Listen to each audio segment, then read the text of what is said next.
Hey guys.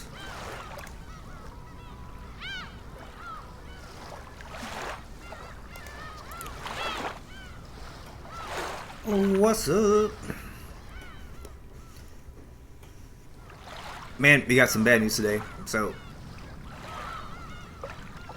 WWE does their yearly firings basically a couple days after WrestleMania. Give people, one last payday before they give them the axe. Fortunately, they got rid of some of my favorite people this time. Samoa Joe, who for some reason they wanted to put him in the ring. I guess he was injured for a while, but he was great on commentary. He's fired. Billie Kay, one of my favorite female wrestlers they had. They started to push these newer wrestlers, Bianca Belair and Rhea Ripley. They never seemed to want to push Billie Kay, who came in around the same time as them. She's fired. I think Peyton Royce is fired too. I'm not sure. I can't confirm that or deny that, but I think she's gone too, which sucks. I really do hope they all go to AEW, to be honest, because WWE never did them any right, I think. Samoa Joe especially. AT is the one, him versus Brock Lesnar a couple times. Never pulled the trigger on that, really. I think I had one match on Raw, I think, and that's it. And he jobbed to him really quick. He deserved that title for a little bit. And then he put him on the commentary desk, kind of like to bury him before he, at least he got a payday on WrestleMania, right? So, but yeah, they gave him the ass. That's one of my favorite guys over there in WWE. So, oh well. Could have been a great feud with Roman as the Universal Champ.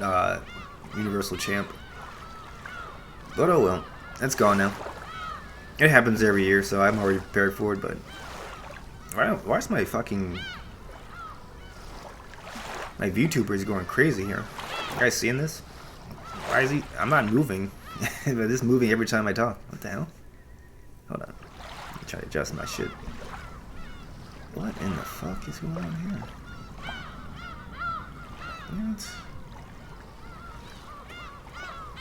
What? Okay. Now it's not moving at all. Okay. I think I broke it. What the fuck's going on here? Of course, on the finale of episode 2, shit starts to break, right? It was working perfectly before. What did I do? What did I change? Nothing. Okay. No, it keeps fucking resetting. What the hell's going on? Hold on. Do a little troubleshooting here for a second. Okay, that looks like it's good. Alright. So, we last played this yesterday. I was pretty close to the end of the game. In the episode 2 at least.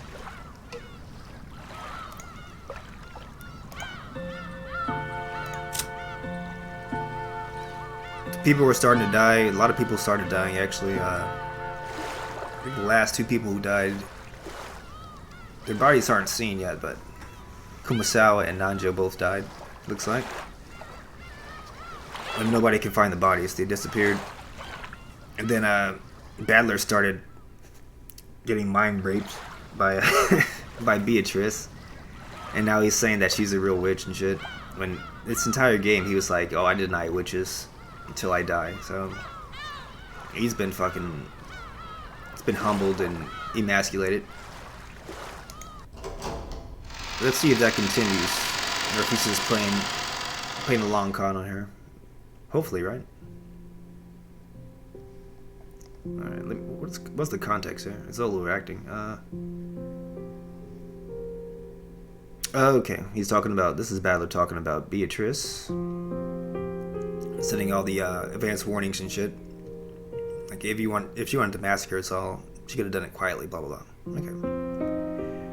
It's all overacting. I've got no clue what it means.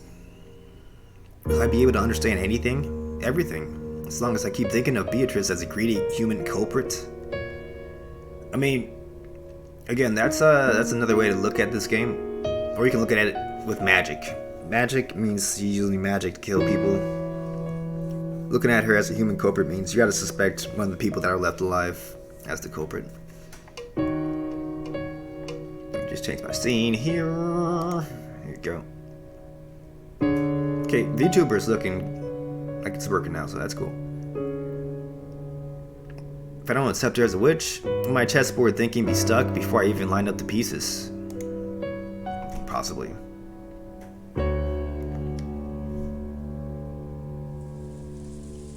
If she really is a witch and everything Maria said was true, then there's only one thing for us to do.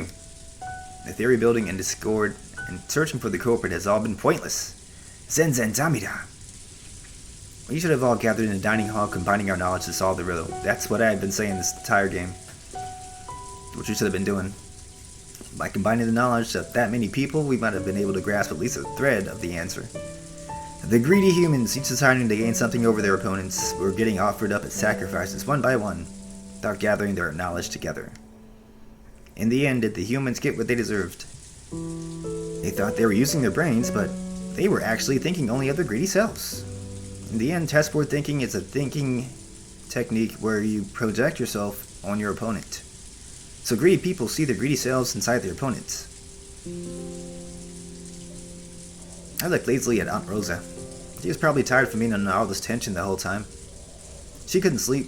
She kept staring vaguely at some point off into space. Aunt Rosa had announced that we couldn't trust anyone who hadn't been killed. Aunt Rosa's chessboard thinking saw herself inside her opponent. In other words, maybe Aunt Rosa was an isolated woman unable to trust anyone and unable to let her guard down. Long ago, I think I heard a bit about it from my dad. Aunt Rosa was originally a very obedient child, but her age was too far separated from the other siblings. They often made conflicting demands of her during their confrontations. Next to this, she'd undergone a lot of psychologically harsh experiences in her youth. Aw, she got a gun now, so she's good. Often when she'd copy one of her siblings, another sibling would give her a hard time. That's every sibling, really, right?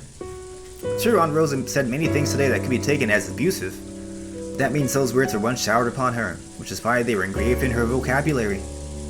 Many abusive words that she's spoken were also words that she'd been showered with in the past. Probably. Now that I think about it, I've had the feeling that her style of speech sometimes has traces of Uncle Kraus or Aunt Ava in it. I'd understood it as them being similar because they were siblings, but maybe it wasn't just that. For the first time, I truly sympathized with Aunt Rosa, who I've always assumed was just quiet and gentle. Not anymore, right? And then what about Maria? Maria's been making a certain claim for a while now. If we can solve the riddle with the witch displayed to us, the ceremony will be halted and will definitely be saved. And I think she also said Beatrice will never break a promise.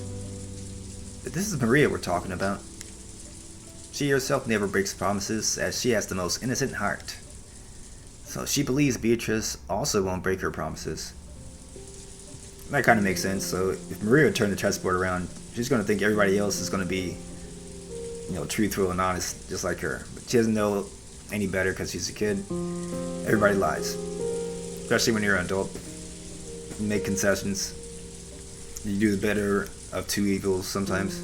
Sometimes that means lying to a kid. As she knows with her mother, because her mother lies to her all the time. She's able to believe that. Believe that. But isn't that just an image of Beatrice in Maria's mind? There's no proof that the real Beatrice always keeps her promises, right? Maybe she's gonna say she will. There you go. She says it in red. It's true. 自分の謎を解けば黄金鏡へ至ることができるだろう。さすれば儀式は終わる。それ以上誰も死にはせぬ。お前みたいな外道の極みがルールを遵守する。わらわが残忍で卑劣で外道であることを否定はせぬ。だがわらわは魔女だ。魔法を使う。魔法を使うには守らねばならぬルールがある。わらわは魔女だからこそそれをないがしろにできぬのだ。それだけは信じるがよい。これだけめちゃくちゃやってきて、それでもルールだけは信じろってのかよ。Obey the rules. わらわはたぶらかしはする。もちろん人も騙す。人間と変わらぬ。だが、約束として口にしたことを保護にしたことは一度もない。I mean, that makes sense. It wouldn't make the game they're playing very, very fun because she'd be cheating at that point. That's why she's using the red text. Red text makes anything she says in red the truth. So if we didn't believe that she makes all her promises and speaks the truth, all the promises, there's no point in believing her that the red truth is actually truth. So we can take her at face value. And then she says in red text that she never breaks her promises. So she hasn't broken her promise to Shannon yet, right? About getting together with George. So I mean, they're still actually together now. So you can't really say she breaks her promises at all at this point. Haven't seen it yet. 人間はどうか。 Humans have broken their promises a ton of times in this game, though. 約束を必ず守るのか。 Oh, that's a very charged question she's asking. I get what she's asking, but you guys wouldn't get it if this is your first time reading this episode 2. But just remember, she asked that to Battler, and he's going to say probably yes. 約束を守ろうなんてキャッチフレーズがある以上、ちゃんと履行されてるかどうかは疑わしいな。 Okay, he's being honest. Okay. わらわから見れば人間の方がよっぽど利己的で下道な存在よ。人間の約束ほど疑わしいものはない。わらわも時に人間と契約するが、くだらない願い一つ叶えるのにどれほど厳重に取り決めをするか想像もつくまい。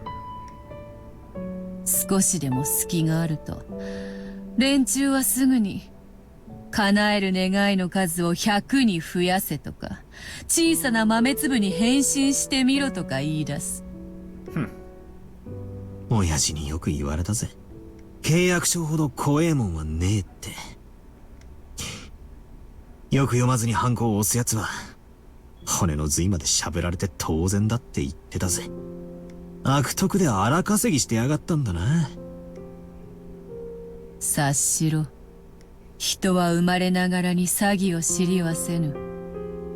どこかで被った。だから覚えた。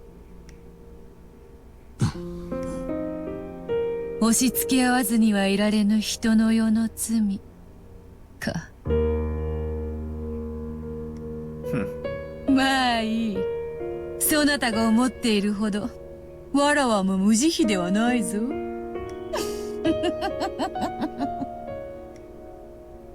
嘘をつけ。これだけの大勢を、しかもまたこんな残酷な方法で殺しておいて何が無慈悲ではないだ。約束は守るだと。いい加減なことを言うな。俺はお前を認めない。断じてそれを譲らないことだけがお前への抵抗だと俺は信じてる。なるほど。永遠の苛波であるのはわらわに対しても同じであるというわけか。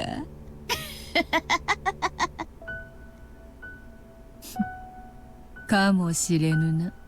1000年は長い。魔女の強さは魔力より我慢強さで決まるのかもしれんな。なるほど。ベルン教の恐ろしさもうなずける。何をわけのわかんねえ話をブツブツ言ってやがる。さっさと永遠の苛波とやらを続けろよ。俺は1000年でも1万年でも付き合う覚悟だぜ。よいよい。少しは戦う気力も戻ってきたようだな。そうでなければつまらない。ほら、対戦ゲームでもよくあるだろ。乱入したけど相手があまりに弱くて拍子抜けでわざと負けて最終ラウンドまで延長させて最後に本気でフルボッコにすることとかってあるだろう。例えの意味がわかんねえよ。ワインと同じよ。よく熟成させねば輝かぬ。お前はそれに耐えられるワインだ。わらわがじっくり熟成させてやる。そなたをわらわの優雅な時間を彩る最高の美酒に育て上げてやるぞ。だからこの程度で屈服などするな。わらわを引き続き否定してくれよ。何しろわらわはそなたが認めぬ限り儚き幻想に過ぎぬのだから。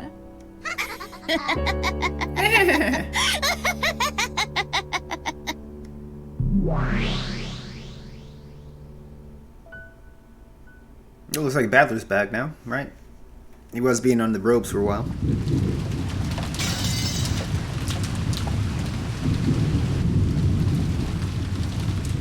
Oh, I think Gohda broke that window. 何度見てもつら Don't you open up that window? Don't you let out the hand of him? お察しします。シャノンさん、鍵を頼みます。お亡くなりになられたとはいえ、奥様はレディーです。私には触れることができません。はい。Shannon nodded sharply, her expression filled with a sense of duty. George, Gohda, Shannon, and... Oh, I thought Genji was there too. Genji's not there. That's right, Genji stayed behind. Because he's a G. Genji. So just George, Gohda, and Shannon had broken a suitable window and were inside the chapel. Since they really hadn't waited to break one, they'd searched for another way in just in case. But in the end, after proving once again that there was no way they could slip in through, it only became more obvious that this chapel was a mysterious closed room. And they break the stained glass windows, I guess? Inside the chapel, time had stopped ever since the last time they'd left it. Even George wasn't able to approach that gruesome Halloween party again. It was only natural. It reminded him again of the sadness of losing both parents at once. And Gohda, thinking of the possibility that those corpses might have changed in some horrible way now that half a day had passed, didn't want to let George get near them. Shannon followed Gohda's instructions and approached the party table. It's party time. Normally Shannon might have resented having another dirty job forced on her, but now she could truly understand Gohda's mental state. Even though Gohda had prodigious skill, he'd gotten dragged into trouble, losing his job and ending up left out in the streets before Natsuhi gave him a new life. Though it had been just a casual employment decision for Natsuhi, Gohda must have thought it a turning point in its fate. He must have been on hard times after that chef job at the hotel where he got fucking fired at for doing something shady. They never really say what he does. He probably like tried to poison some dude because he insulted his cooking and fired his ass in disgrace. So he couldn't get a job anywhere else until Nazi took pity on him, basically hired him for Ushiro Miya's. That's a good tactic on Natsuhi's part because now he's going to be, loyal for life. Well, I mean, loyal for Natsuhi's life. She's dead now, right? So Gohda's, loyal to nobody now. Those around Gohda could see that he had a special kind of loyalty to Natsuhi. Yeah, she's dead. So he probably didn't want to lose that feeling even after her death. The horrible Halloween party. Now that half a day has passed, the bodies of Natsuhi and the rest had changed completely. Small bugs sniffing out the smell of death had started to gather. This really wasn't something you'd want to look at directly. 奥様、失礼いたします。 Excuse me while I ask, grope your ass. Because of her long experience as a servant, Shannon had an idea of which pocket Natsui kept the key into her room. It would probably be this pocket. Her guess didn't fail her. Despite touching the outside of the pocket, she was immediately able to feel it. ありました。 She found it. 奥様の部屋の鍵です。 Shannon held the key up high, showing the others that it had been found. As George and Gohda watched her, their eyes opened wide. Yes, that wasn't the expression Shannon was expecting, so it startled her. What? Oh. After all, Shannon hadn't noticed. George and Gohda, watching from afar, noticed it first. After all, even Shannon held the key up high. A blizzard of gold leaf had seeped up from behind the table. I told you, you follow George, you're gonna follow George to your death, idiots. George is not a leader. George is a fucking, at most, follower. At worst, an nincompoop idiot that you don't want to follow. Unless you want to die. So I hope you want to die, Shannon. I hope you want to die, Gohda. That's what's happening at this point. There were countless gold butterflies. It was the first time George, the idiot, had seen them. So it might have looked like some kind of illusion. I'm just going to point out something real quick here, though. The moment that people see golden butterflies, that usually spells their death. And there is a reason for that. I want you guys to think about why that would be the case. If you see a golden butterfly, you're usually about to die. Now, this doesn't apply to certain people. Like Shannon, I saw the golden butterflies before. Cannon saw them as well. They were pretty much in the prologue of episode 2 when they first met Beatrice on Rokujima, but they didn't die then. And then Rosa and Maria saw them in the garden, in the rose garden. They're still alive, right? But everybody else that's seen these golden butterflies, Genji just saw them last scene, right? So he's probably about to die too. Now, George has seen them for the first time. Gohda's seen it for the first time. Doesn't look too good for them, because now they're probably going to be subjected to some kind of a quote-unquote magic, some kind of quote-unquote magical kill, like those stake women that, you know, Satan and Asmodeus. There's more. There's 7 total, so you're gonna be seeing 3 more of those people coming out, staking these people in the chest or something. But Gohda already knew. He knew that those golden butterflies were far from beautiful and that they would bring about some kind of misfortune. Now, Gohda actually has seen this when Cannon, the zombie Cannon, came in and killed Kumasawa and Nanjo. Genji saw it too, Shannon saw it too. So pretty much all the servants have seen these golden butterflies. And it spelled 2 people's death. And Cannon was already dead at that point, I guess. We haven't really gotten confirmation about that. I mean, his body died. His body looked like it died and was disappeared somehow, so. But Gohda's still alive, so that's the only person really. Gohda and Shannon are still alive, who have seen these golden butterflies for a while now. So they might be on borrowed time here. That gold swelled, trying to suck Shannon in. Shannon-san! Shannon! 走って! Golly, Shannon! You gotta run! Gee willikers! He's still Eddie Haskell, guys, remember? Shannon also realized the gold butterflies were trying to swallow her up. Shucks howdy! She ran unsteadily, her expression still shocked. As she did, the gold butterflies danced around her all at once. They grouped together. They tried to swallow her up. That's how Gohda sounds, guys.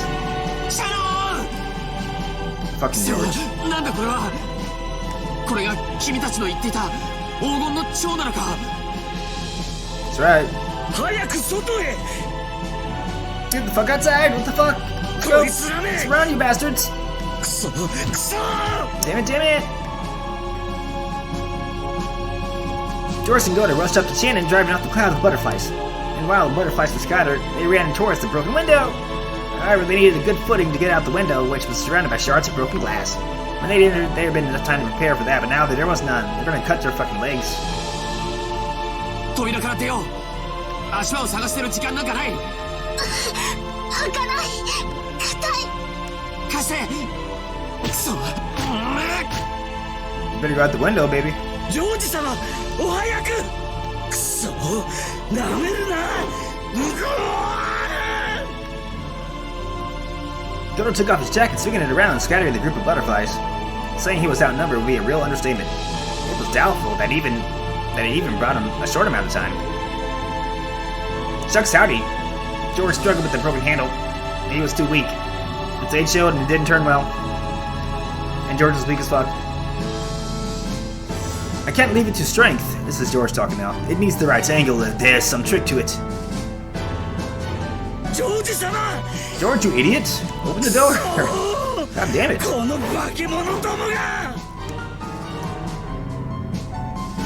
That's the moment Gohda saw it. He was seen by it. In other words, the eyes met. On top of the party table. No. With the stained glass behind it, floating laughing was the figure of the witch. He saw the figure of the laughing witch in the center of the golden whirlwind, with the gold butterflies fluttering about at the ready. Hey, she's back. Beato. Hey. Should have been Gohda's first meeting with her. But he knew her at a glance. Now, this is Gohda talking here. Just like the other servants had said, this is certainly the witch of the portrait, so... Holy shit! It's Beatrice! そろそろ晩餐の時間ではないか。 It's す her. でにわらわはこの屋敷のホストである。そなたらを素晴らしきディナーで歓待しなくてはならぬというもの。おあつらえ向きに3人ではないか。これは実に好都合。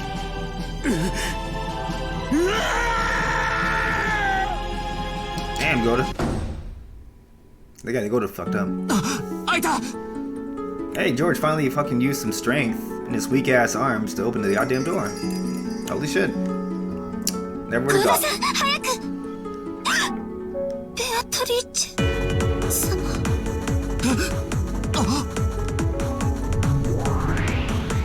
足を止めてもよいのか。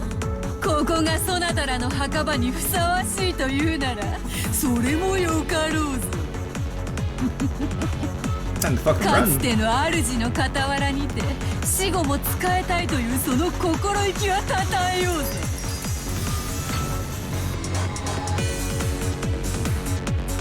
The golden whirlwind that wrapped around the witch burst. It was like an evil hand that literally spread its fingers and was trying to attack them. This fucking music slapping here, dude. Nice. The gold cloud of butterflies attacked with a fluttering sound. 急ぐんだ足を止めちゃいけない George's voice brought Shannon and Gohda back to their senses. Standing here now would make them like frogs getting stared down by a snake. They had to resist. They had to fight this incarnation of the new brutal and frightening order in which Rokenzima had been enveloped.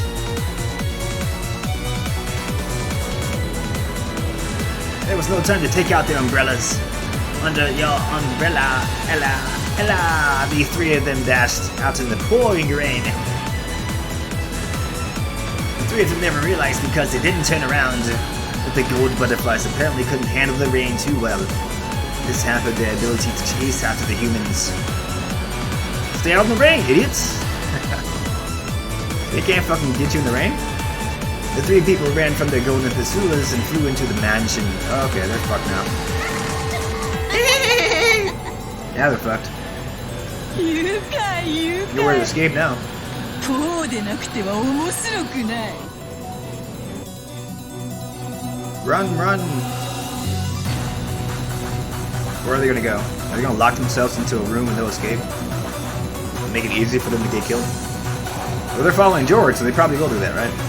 They unlocked the door and dashed into the room. They did. Okay. He sure did. Bit of the scene from Natsuhi's favorite. Gentle incense remained in there. So they're in Natsuhi's room now, looking for that mirror, I guess. This fucking music, dude. It's awesome.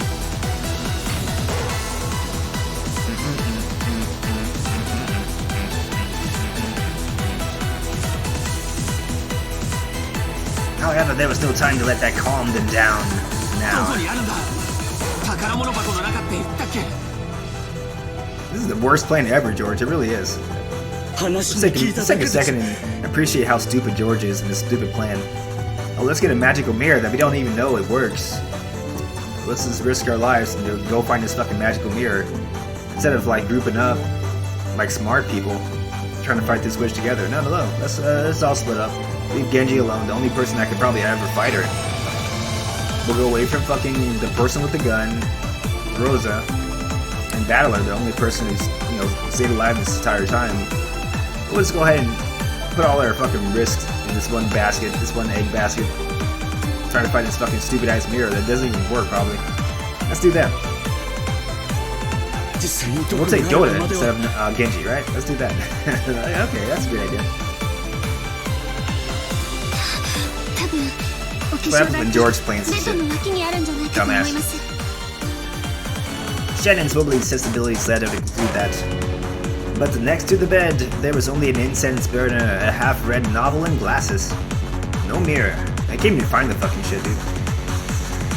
However, the dresser was elegant and had many drawers, and it would be understandable if she'd kept some of her valuables there. Okay. You gotta rifle through that shit, boy. He began to violently open up each one of the drawers. He had to hurry. He couldn't actually hear footsteps, but he had the feeling that the witch was approaching. He had the feeling that her laugh was approaching and encroaching. He emptied the drawers one by one, as slow as possible, and examined their contents one by one. Every small box for makeup looked like a treasure box, and the amount of effort it would take to inspect all of them made him feel a little dizzy. Oh, it's a perfect plan, dog. Should have thought that before, right?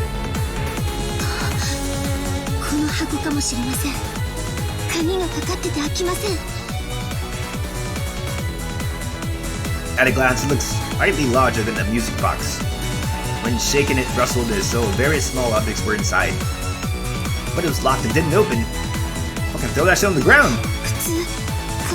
You got time for that shit. You better break that shit. Gohda, go ahead and do your fucking magic. The big guy in the room. Nah, they don't got time for that shit.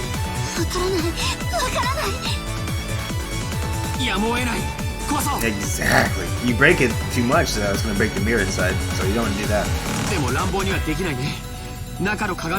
Exactly. Oh, he's a little bit smart, right? He's a little bit smart. Let's go, Gohda. Gohda's got it. Gohda looked all over the room trying to see if there is some tool that they could use. He noticed the door, which had been left open ever since the incident. Uh-oh.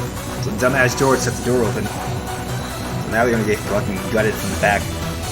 He approached the door to close it, and he saw the abominable shadows, almost said snowmen, of people approaching from beyond the darkness in the hall. Uh-oh. That wasn't shadows of people, because they weren't human at all. Ghosts! Gohda's voice trailed off. It was the shock of seeing a procession of those not in the world. He was a servant, so he knew all the servants working for the Ushiromiya family. He didn't know about these devils. However, they were definitely servants, and not servants working for Ushiromiya Kindo or Ushiromiya House. The goat boys, the back. Goat boys. The three billy goat gruffs. These new servants who worked for the new master of the mansion, the golden witch Beatrice, had goat heads and bright red boiled eyes of lava. Holy shit. Goddamn purple ass blades. Holy shit. This new master laughed loudly and trimly directed 6 of the new servants. 6! Only saw 3. He saw them approach, piercing the darkness as they came. Of course, she was clad in the gold butterflies that were her symbol. Gohda slammed that fucking door and locked it. However, just as he locked it, it returned to normal, just as though a spring or something had knocked it back. You can't lock that shit. His fucking springing. Boing, boing, boing. It gave the illusion that some prank ship on the door was unlocking it every time he locked it. They couldn't have reached the other side of the door yet. It's fucking barricaded, dude. So who was doing it and how? Almost felt like playing with a broken toy. Click boing. Click boing.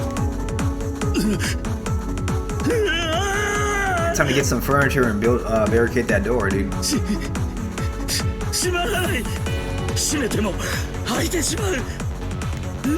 They don't have a fucking chain on that door?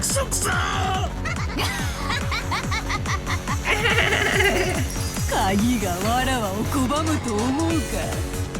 その部屋の新しき主をその部屋の扉が拒むと思うのか。 It was like the witch could see Gohda's frantic effort through the door. Even now the footsteps continued to approach. And when not just their footsteps, but even their breath could be heard. Gohda gave up on the lock and slammed into the door, locking it using his long, large body. There you go. He's Gohda's useful. And to fucking cut his head through the door, probably. With their fucking long ass blades.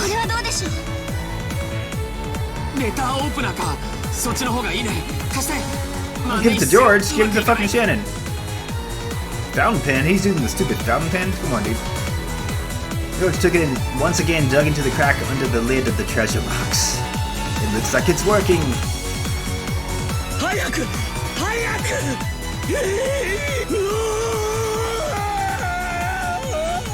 He's fucking yelling like a banshee, isn't he?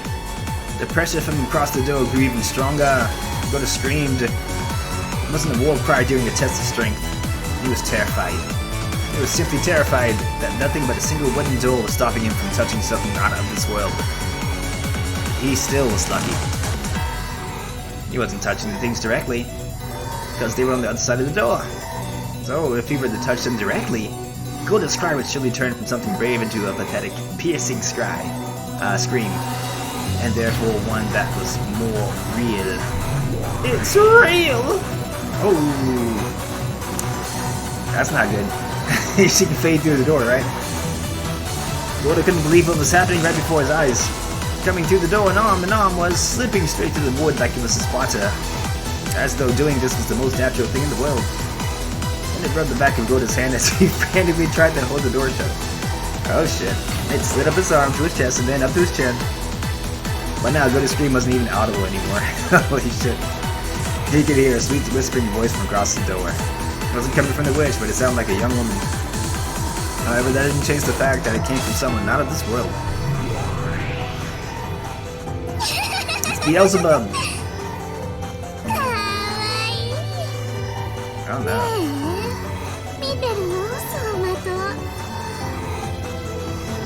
This is what happens when you follow George, Gohda. This is what happens, sir.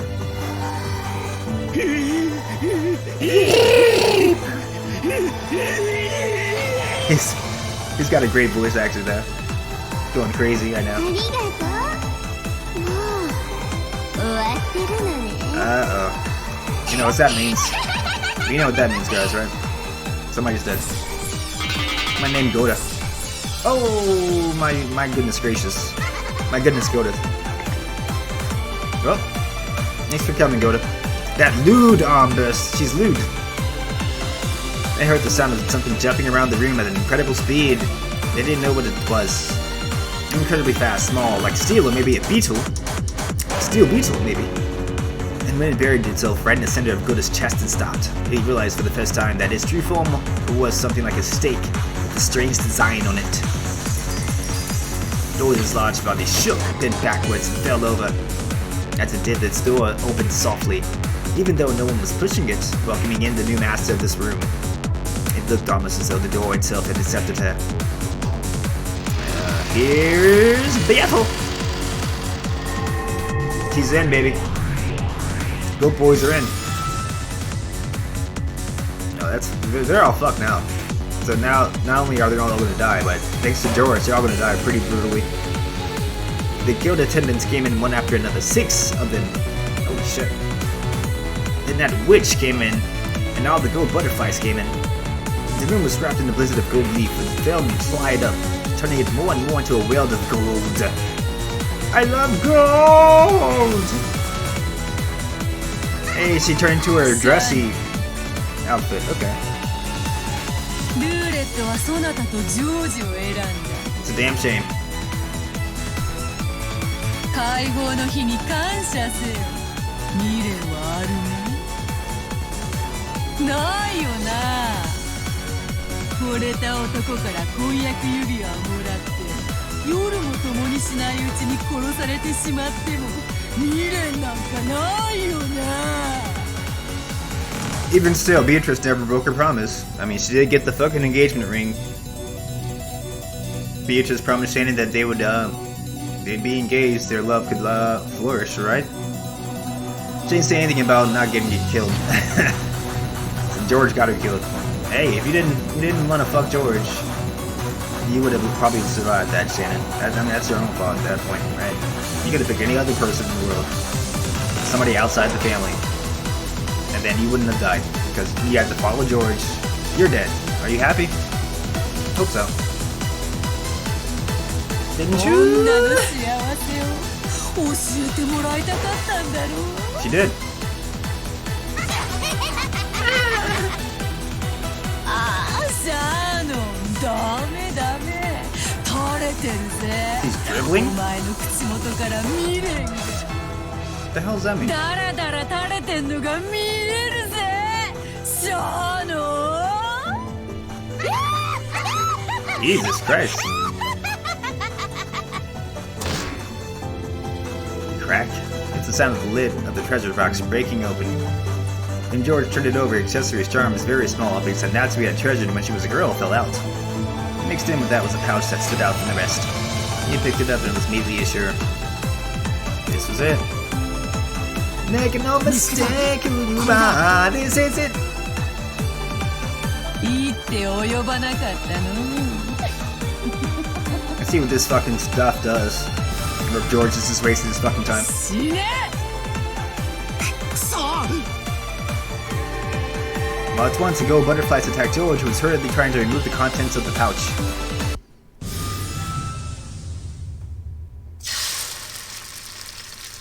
Okay. What just happened there? At that time, a bright red flash seemed to light up the room for an instant. That red flash seemed to cut a hole in the cloud of butterflies raging around the room, drawing a circle with Shannon at the center. Okay, so Shannon's doing it. So the resulting scene looked truly divine, almost as though a single streak of light had cut through the clouds in this world of gold. George had curled into a ball, trying to protect himself from the group of butterflies like a little dick. The dickless wonder didn't have a clue what was going on, but his woman was protecting him, pretty much, like the most fucking impotent dude in the world. That's pretty much what's happening. Yep, Shannon's doing it all. And he noticed that Shannon was standing guard in front of him, shielding him. Because he's such a pussy. As she glared at the witch and the rest with a serious face she'd never shown him before. 忘れていた。そなたもまた金蔵の優れた家具だったな。それもカノンよりだいぶ熟成した。カノン君をよくも殺したことじゃない。よくも亡骸を消し去り、その名誉まで汚そうとしたな。おやおや、シャーノン、それを怒ってるのか？カノンに会えなくて寂しいならわらわに頼めよ。いつだって会わせてやるというのに。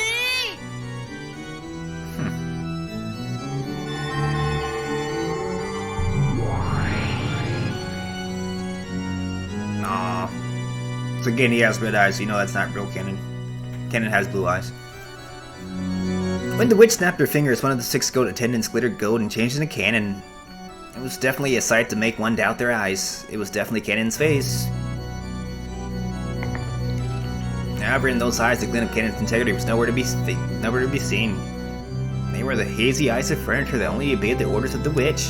George couldn't understand the scene right before his eyes.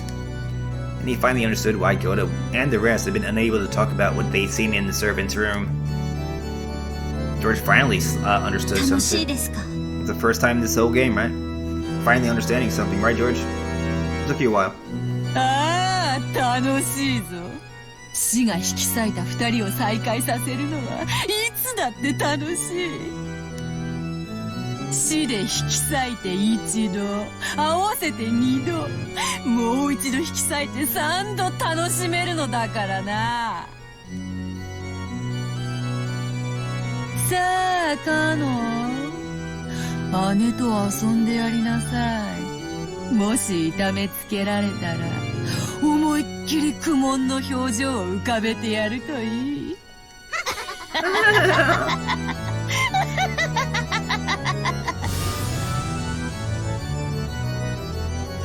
From the imposter Cannon's arms, a strangely shining curve extended. He planned to tear Shannon apart with that. With a single stroke, he would attack Shannon, who still hadn't prepared her heart, and... Do something, George, you weak bastard. 一度ならず二度までも死者を汚すなんて許せない。 You don't let your girl do all your fighting for you, George. Is that the kind of impotent fool you are? Let's see. See what he does. 小ざくな。弟に殺されろよ、シャノン。Shannon! His fucking voice actors is awesome. きっといい夢が見られるぜ。 He's the best. Beatrice is the best voice actress here. It's not even close. What's gonna go down here?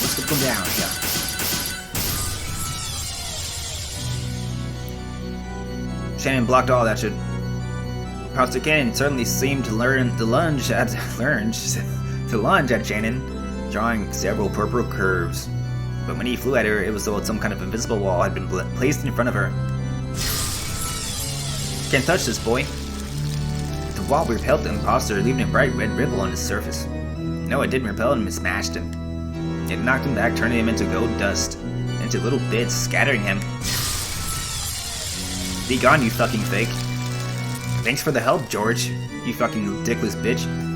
The foolish furniture had taken Cannon's form and even disgraced his honor after death, broken into countless gold butterflies. Then all those butterflies themselves broke into pieces, and those pieces were broken into pieces. Till there were no longer butterflies, but a golden splash that faded away. She fucking atomized this dude. Shannon! Don't say anything, George. You useless piece of shit. Don't say anything. Stand there and like, try to look pretty. That's all you can do. Exactly, Shannon, exactly. Don't move, don't fucking speak. Shut the fuck up. You want to shift the fucking central axis, George. Dumbass. Over here shifting the central axis. Like a fucking noob. これは虫一匹殺せない面をしてこれだけの力を見せた。 Shannon's got some power, right? なるほ Fuck ど。 with Shannon. 霊境がそなたに力を貸しているというの Oh, か。 she's got it, okay. しかしその霊境の本当の力を引き出すには準備も時間も足りないな。そのどちらもわらわは与えはせぬ。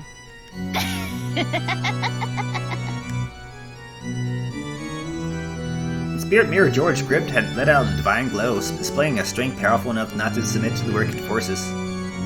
That glow was no match for the witch's sinister nature. これだから家具は怖い。予期せずしてタンスの角にぶつける足の小指のような気持ちよ。これだから家具は怖い。家具だ。家具。私は家具じゃない。 You don't get enough of calling Shannon furniture, bitch. あなたを今はとても哀れに思う。 If I'm furniture, I'm about to rip off one of my fucking couch legs and impale you in the chest with it, bitch. Let's go. 何？ほう。Oh. 1000年の He's calling me a 魔 hoe? 女に100年も至らぬ家具が今何と言ったか。あなたはとても哀れな人。 You're the hoe. 愛し合う二人に未練がないわけがない。でもあなたの期待するような未練はかけらほどもない。語るか。家具の分際でジョージと結ばれたくてわらわの靴を舐めた日々を忘れてわらわにそれを語るか。 No, that was canon. That wasn't her, asshole. 愛に生き霊念を這うが人間。それを嘲笑い見下しているつもりであなたはそれにはるかに劣る。 Tell it. 私は今こそあなたを哀れに思う。愛し合う二人にとって添い遂げることにどれほどの意味が。 Hey, what? Did they sleep together? Did I miss that? What's she talking about here? 意味はある。きっとある。 Oh, I mean, okay, they slept literally together. They didn't actually bump uglies or anything. They slept in the same hotel, not even in the same room, like separate hotel rooms. But they shared a night together, I guess, if you want to call it that. I mean, that's at least that's what she told Jessica. Maybe she actually did, do the horizontal polka with George. I don't know. Maybe Maybe they fucked. Who knows? Possibly. でも It would definitely explain why she's so powerful now, 全 right? 然違う Why George is so limp-dicked. Right? That will explain that too. もっと新鮮にしてあなたごとき邪悪が口にする資格もないほどの新鮮な意味 For が several reasons, and I'll tell you that probably not until this scenario is over. There are several reasons why that probably did not happen. If you played this game before, you know. 私にはすでに何の未練もないジョージさんと愛を誓い合った She's got that ring. She doesn't care about anything else now. その証として That's right. 指輪を受け取った I got the ring, bitch. Where's your ring at home? それで永遠の With 誓 your いが broke ass. 完了したあなたがどんな邪悪な魔法や悪意で私たちを災難だとしても永遠は汚さない Can't disgrace eternity. Ooh. 綺麗事を詩人のように語るな And she's really speaking in ideals, isn't she? Notice that. Shannon's all about ideals and shit. Beatrice is probably the exact opposite of that. All about the evil of humanity and, you know, calling people furniture, this and that. She's all about like the dark side of humanity. Shannon's like the light side. So they're like polar opposites here. 愛は情欲なんだよ少女漫画見たく綺麗事ばっかりで語れねえんだよ Okay.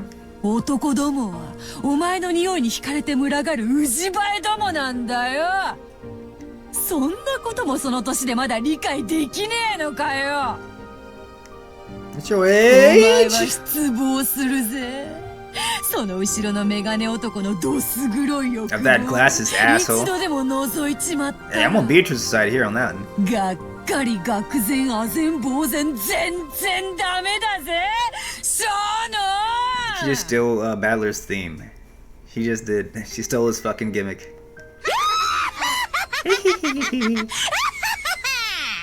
Fucking thief. It's Battler saying. もういいや語るな家具がこの家具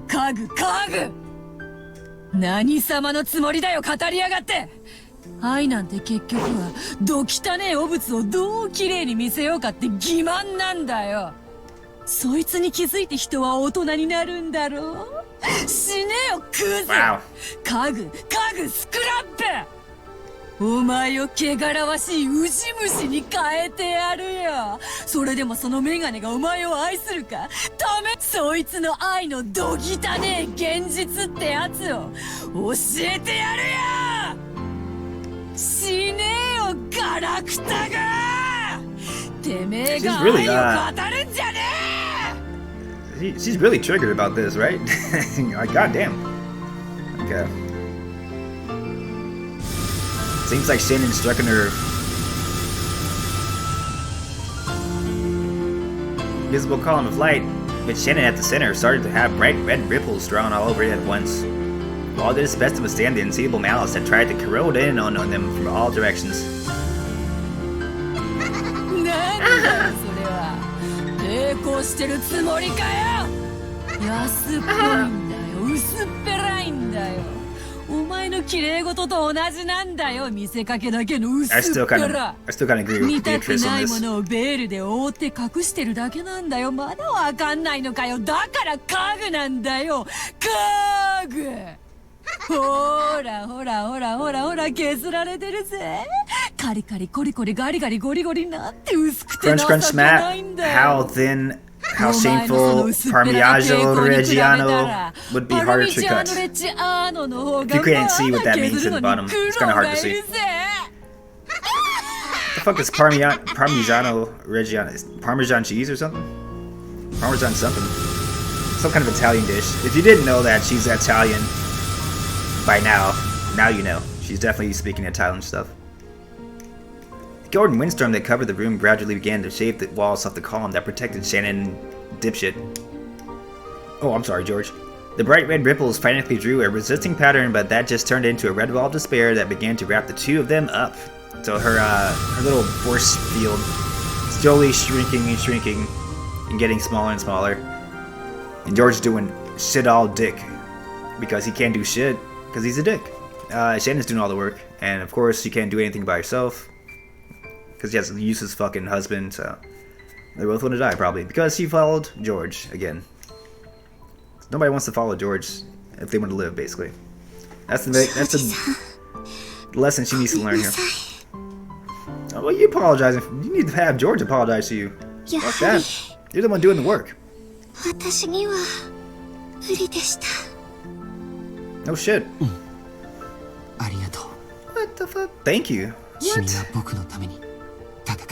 Well, somebody had to fight, right? Wasn't you. This guy. And they're dead. Pretty much.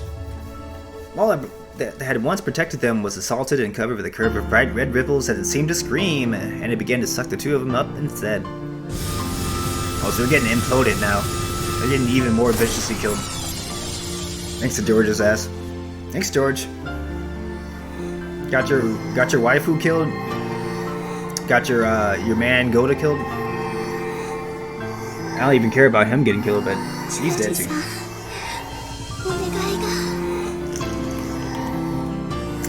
I'll take one step for my fallen girl Shannon, man Gohda though. Fuck you, George. Shannon grabs Dickless's hand behind her. So Dick Boy hugged her shoulders just as strongly. He's barely as strong as a woman. Barely.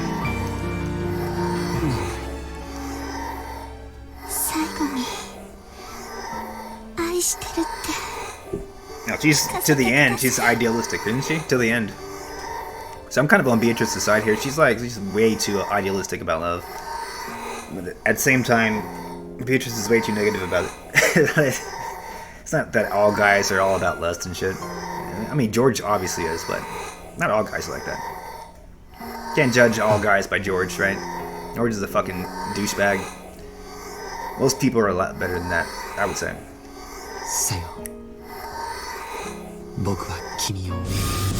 Yeah, kill this motherfucker before he sucks.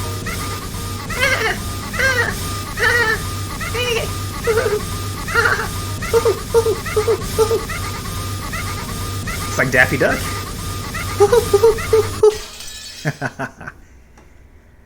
Well, the most vicious death ever portrayed in this game thus far. What did I tell you? Everybody that followed George got to experience that. I told you. I told you guys, don't follow George. Don't follow George, guys. You know that. Every scenario will be the same thing. You follow George, that's what happens. Oh, give me a second. We'll take a quick break. Hour 1 has passed. We're getting to the last part of episode 2. So let me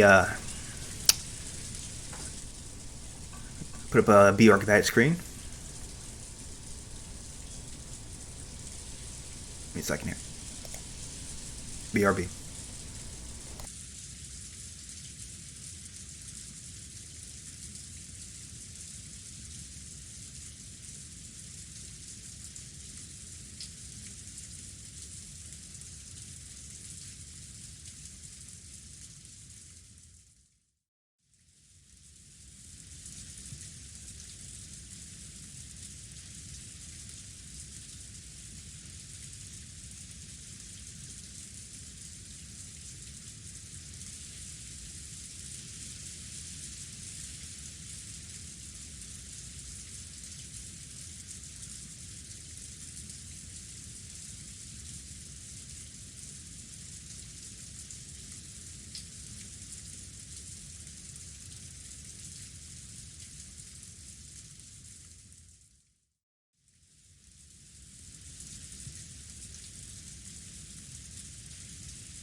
back. We're gonna check on the character screen. Let's see. Alright, so hasn't been updated yet. We did this just to briefly look at who is still alive here, guys. So if you believe in the theory that there's no magic involved in these killings, which is a very, again, valid theory, it's going to have to be one of these people that are left alive doing the killings.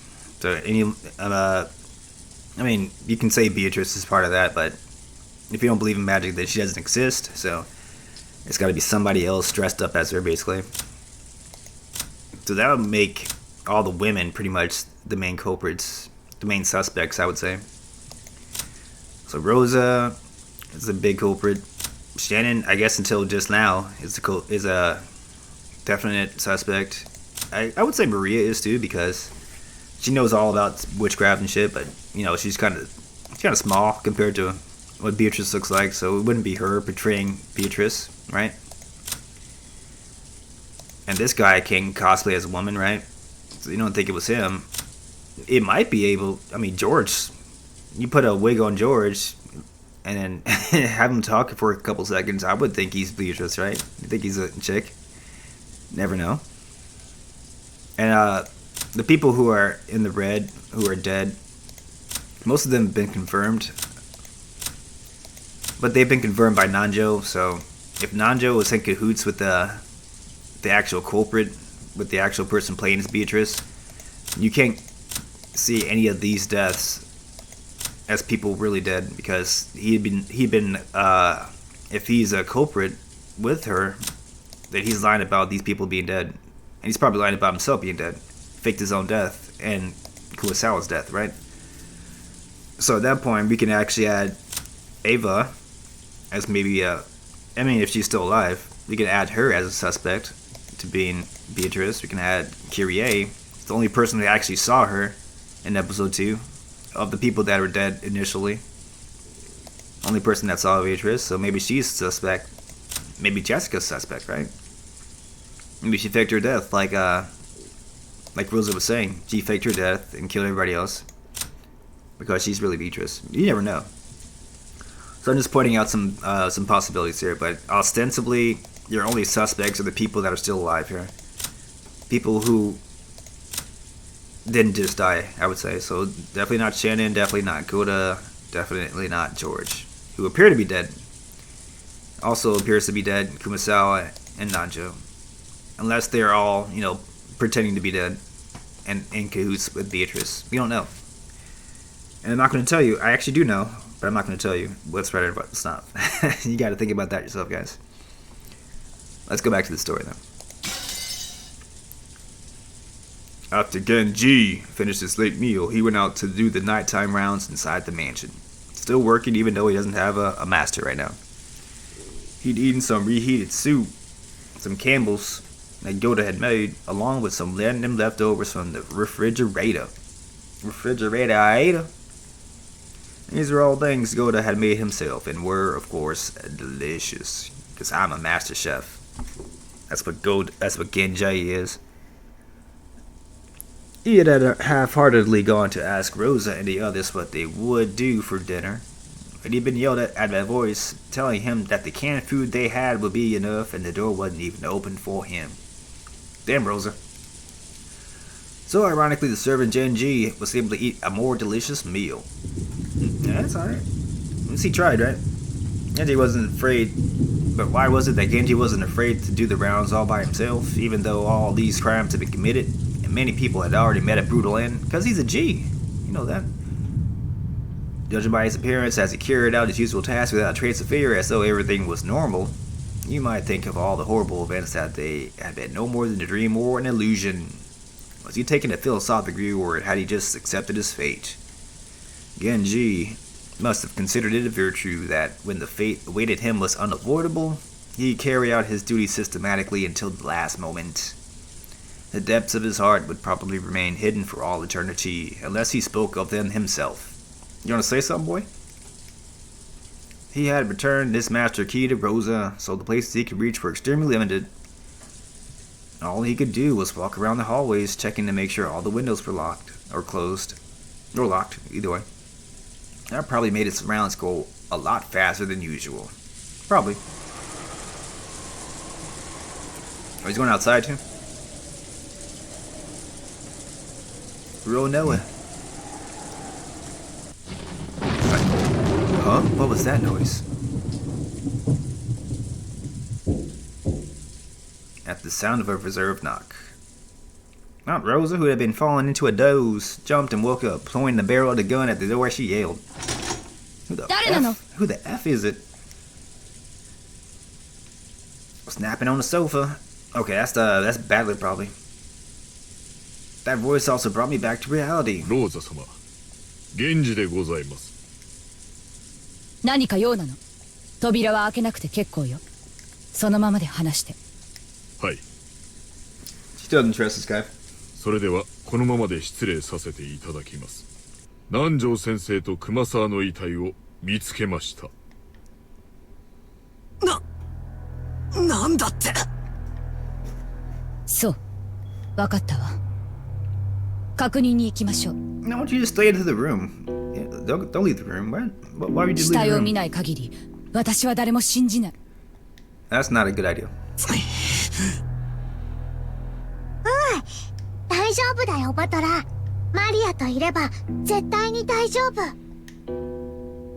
Maybe my face seemed to be darkened with anxiety. Maria grasped my hand with her small hand and spoke softly, trying to give me courage. Since it was Aunt Rosa's job to ready the gun and stand guard, it fell to me to remove the barricade of sofas. When I finished, I took a backwards glance at Aunt Rosa, who was pointing the barrel of the gun over my shoulder, and opened the door. ケンジさん、二人の死体はどこに？中庭です。ご案内いたします。バトラ君待って。念のため部屋の戸締まりを確認していくわ。ちょっと待ってね。Aunt Rosa called me to halt to prevent me from going on ahead and began to carefully check the locks on each of the windows. Those locks had already been checked once. It felt kind of unpleasant, as though she suspected that I might have secretly unlocked them when she wasn't looking. That's kind of a clue here, guys. Let me go back. So why would Aunt Rosa think this? And we're on Battler's point of view here. So if she thinks this, remember what he said before. Aunt Rosa is always spinning the chessboard around and making everybody else out to be thinking the same things that she's thinking, right? So if she's thinking this of Battler, can we suspect Aunt Rosa of doing something underhanded when Battler's not looking, right? I think that's a fair assessment to make. I don't want to give you guys any hints, but that's pretty fair, right? If she's suspecting Battler of being sus, it's because she's actually sus herself, I think. So that's a little clue that they tell you. You gotta look for shit like that, guys. So that's the only hint I'm gonna give you, though. I'm gonna spell it out for you. Just put that under your hat. No, maybe Aunt Rosa was bred to be this cautious. Maybe. Maybe she's the one that's a little sus, right? Maybe. Though it was called a courtyard, it wasn't really a pretty place you could take a walk in like the Rose Garden. On the contrary, since it was surrounded by the mansion on all sides, it made you feel a little uncomfortable. So it's telling you that there would be no escape from this mansion no matter where you tried to run. No escape. On the other hand, it meant that even though we could still hear the violent winds, the wind itself was blocked. Genji held out an umbrella, but Rosa ignored him. He's probably hinting that the gun took two hands and that it would be dangerous if she took the umbrella. Better hold that shit for me, boy. We didn't need Genji pointing us for a notice. Right in the center of the courtyard, we can see where Dr. Nanjo and Kumasawa lie. Rosa entered the courtyard without even opening an umbrella. So Genji and I entered the courtyard without opening one as well. Only Maria opened hers. これはあれだな。おお、第7の番と第8の番だね。なるほど。確かに源氏さんたちが言っていたように、二人の首にはひどい傷があるわね。すごく鋭利な、まるで日本刀か何かで切ったかのようにすっぱりね。Gaping wounds in her necks definitely made me want to avert my eyes. But after seeing that Halloween party in the chapel, even though they looked horrible, they were no longer enough to make me feel sick. So wait a minute, they were the 8th and the 9th? Did she say, what did she say, 7th and 8th? 7th and 8th. Let me just go back to the tips there. Real quick. So, 7th, gouge the knee. 8th, gouge the leg. I don't see any gouging of the knee and the leg there, so... Unless that shit is fucking false. How they did the 7th and the 8th, I don't know. Because for it was the chest and kill, right? It was the gouge the chest and kill. On Kumasawa, yeah, the chest, and then the face, right? That's not the 7th and 8th, that's the 4th and the 5th. Maybe it's a translation error, maybe it's supposed to be 4th and 5th. Because I think we just saw the 6th, 7th, and 8th with George, Shannon, and then there would be Gohda, 6th, 7th, 8th. So they probably meant 4th and 5th. They got me fucked up here. It's the 4th and 5th, I think. She wouldn't know that other people are dead yet, so she wouldn't say it's 4th and the 7th and 8th. It'd be 4th and 5th. Escaping wounds in the necks definitely made me want to avert my... Okay, I already said that. Oops. More importantly, our gazes fell to their legs. Oh, never mind. Okay, so... Okay, the knee. Okay. To the ankle. Okay. Alright. So I just gotta keep reading before I fucking make up these ridiculous theories. It is 7th and 8th. The knee and the leg. It must have been the same thing as that had pierced Jessica's back. Now we didn't see any of that. Remember, we just saw their throats get slashed by not Cannon, by the imposter Cannon. We didn't see anything about the knee and the leg getting slashed. So that's all shit that happened after the fact. And it's kind of suspicious that Gohda's the one that found the bodies, right? And then specifically went to tell them about the bodies. That makes Gohda suspicious, right? At that point.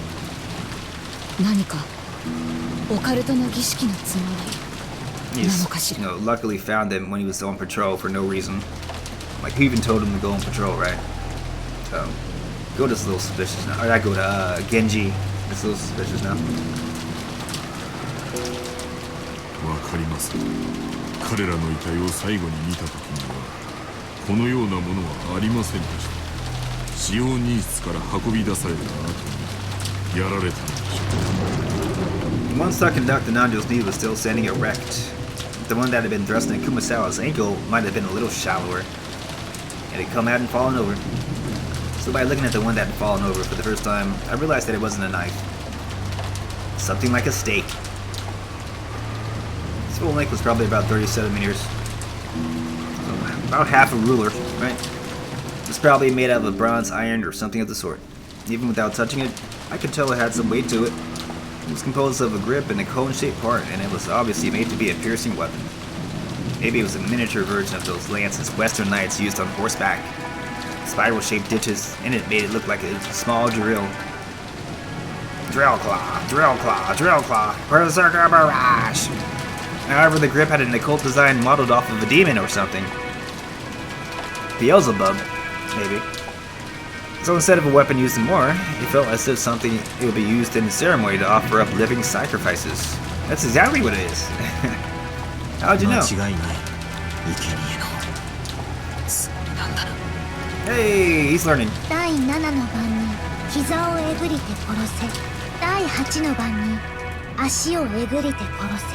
So it is the 7th Twilight and 8th Twilight. Why did they skip the 5th and 6th?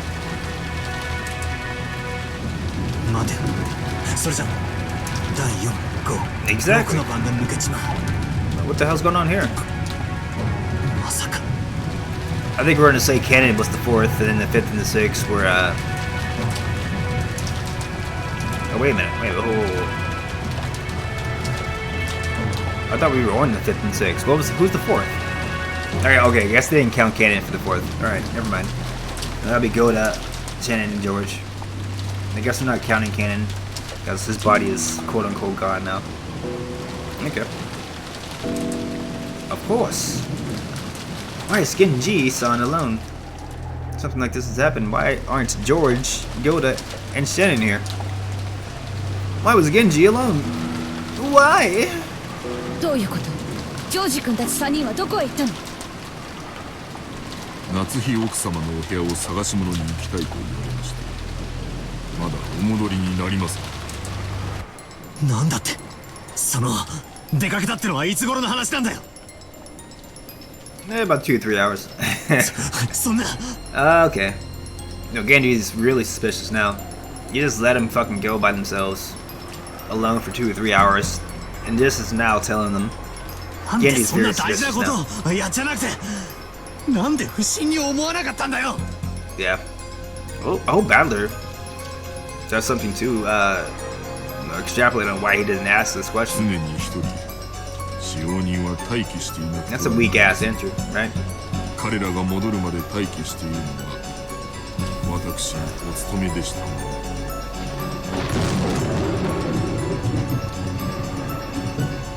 Was Genji really this much of a robot? I don't want to say anything. This is bad, it's really bad. Anjo and Kumasawa were killed like this, which means that 3 people have already been killed. So if we believe that nobody else is alive,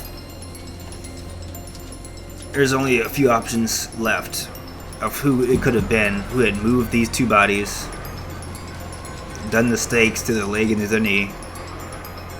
And if we believe that Shannon, George, and Gohda are all dead now, it leaves, you know, Maria, at least Battler, at least Rosa, and that leaves Genji. Of those 4, who would you say is the most suspicious here at this point? I'm not going to tell you. There should be a clear answer there, though, right? Clear answer. He ran towards Natsui's room with a touch of anxiety and just as much as resignation.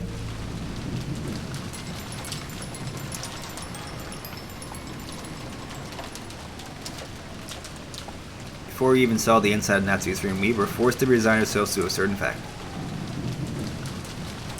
And on that door was a bizarre scribble, no filth? The hell? Anyway, the room was in an ordinary state, and without even opening the door, we could imagine what we'd find inside. On the face of the door, how could I say it? Handprints, done heavily with the same red paint as the magic circles from before. Had banged on the door, scratched at it, and dirtied it. What? It looked like the aftermath of a kindergartner playing in the mud. What? So there's like handprints all over the place? I didn't know what it could mean. The bright red paint that had been slathered on was dripping down, and even though no one said it, it made us think of blood. Is it paint or blood? Genji-san, 開けてください. You do it, and you do it now. Rosa held up her gun high and ordered Genji to open the door. Open that door. Genji approached it without seeming particularly troubled by that stuff on it and turned the knob. He immediately turned around, shaking his head. It was locked. At that moment, there was only one person in this mansion who could lock and unlock doors at will. Aunt Rosa. Now, Rosa's looking suspicious now, right? But she was with Battler the whole time, though, so... Or no, Battler was asleep until recently, right? Until Genji knocked on the door, then he woke up. So he has no way to give her an alibi. She could have done this. Interesting. This time Genji asked Rosa to unlock the door instead of the other way around. After frowning slightly for a second, Rosa handed me a master key and told me to open the door. Battler-kun, これで開けてもらえる? Be useful, Battler. Open this door. そのくらいのこと、ケンジさんを信用しても。Rosa glared at me intensely. Getting into a fight here will only make the mood turn even more sour. Not talking back anymore. I approached that creepy door and tried the knob. Didn't open.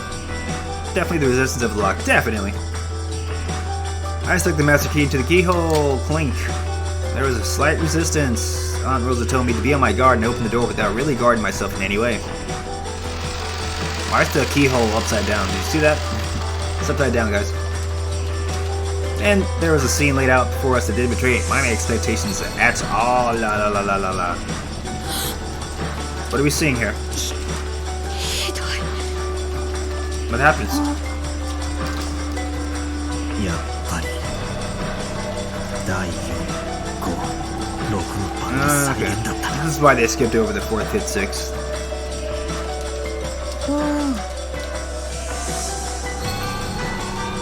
Inside the room looks as though rubber had just broken in. Drawers have been flung open, pulled out, and they had their contents thrown about all over the place. Leaving the room so colored you never believed it belonged to the methodical Aunt Natsuhi. The very first thing that caught our eyes was Gohda-san's corpse laying face down, right in front of the door. Let's see. I say they do it one by one or they do it everybody together here. So Gohda's been confirmed dead.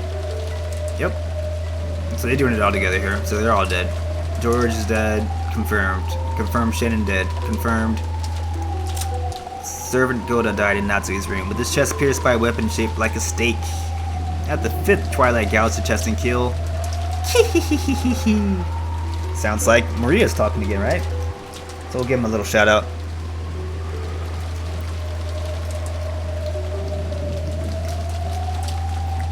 As we do, everybody that dies in this game. Did I spell that right? I might not spell that right.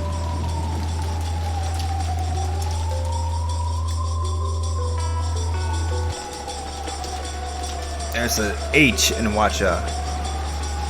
What you say? That you only meant well, well, 'cause you did. What you say? That it's all for the best, 'cause it is. What you say? That is what we need. You decided this. What you say? Did she say?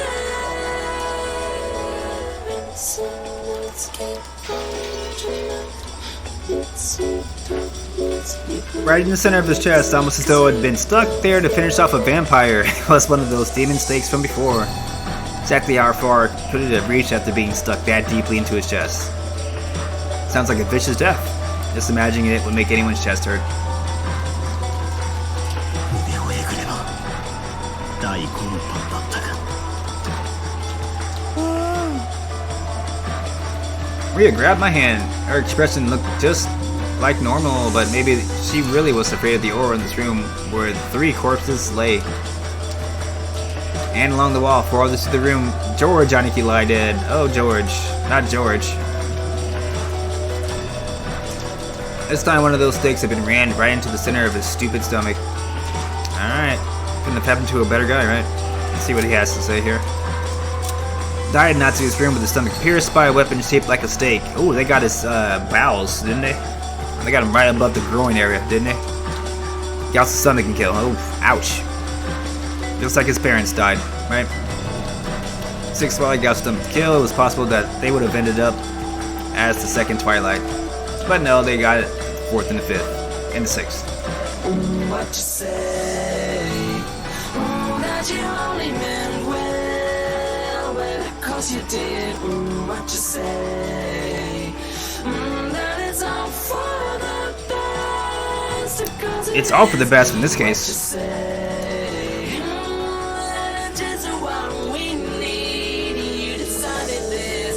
What you say, George? You bastard. You said nothing, but you're fucking dead. Alright, see you, George. R.I.P. George. Falling out of the stomach, more like. Wasn't gouging in the stomach the 6th Twilight. Wasn't, okay. Shannon's corpse was face down in front of the dresser lying in a sea of blood. Vicious. So, they're not confirming these deaths, but the fact that Battler is looking at their bodies and confirming that they are actually dead. He's looking at the bodies, basically. He's not a trained, pathologist. He's not a trained fucking... What do you call it? The fucking, the people that... Forensic scientist, there you go. I couldn't think of the word. He's not a trained forensic scientist. But, if he's looking at these bodies, and he's the one confirming that they're dead, then they're not pretending to be dead. So we can confirm all 3 of these people are in fact dead. None of these people, at least, are pretending to be dead. So, we know that for a fact. They are dead. But only when Battler himself is doing the pronunciations of them being dead, or looking at, the stakes in their hearts and seeing that it's not a trick or anything like that. There's not fucking makeup. They're not actually breathing, trying to hold their breaths, whatever. There's no fucking... They didn't take any drugs to slow their hearts or anything like that. Nope, they're actually bled out. They look like they're dead, and they pretty well can be confirmed to be dead. Only if Battler is saying it. So no, not if Nanjo pronounces them dead, because like I said, Nanjo could be a culprit, the culprit's accomplice, and just tell everybody that somebody's dead when they're not really dead. And then nobody's going to search the body because, if Nanjo says they're dead, then they must be dead. Who is Nanjo? He's, Kinzo's best friend. So of course he's biased, right? Why would he lie? Because he's Kinzo's best friend, right? He has all these ties to the fucking family. He's been paid, bought and sold by this fucking family. By the Trumps, by the Usurimias. So he has ample reason to lie. You can't really trust Nanjo in whatever he says. Only person in this game you can ever trust is what Battler, the chess piece, and Battler, the chess player, say. Those are the only two people you can ever trust in this game. I'll tell you that right now. So now that Battler's looking at Shannon's dead corpse, you know for a fact that she is dead. In this scenario, at least, she's dead. What you say? Pour one out for Shannon. Some say best girl. I don't. I say Eva was best girl, but Shannon's not bad. What you say? You decided this. What you say? Hey. What did Shannon say? She said I have a fucking dipshit for a boyfriend. That's what she said. And then she died. This motherfucker got her killed. This motherfucker got her killed. Bro, what the hell? Oh, what the... Oh. What's going on here? I gotta guess where the fuck Shannon's at here. I thought she's over here. There she is. Died in Natsui's room with her forehead pierced by a weapon shaped like a stake. The fourth Twilight gouged the head and kill. She spent her last moments with her beloved, dissing his fucking punk ass for getting her killed. That's what she did. I'm gonna try to save it here, and hopefully I don't fuck anything up. We'll save it in a different slot though. Alright, so let's see what the fuck's going on here. This shit. Can't see the fucking portraits. What the fuck is going on here? Can't see the portraits.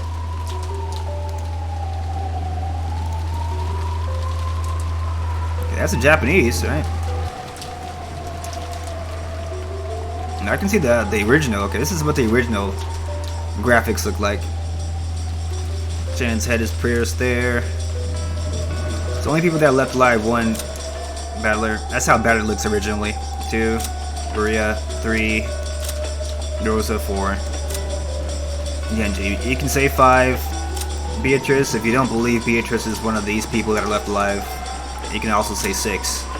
Kinzo, even though he hasn't been shown at all this entire game, it's very mysterious that he's even alive right now. We haven't seen him once. Or at least Battler hasn't seen him once. Remember what I just said, if Battler hasn't seen Kinzo, we can't assume that he is alive. People have said that he's alive. You've seen him in scenes with, Nanjo, with Shannon, who's now dead. Where the fuck's Shannon? Shannon, who's now dead, with Gohda, who's now dead. They are not Battler.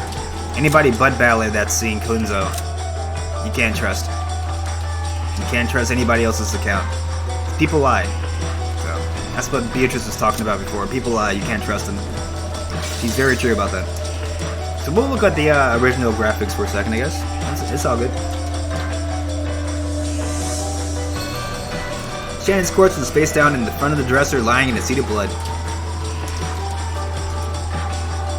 Very interesting way to die. That she's laying down.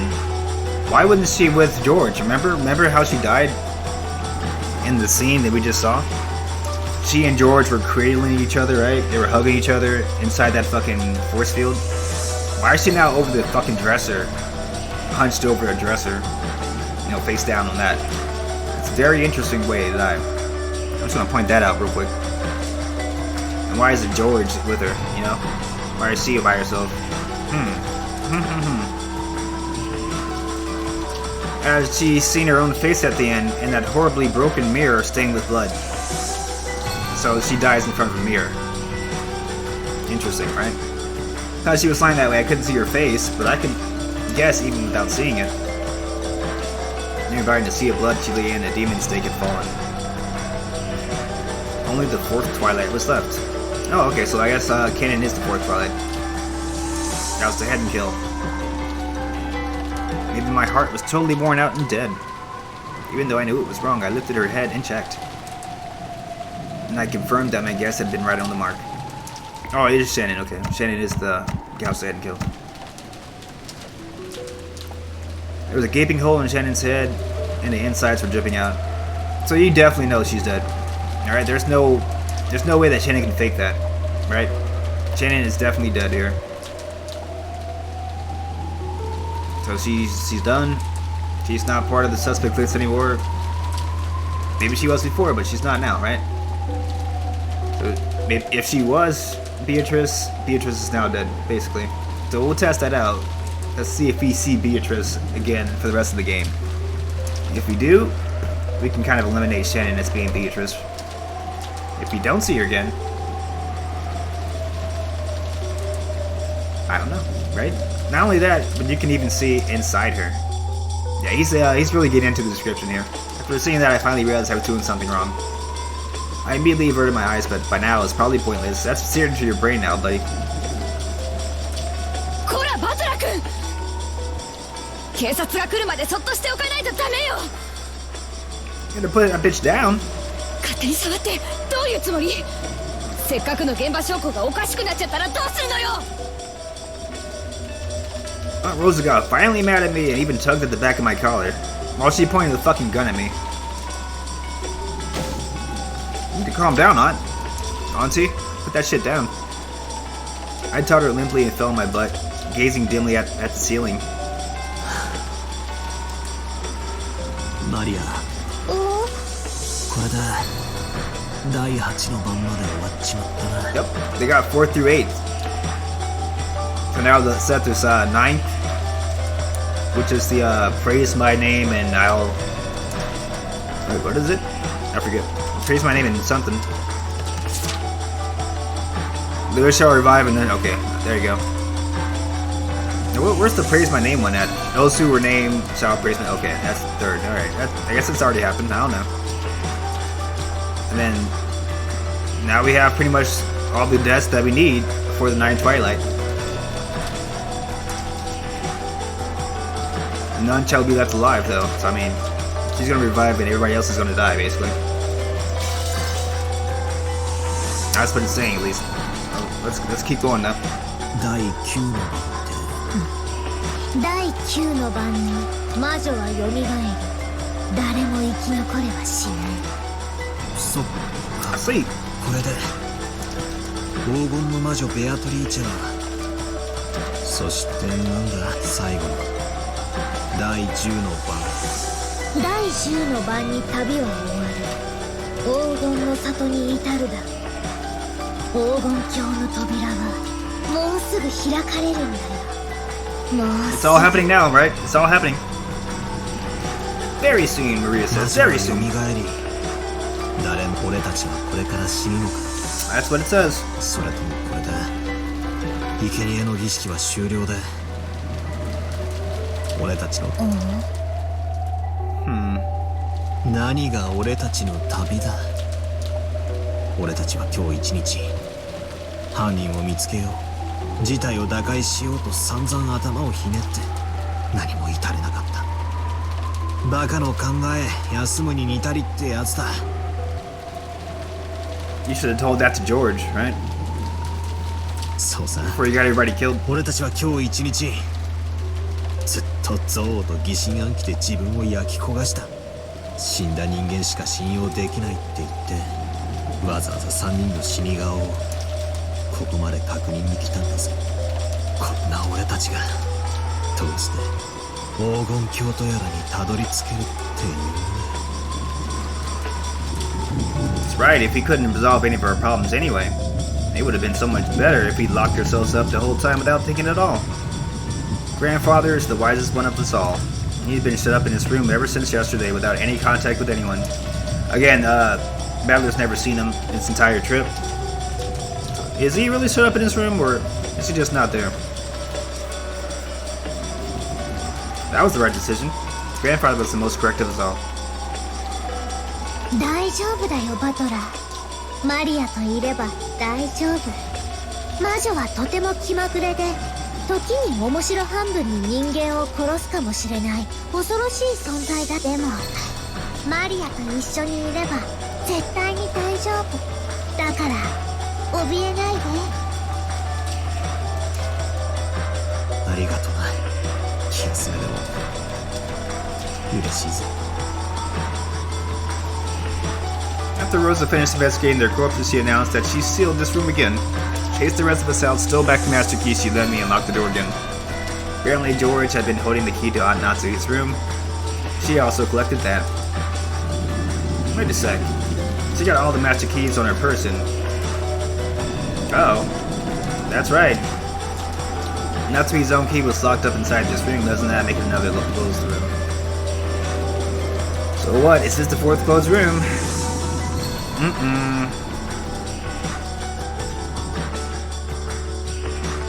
That's a hell of a closed room, right there.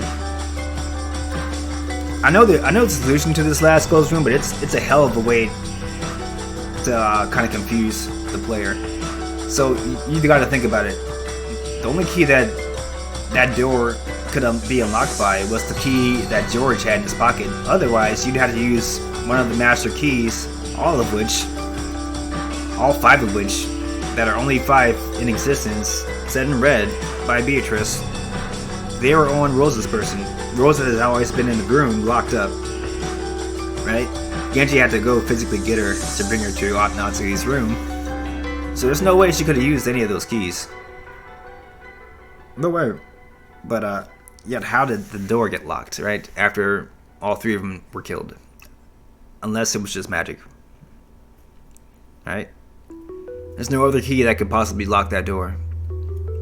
Now, you can lock the door from the inside, but then who's the one that killed them, right? There's nobody left alive after just the 3 of them died, and they're all confirmed dead, like I just said, because Battler saw them all confirmed dead.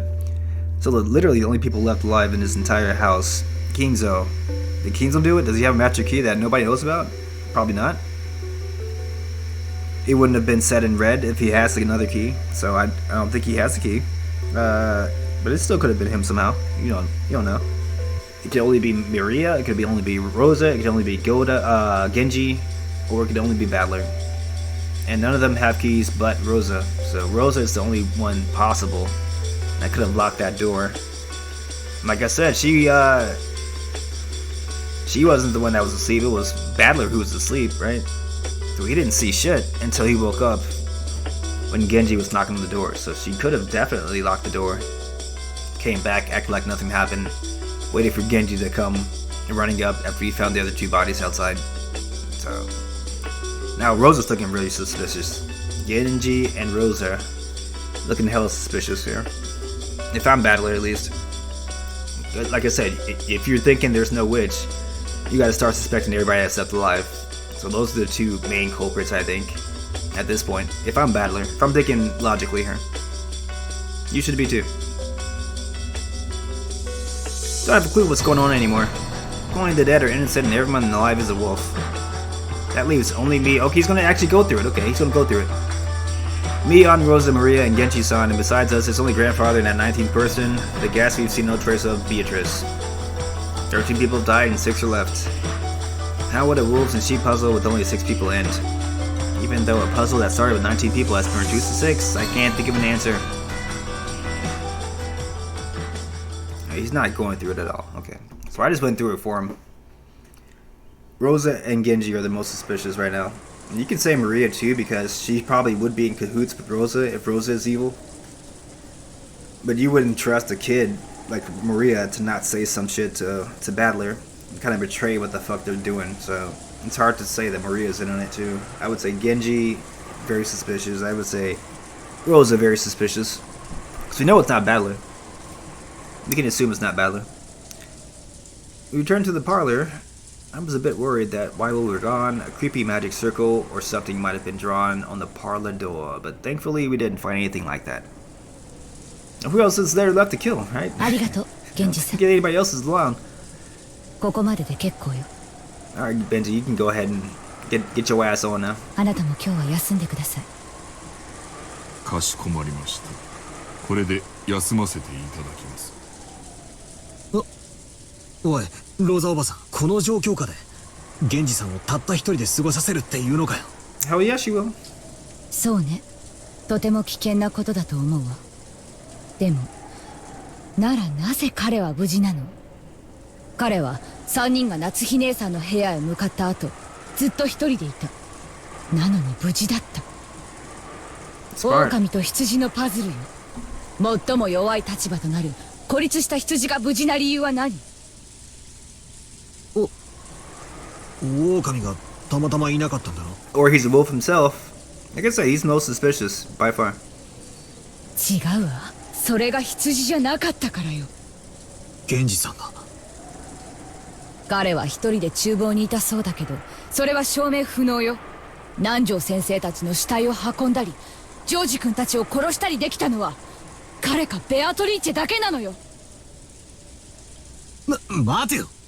その論法じゃ誰だって。バトラ様、お気遣いをありがとうございます。私は信頼を勝ち得るのは常にたとえ信頼をいただけなくても、私は最後まで誠実でありたいと思います。Genji. 源氏なら決まりね。あなたが本当に無実なら、それは明日やってくる警察が証明してくれるわ。だからそれまでの間、あなたを疑いから外すわけにはいかない。長年後宮家に仕えてくれたあなた、今夜はそして明日になったらもう一度仲直りさせてください。 Genji gave his head a small shake. 今日も明日も私は後宮家の使用人で、ご用がありましたらいつでもお申し付けください。それでは失礼させていただきます。 After hearing all that, there was nothing left to say. Genji bowed deeply and left down the hall. My man.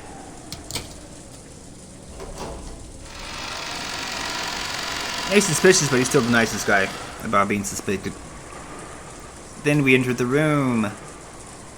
Even though Aunt Rosa had still had the master keys to herself, she thoroughly checked the inside of the parlor again. She opened the curtains and checked again to make sure the windows were locked. As I watched, how should I say it? You feel like it didn't really matter anymore. If I said anything careless, it would turn into another fight. For a while, I gazed at her from the corridor. I figured I'd waited just long enough and entered the parlor behind her.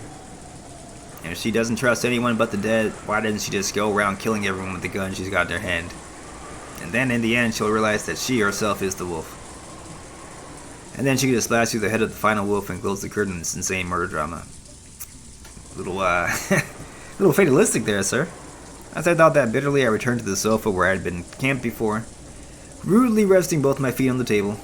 When I tried to do that, I found something there and stopped moving my feet. A what?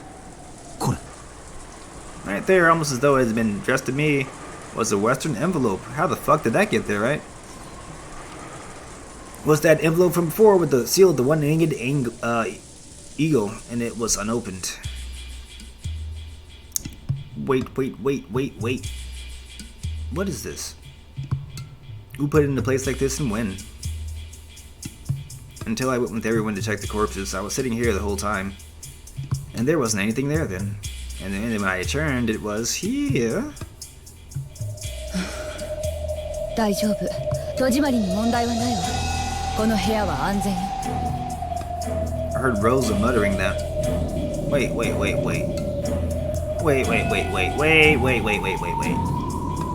We made sure this room was safe when we left it. You checked that the windows were all perfectly locked. Then we locked it up, came back, and the windows were still locked. And wait, who put this letter here and wow? And wow? I opened the letter. 2 pieces of stationery came out. first page has a magical circle drawn on it with something like blood. I asked Maria, she'd probably know what it meant. And then there was writing on the other page. After you make progress in solving the epitaph, in just a short while, your time will be up in a flash. The night twilight will begin quite soon. There was no mistake. It was a letter from Beato. バトラー、それは？ああ、今ここに来たら置いてあった。どうしたのマリア？バトラ君、その手紙は？いや、その、どうしてだよ。どうしてだよ。どうして。マリア、いらっしゃい。Aunt Rosa closed her eyes just a little and after thinking silently for a moment told Maria to come. Maria obeyed Mirza's words. Maza! As she did, something unbelievable happened. Aunt Rosa pointed the barrel of the gun at me. バトラ君、あなたを狼だと断定するわ。どうして？ You shouldn't have opened that letter by yourself, buddy. That was a wrong mistake to move. 私はこの部屋にたった今帰ってきて、そのテーブルの上に何もないことを見ている。そしてマリアがそのテーブルに近づいていないことも知っている。わずかな時間よ。でもこのテーブルに近づき、そして手紙を見つけたと主張するのはあなただけなのよ。そんなのって、いや、めちゃくちゃだ。なんで俺がこんなものを置くんだよ。おいおい、俺は不審なものを見つけて報告しただけだぜ。なんで俺が疑われるんだよ。あなたにしかその手紙をそこへ置けないからよ。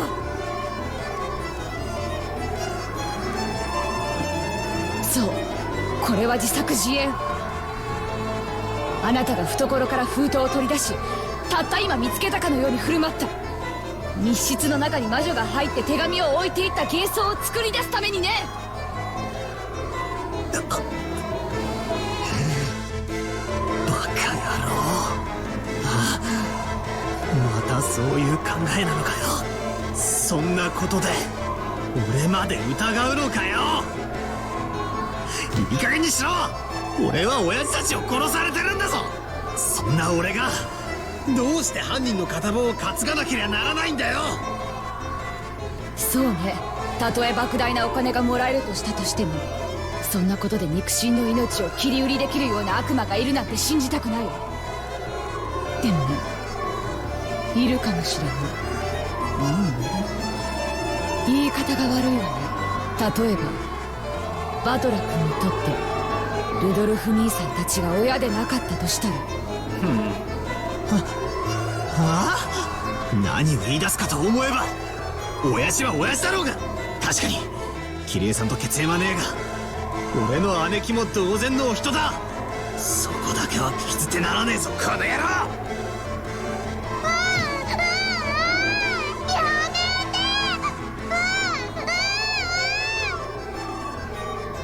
言うのをやめなさい。ごめんなさい、言い方が悪かったわね。確かに後ろ宮バトラ君はルドルフ兄さんの子供かもしれない。でもあなた本当にルドルフ兄さんの息子のバトラ君なの？何をわけのわかんねえことを。俺がバトラじゃねえんなら誰に見えるってんだよ。ルドルフ兄さんも含めて私たちは6年ぶりにあなたに再会している。あなたが本当に後ろ宮バトラかなんて誰も証明できないのよ。Ingenious. あなたは本当は後ろ宮バトラじゃなくて、後ろ宮家の財産をうまく騙し取ろうと紛れ込んだ何者かかもしれない。あなた自分が後ろ宮バトラだとはっきり証明できる。今この場で。いい加減にしやがれ。俺は俺だ。後ろ宮バトラだ。そこまで疑い出したら、あんただって本当に後ろ宮ローザなのかよ。自分は自分だ、他の誰でもね。ああそうだな。あんたの言う通りだぜ。死体以外で信用できるのは自分だけってわけだ。そこまで言うなら反論させてもらうぜ。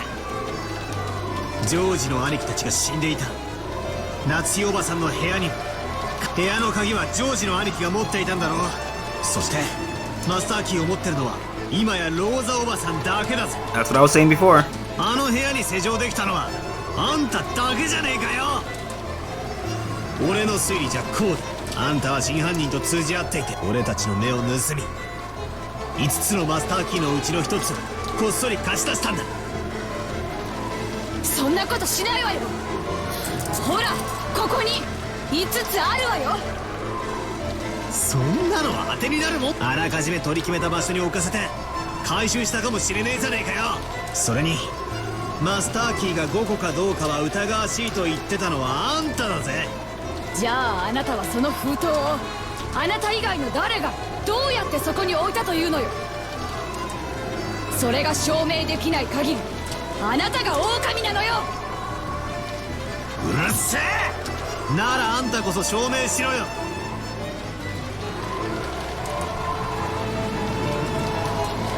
どうやって施錠したと言うんだよ。まったくにもってその通り。夏日の部屋も全く同じだぞ。いつもの通り。扉も窓も内側から施錠されていた。いかなるイカ様も細工もなく、そして隠された通行手段もなければ隠れる場所もない。夏日自身の鍵はジョージのポケットに入って室内に閉じ込められていた。あとは5本のマスターキーしかないが、それは全てローザが持っている。ついでに言おう、その客間も同じよ。本来の客間の鍵は使用人室に封印されている。だからマスターキー以外では解錠不能。部屋の密室定義もいつもに同じよ。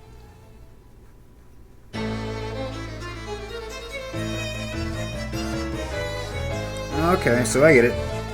She mentioned the parlor being locked because that disproves that Rosa's in cahoots with some kind of fucking dude on the outside shoveling the key underneath the fucking door or something like that.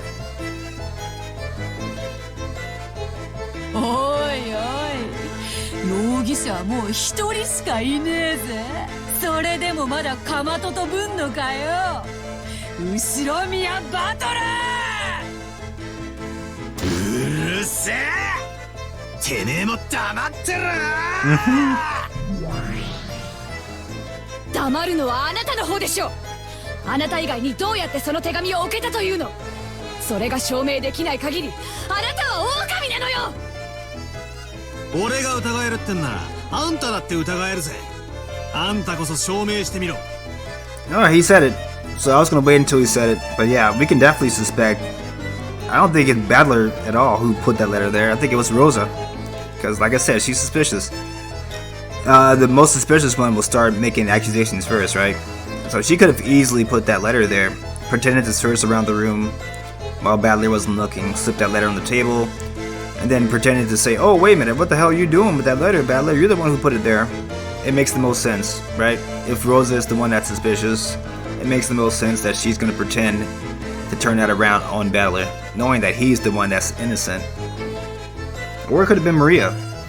If Maria's in on it too with Rosa. It could have been either one of them. We know it's not Battler though, because Battler's the only one with our point of view as the gamer. So it's either Rosa or it's Maria, basically. It's one of those two, definitely, who put that letter there. Ask yourself why they would put that letter there. We know why Maria did it. Why would Rosa do that?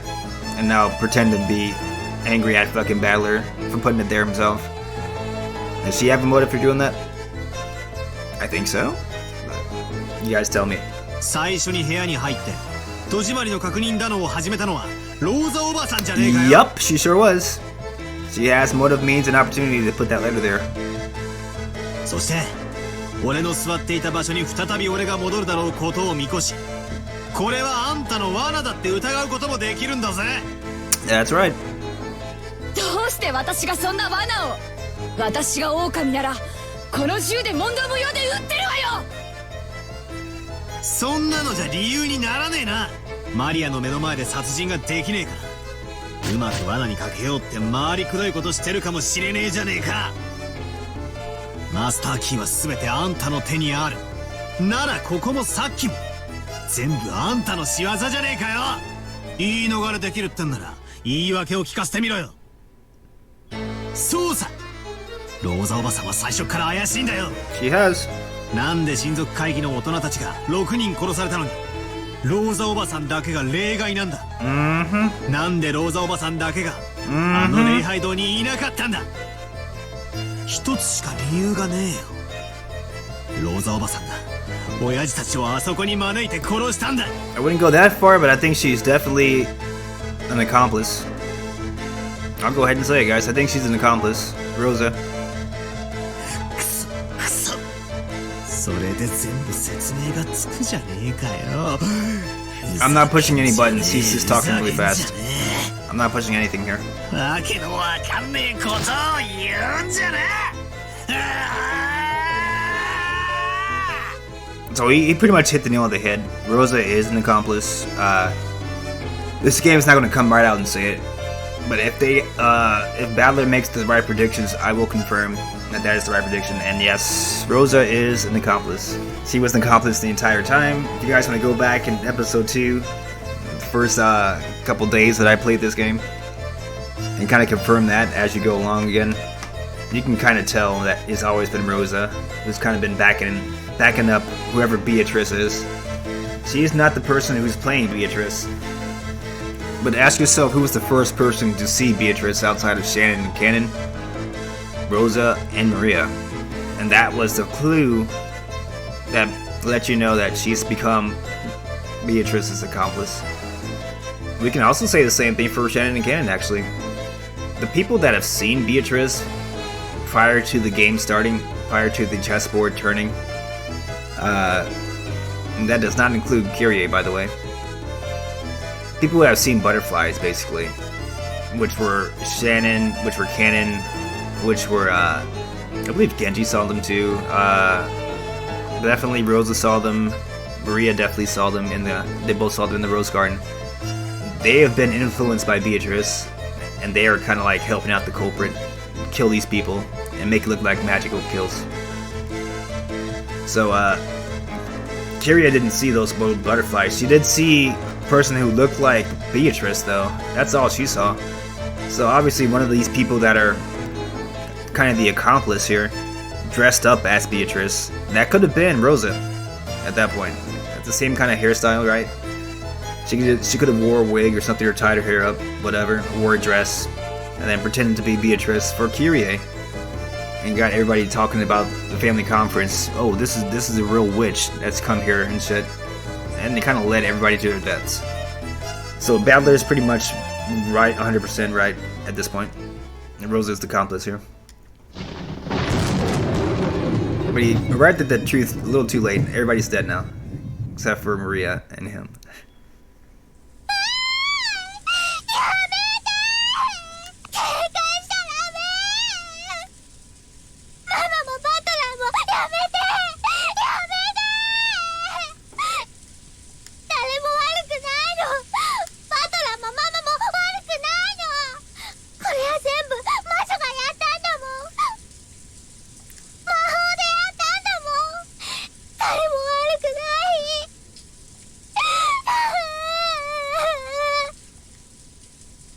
Maria thrust herself between Aunt Rosa and me as the blood started rising to our heads. I was taken aback by Maria's crying voice and returned to my senses. I had acted shamefully just now. He was acting logically. He doesn't want to suspect his family members, though, so, I mean, he's never going to see the truth. But that was the truth that he hit on. He hit on the nail on the head. My eyes filled with tears. The fact that Maria wants to pretend that this didn't happen and it's all a magical witch doing this shit, that is, it's pretty much Battler's bad end. He doesn't want to admit that it's fucking magic and shit. If he doesn't admit it's magic, though, there's gotta be a real culprit, and he's not willing to fucking name the real culprit, so he never is gonna win, basically. He's gonna be locked in his stalemate forever. 全部魔女のせいだったんじゃないかよ。鍵がどうこうとか、トリックだのアリバイだの、全部バカらしかったんだ。魔女の仕業なのに、俺たちは同じ人間同士を信じ合うこともできなくて。なあ、ローザおばさん。人間の犯人なんて最初からいなかったんだ。全部魔女の仕業だったんだ。だからローザおばさんが犯人のわけがないし、俺やマリアだって、そしてゲンジさんだって他のみんなだって、どうしてこんなことに。俺はどうして大好きだったローザおばさんとこんなことの怒鳴り合いをしてるんだよ。優しくって大好きだったおばさんとどうしてこんな罵り合いをしてるんだよ。なんでみんなで疑い合わなくちゃならねえんだよ。So this is kind of continuing the theme. Maria starts saying, "Oh, it's the bad witch," whenever Rosa starts beating her ass. Because you couldn't blame it on Rosa as Maria, right? You can't say it's your mother's fault for being a fucking bitch. It's the bad witch that's doing it, not Rosa. So now Battler's doing the exact same thing. Oh, it wasn't Rosa who killed these people, an entire family. You know, it's this fucking bad witch, Beatrice. So he just stops thinking, basically, and lives in the fantasy world, literally just like Maria. And we're supposed to draw that parallel here. And he stops thinking and he starts wanting to blame things on fucking witchcraft and shit. And he doesn't want to face the truth, basically. And that's the theme that's going to continue in this game.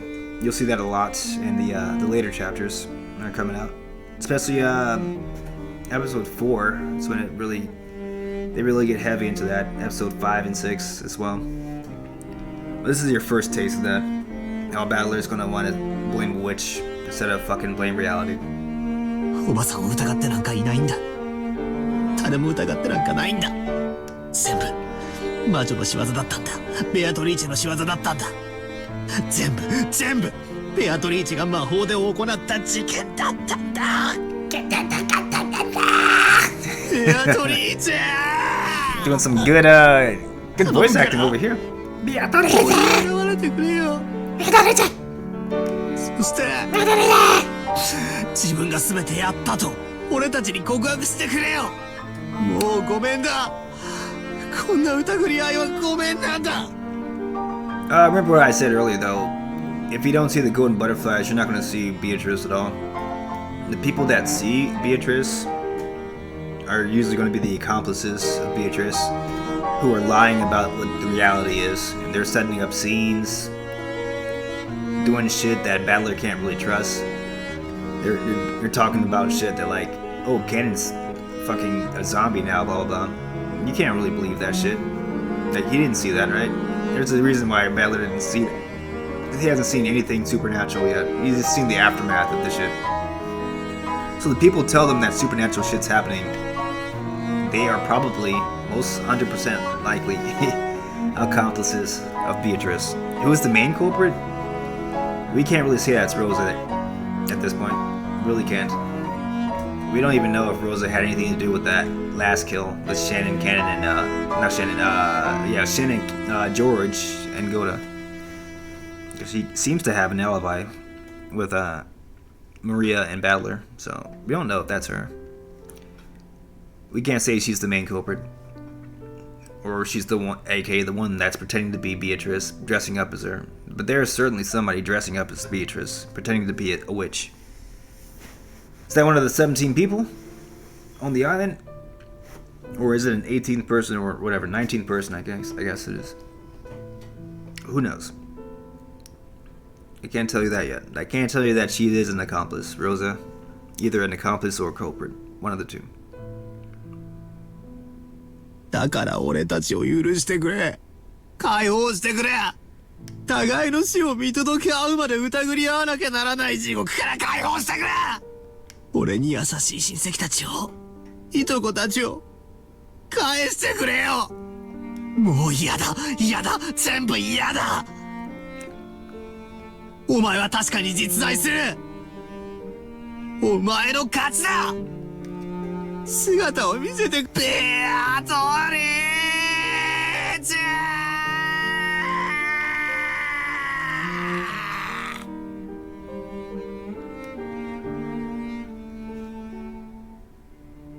Well, that's the chess piece talking, not the chess master. Don't worry.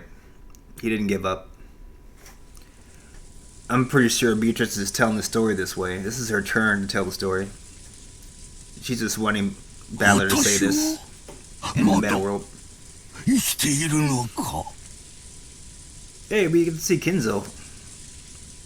Apparently, some time ago, Kinzo had fallen into a doze. He dozed off. He searched for his spectacles and looked at the clock. It was 10 p.m. 2 hours away from midnight.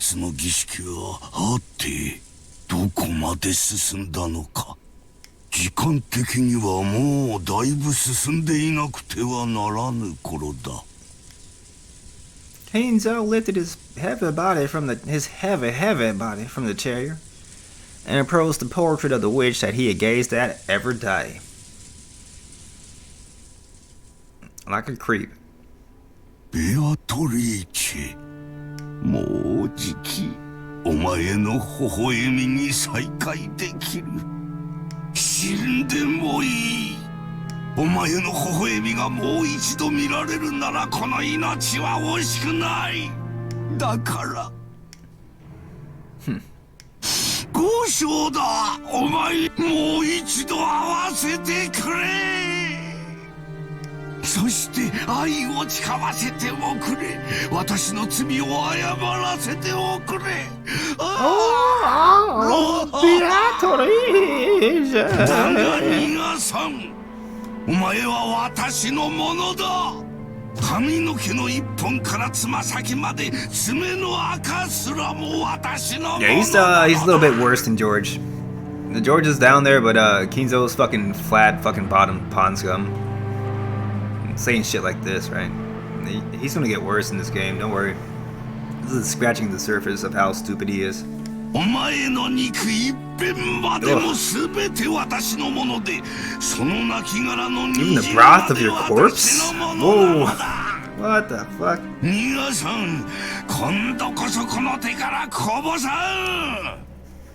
ん。お前を永遠に私のものにしてやるぞ。二度と逃がすものか。 So just think of this obsessed motherfucking asshole willing to kill his entire family, start this goddamn sacrificial ritual to kill an entire family, basically. Just about, you know, the only persons left alive are Maria, Rosa, and Battler. Everybody else is dead.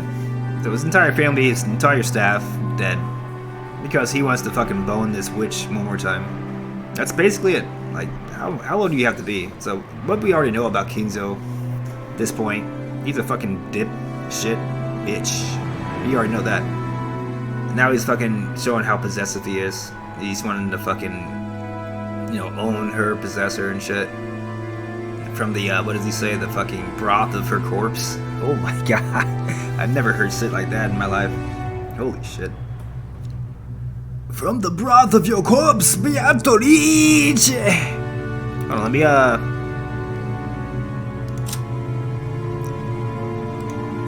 go back to my new portraits here.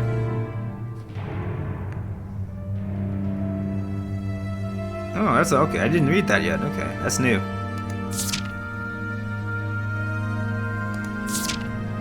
Okay, oh yeah. Kinzo howled in rage, and then suddenly fell to his knees as he shook and scraped at that wall. Oops, the wrong button there. In an instant, he had started sobbing like a little pussy.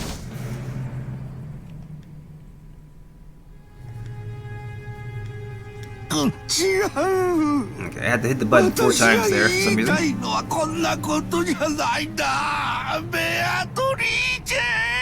You still, I mean, you don't say that shit and like say, oh, let me take it back, man. You don't say shit like that. Like, oh, I'm gonna possess your ass to the dirt, down to your toenails, to your fucking broth of your corpse. I'm gonna fucking kill you so I can keep you forever. Like, what the fuck, dude? That's fucked up in times infinity, right? Like, Jesus Christ. You can't take that shit back. It shows how impulsive he is, saying shit like this, and then, oh, I just want to take it back. No, I'm sorry for what I just said, right? It's like a fucking wife beater beating the shit out of his wife, and then, oh, I'm sorry I did that. That's the same kind of personality, dude. This guy is. I don't doubt that he's beating his fucking wife. He beats his kids, right? So we know he cheats on his wife with Beatrice. So I'm sure he's beaten his fucking wife before. That's the kind of fucking asshole this guy is. I'm sure George takes after him a little bit, right? Well, I mean, he's not that bad. He's not that bad. Kinzo's fucking horrible, though. Look at him. He wants to apologize for the bad shit he's already done. He's probably done some horrible shit to Beatrice back in the day. Crying like a baby.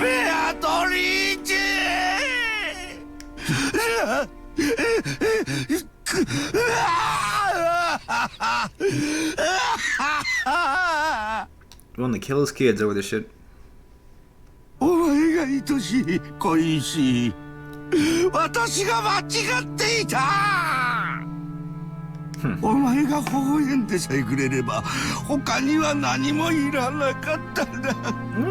hate the guys that go, oh, why don't you smile, darling? Smile for me, darling.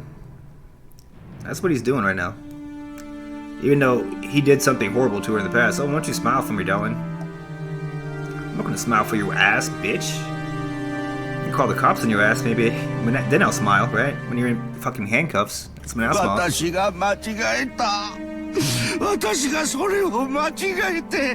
They might have given you too many clues about what he did. You might want to ignore what I just said there. Oops.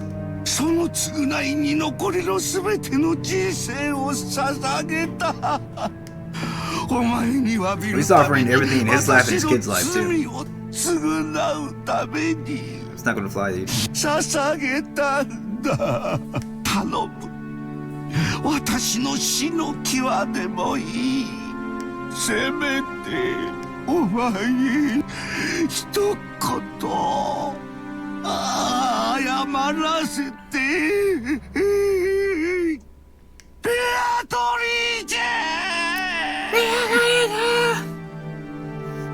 The dumbasses that do stupid shit like this, and they'd say, oh, I want to apologize, please let me apologize. It's not for the frickin' person you wronged, it's for you, right? So fuck you, go to hell and die. Don't deserve it, sir. Keep crying.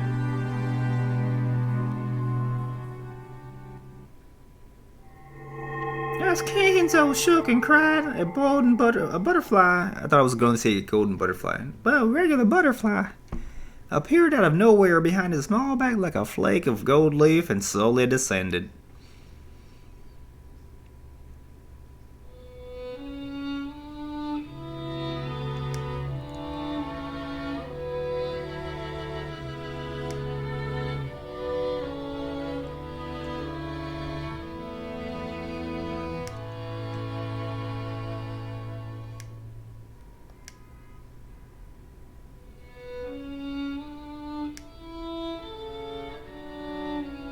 Kinzo, as though he had suddenly remembered something, approached the chest, said, remember what I said about Shannon? If you see Beatrice again, that's confirmation that she is not Beatrice. We haven't seen her yet. Long story short, we're not seeing her right now. We don't even know if Kinzo's alive, so even if she appears before Kinzo, that's not proof that Beatrice is being seen by anybody. If she does any magic and shit like that, that's not proof that she's being seen by anybody, because they don't believe in magic, right guys? So any kind of magical shenanigans that happens and Beatrice is there, it's still not proof that Beatrice is still around and somebody is still dressing up as her. So we might be drawing conclusions here, guys. Now it could be anybody up until the point that Shannon dies.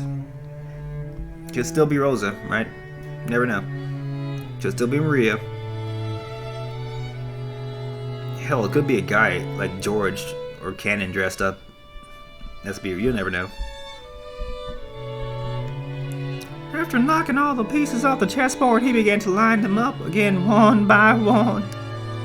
It was a setup for an ongoing game.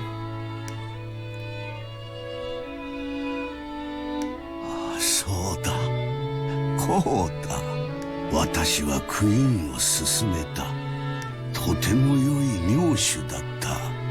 お前には少々きつすぎるかもしれん一手だった。Too intense for you. お前は駒を見捨てるか見捨てないかに悩み。I'm a little too intense for you, Beatrice. Let me rein myself in. Hansel waited with the opposite seat empty. Early, very soon his opponent would appear there, and he would be able to start this game again. You fool, Kenzo. You want to apologize? You want to see my face again? You want to make my smile an eternal thing? Why can't you say a much simpler word? Even though that's the sole element of this world. Oh, I know what she wants to say. At that time, Kenzo muttered. Was it a prayer? An entreaty? Well, it was probably just best to call it muttering.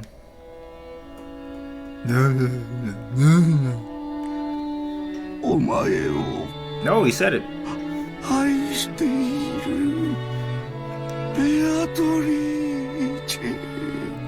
He's over here singing. I stay Beatrice. They were pure words like something an innocent child would say without any evil intent. You really are a fool, Kenzo. If you ever had the chance to do your life over again, know that those words will never cause a woman to fall for you. That's right. Not unless a miracle happens. That's what makes this. At that moment, Kenzo definitely heard a small knock, one with a tempo that differed from those of the servants. The woman beyond the door didn't answer.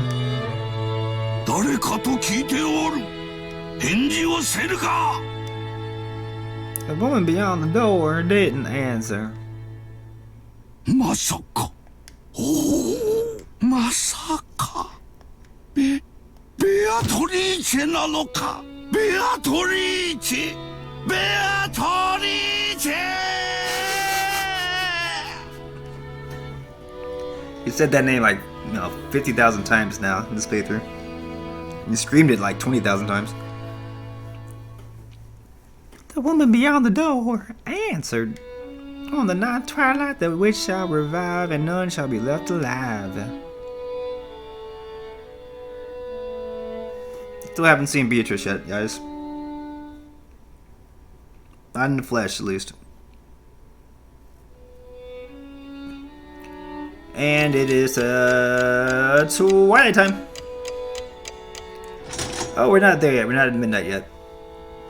We're at 11:30, sir. 11:30 p.m. Day 2.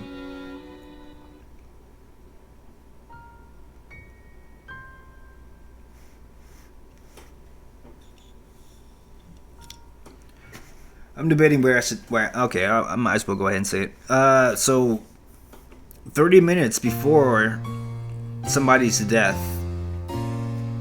they do the thing in this game where people are now able to start seeing magical shit happening only before they die, basically. Why? Because once they're dead, again, the story that Beatrice is telling, anything can be made up when somebody's dead. Anything that happened to that person can be made up and can be said to be the truth. Once somebody's dead, this is what we saw in the last kill room, right? When Shannon, when George, when Gohda were all killed by magic, right? Were they really killed by magic, or was there somebody else doing the killing there? Probably somebody else doing the killing there, and magic doesn't exist, probably, but the way it was depicted, somebody's gonna say, oh, it was magic that killed all three of them. Why? Because they're dead now, and they can't say anything other than that in defense of what actually happened to them, because they're dead. So when somebody's about to die, their story is no longer being shown in reality. So 11:30 is 30 minutes before the end of the game. It's been confirmed already in episode 1 that midnight is the time when everybody on the island dies. So we can assume Battler's about to die here. So he's going to be seeing some fantastical shit in this next scene, and you really can't take it at face value because it's not really happening in real life. He's about to die. So he's pretty much being shown whatever the fuck anybody wants them to see as they wind up this game and kind of close it out and kill everybody else on the game board. It was not reality what he's seeing right now.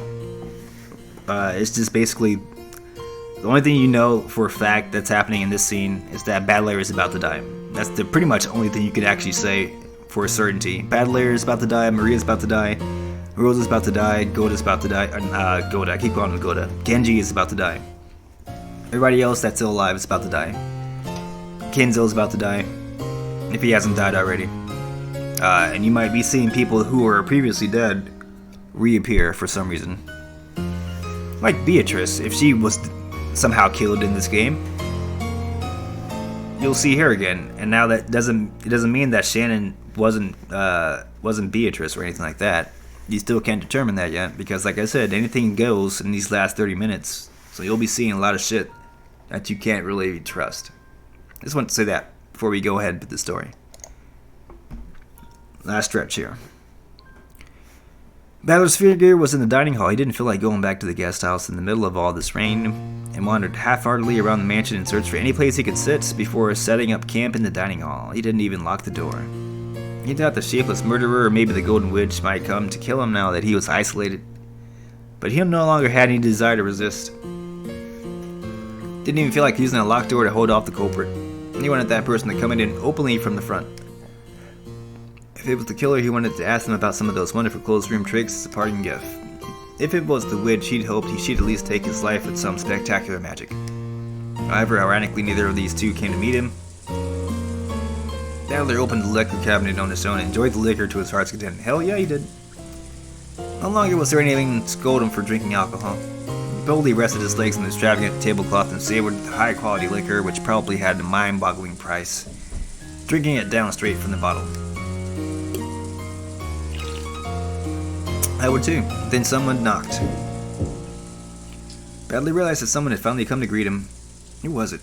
ああ、鍵なんかかかってねえぜ。誰でも入ってきてくれ。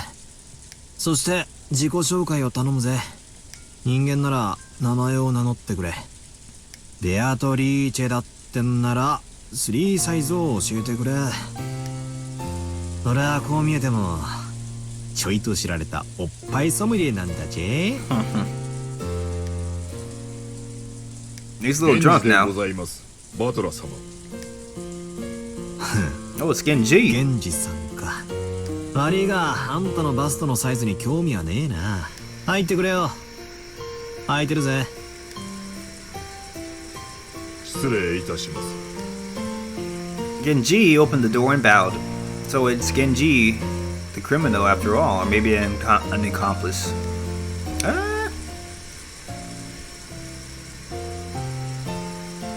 You be the judge, I'm not going to tell you guys.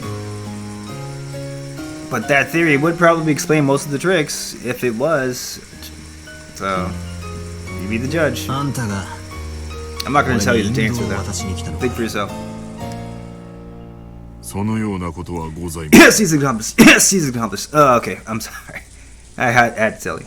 お邪魔なようでしたら失礼いたします。He's an accomplice, but he's not really. He didn't kill anybody. He just moved bodies around and helped people cover up their kills. So, in this game only, by the way, let me stress that he's only an accomplice in this episode 2. Who knows if that's really what happened in reality? But for this episode only, the way that Beatrice is telling the story, yes, he's an accomplice. And doesn't make him an accomplice in real life. So, just letting you know. But in this episode, yes, definitely is.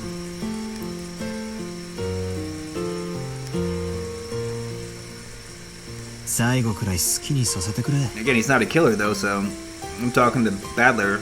It's not really dangerous at this point. バトラ様は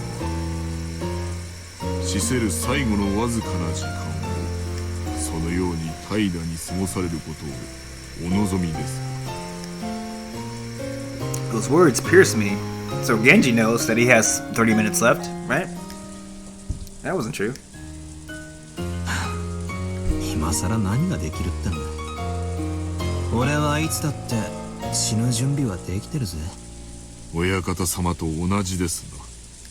本当にあなたは親方様の血を色濃く受け継がれている。それは初耳だぜ。親方様の人生はいくつかの悲しい出来事の末、すべて贖罪のためのものとなり果てたのです。 That's definitely true. あんたは何を知っているんだ？ Yeah, he ain't gonna tell you that. You know that.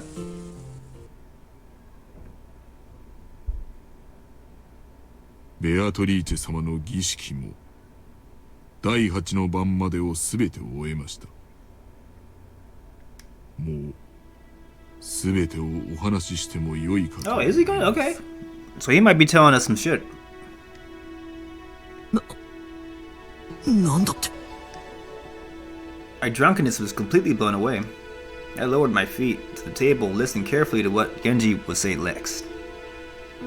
バトラス様、親方様の書斎へご案内申し上げます。親方様たちに直接お話を聞かれるのがよろしいでしょう。じい様たち。おい、それは一体どういう？さあ、こちらへご案内申し上げます。バトラ様。After Genji told me to follow him, he started to walk down the corridor. I threw my drunkenness off completely and went after him. Now he's still drunk. We climbed a big staircase toward the 3rd floor. Genji stopped hawking halfway. He then turned back and spoke.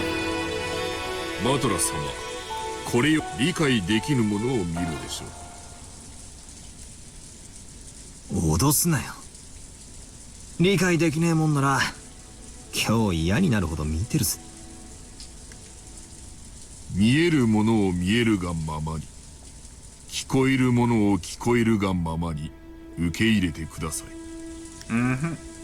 なぜ Remember what I said, guys. 何も必要はありません。 Why would Genji be saying this right now, right? Ask yourself, if he's not the accomplice, why would he be saying this? Because he is the accomplice. バトラ様はただ真実を知ることになるでしょう。それをお認めになるか、お信じになるか、あるいは否定されるかも、すべてバトラ様にお任せいたします。 Just give him the same choice that Beatrice gives him, either to use logic or to pretend that whatever you're seeing is real. And what he's going to be seeing most likely is magical shit. So you can live in a magical fantasy land, or you can believe something is real just because you see it at the end of your life, or you can think about things logically, try to reason your way through this fucking scenario, and realize that Genji is one of the accomplices, and one of your family members is part of the murdering spree here. It's been going down. Let's see what he does, though. Genji checked one last time to see whether I was prepared to know the truth. The 8th twilight had already ended, and the 9th, the witch would arrive and nobody left alive. It meant that Beatrice has already been revived. And it probably also meant that none of us were all allowed to return to life.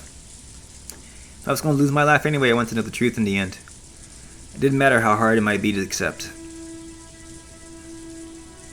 ああ、鬼が出ようと魔女が出ようと覚悟できてるぜ。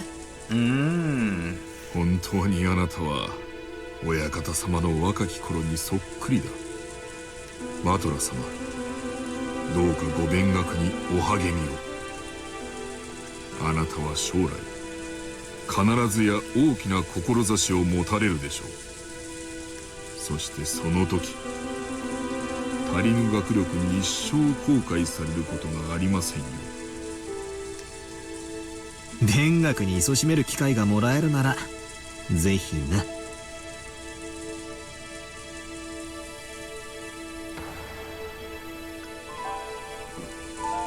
Genji's silence felt like it was further confirmation that a certain resigned feeling I had.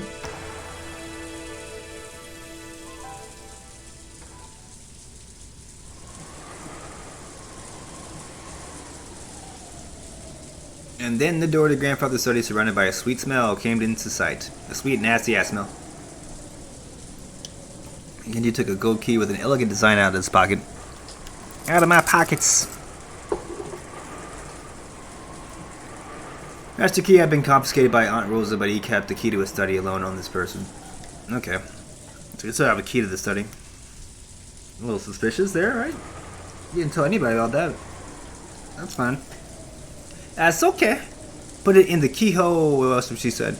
And he made a heavy clunking sound, that's what she said.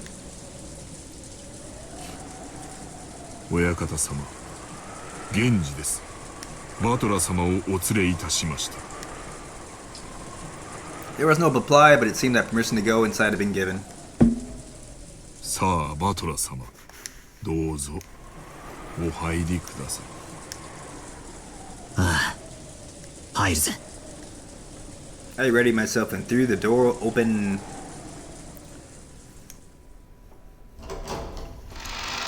What are we gonna see here? Uh-oh. That's what we're gonna see, right? Golden butterflies. So you know everything that's gonna happen right now is magical shit. Oops, I didn't read that. Oops. At that moment, I got slightly disoriented by the dazzling golden glow. It was unbelievably a swarm of butterflies that shone gold. First time he's ever seen the gold butterfly show. The gold butterflies that completely filled the inside of the study poured out all at once. なんだこりゃ。 It was almost like gold leaf confetti. The interior of Grandfather's study was filled with a golden glow. And on the sofa, like a reception chair in front of the study desk, I could see Grandfather's back. The first time we see Grandfather. Ever. There was someone on the side opposite from Grandfather. It was in shadow, so I couldn't see it well. 親方様、バトラ様をお連れしました。バトラか。今思考が忙しい。しばし沈黙せよ。Kingsley declared that unhappily his back still turned. Seemed he was enjoying the chess game with a visitor. Apparently the opponent had a counterattack with a superb move.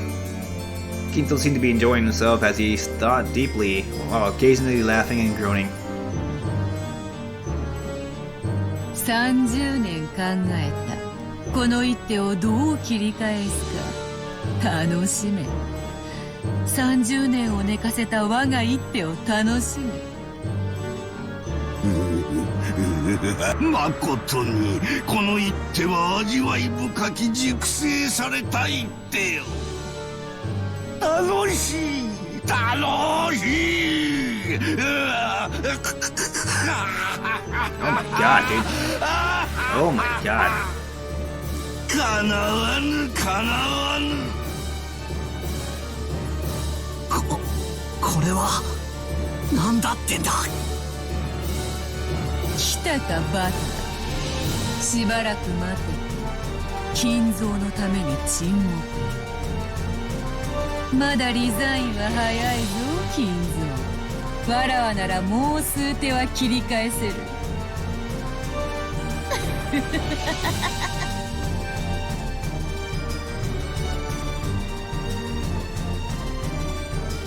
Should have been my first meeting with that witch. However, I knew this witch. This son of a witch. Even though it was our first meeting, I knew her from the portrait. 源氏、バトラのために飲み物を振る舞え。 Hell yeah, you gotta serve some alcohol for me. この男によりふさわしきやつは何か。若き日より親方様が愛された。いつも。Better be some whiskey, I know that. それが That brandy shit. 振る舞ってやれ。よくぞ来たな。後ろ宮バトラ。まずは座れ。そなたはわらわの名を何度も呼んだな。それに免じ、わらわとの面会を許した。そしてお前はわらわに何を聞く？何を尋ねるのか。黄金鏡の扉はもうじき開かれる。魔女たちを迎え入れてのわらわの復活を祝う宴はもうじきだぞ。それまでの間お前の問いにいくらでも答えてやる。聞きてえことは山ほどある。この島で何が起こった？そしてどうしてこんな事件が起こった？密室についても聞きたい。礼拝堂は？ジェシカの部屋は？シオニ室は？夏代おばさんの部屋は？ Which one she's gonna be answering first, man? You answered too many questions. そして客場は？ Another one. 聞きたいことはまだまだある。魔女の正体は？本当にベアトリーチは魔女なのか？何が目的だ？俺たちに何をさせたい？俺をなぜここへ呼んだんだ？答えろ、全てだ。やかましい。問えば答えは返るのか？そういうな金蔵。もろく儚い雲の巣もヘロデの王から守ってくれることもある。この世に無駄なものなどないように無駄な質問もまたない。よいよい、すべての質問に答えよう。 What? Real shit? ただし条件が一つだけある。なんだ？すべてを聞きわらわの存在に納得できたならひざまずきわらわの靴に It's really all about this kissing my shoes shit. お前を屈服させたくてわらわはここへ呼びつけたのだから。わらわと金蔵は賭けをした。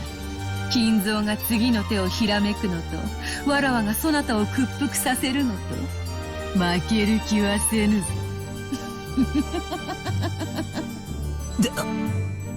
でけえ口を叩きやがって。ああ、いいぜ。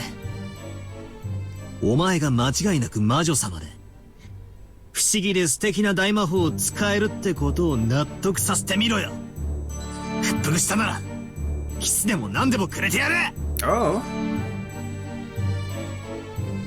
The witch cackled gloatingly, and then she glared at him unpleasantly with eyes that said a man can't go back on his word. よくぞ言った。 Shouldn't have said that, dog. Sound like George now. どの問いから答えようか。すべて答えるぞ。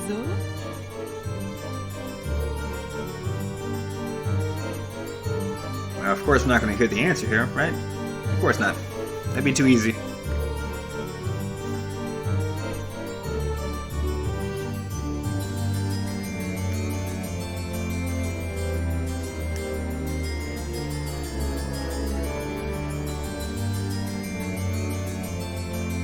And then the witch started to tell everything.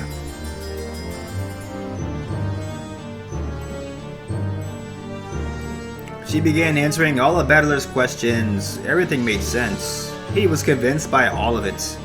And then Battler had no choice but to admit it. The witch certainly did exist. Again, you can't believe anything you're seeing. This is all a magical end. This is all Beatrice telling the story at this point, 100%. This shit didn't really happen the way this is telling us it happened. What followed is a story that needs no retelling. When the king falls and you are defeated, it's time to start reflecting on your finished game, and then all you can do is set up the pieces one more time. This is Beatrice telling the story like she won entirely, and Battler is fucking her little pawn now.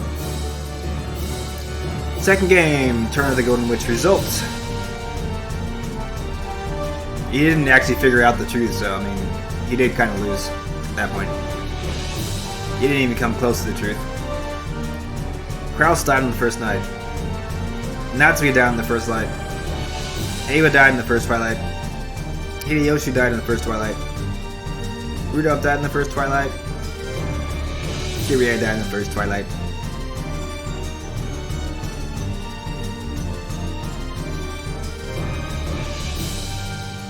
Second twilight, Jessica died. Third twilight, Kenan died. I guess it's the second. Oh yeah, there's two on the second, I'm sorry. By a stake of Modus, stake of Satan. There are 7 stakes. Shannon died on the 4th, stake of Mammon. Gohda died on the 5th, stake of Beelzebub. George died on the 6th, stake of Lucifer. We didn't see Lucifer. Nanjo died on the 7th, stake of Belphegor, didn't see her. Kumasawa died on the 8th, Leviathan, did not see her. The witch Beatrice survived on the ninth twilight. She finally opens the door to the Golden Land. That's when everybody dies, basically. Would have been 30 minutes from that point in time. At midnight. On the third day. Kinzo missing on the 10th twilight. After he acknowledges the existence of the witch, betrays himself, the witch invited to the Golden Land. Rosa missing on the 10th twilight. The witch did not invite this woman to deny the witch's existence to the Golden Land. Missing on the 10th. After she acknowledges the existence of the witch, pulls herself, down to the Golden Land. Genji, after he acknowledges the existence of the witch, betrays himself, the witch invited to the Golden Land. Battler missing on the 10th night. Will he acknowledge the witch's existence be invited to the Golden Land? Really? The witch shall praise the wise and bestow 4 treasures to the Golden Land. There, they chose to revive the dead souls and love that was lost. After all, if their desire had been abounding with gold vein inside, they would not be able to receive it. The kingdom chose the person he had loved and lost. Maria chose the lost lover of her mother. Genji chose the peaceful sleep. Rosa didn't get shit because she's a fucking bitch. And then Battler didn't seem to get anything either because he doesn't believe in the witch. The fucking witch. Sleep peacefully, Beatrice. Let nothing disturb your slumber ever again. The winner is Golden Witch Beatrice. Because time ran out before any of the 18 could solve the riddle of the goat. All 18 died. When the seagulls cried, none were left alive. Complete victory by Beatrice. In the process, she broke fucking Battler's mind in half. Mind breaker! Mind raper!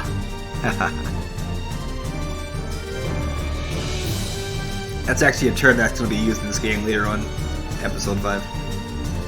Look forward to that, guys.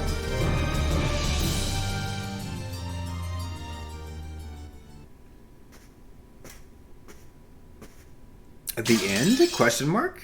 The end? Now it's fucking midnight, right? Or very close to it.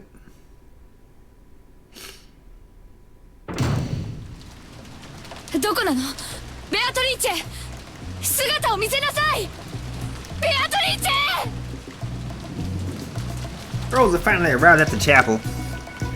They pointed her gun around her, screaming the witch's name, but there was no way she would receive an answer. Why would you think that Rosa's screaming Beatrice's name? Like she's acting like an accomplice of some kind, trying to get Beatrice to show herself and give her money that she fucking said that she was promising Rosa, right? That's what it sounds like to me. So she's outing herself as an accomplice right now, basically. If you guys didn't get this. A lot of people didn't get this part in the episode 2 ending. Rosa's outing herself right now, though. Why would she be fucking waving a gun around? There's nobody around but her, right? She's acting crazy, and then she's all about this gold. Like somebody promised her the gold if they fucking help kill their fucking siblings. That's what it sounds like to me. They're not coming out and saying it, but this is what happens when you fucking fuck your family over. Make a deal with the devil witch. After grimacing slyly, she noisily approached the table where her siblings' corpses lay, still exposed, and stretched out her arm toward the golden ingot. So obviously she didn't care about her siblings' dead bodies because she helped kill them. What she cares about is that gold. It was very heavy, but Rosa didn't mind. She grabbed that one up in the blanket and threw it over her shoulder.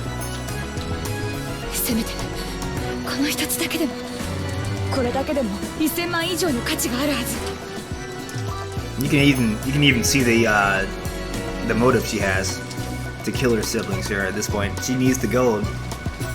For some reason, all the siblings need to have that gold.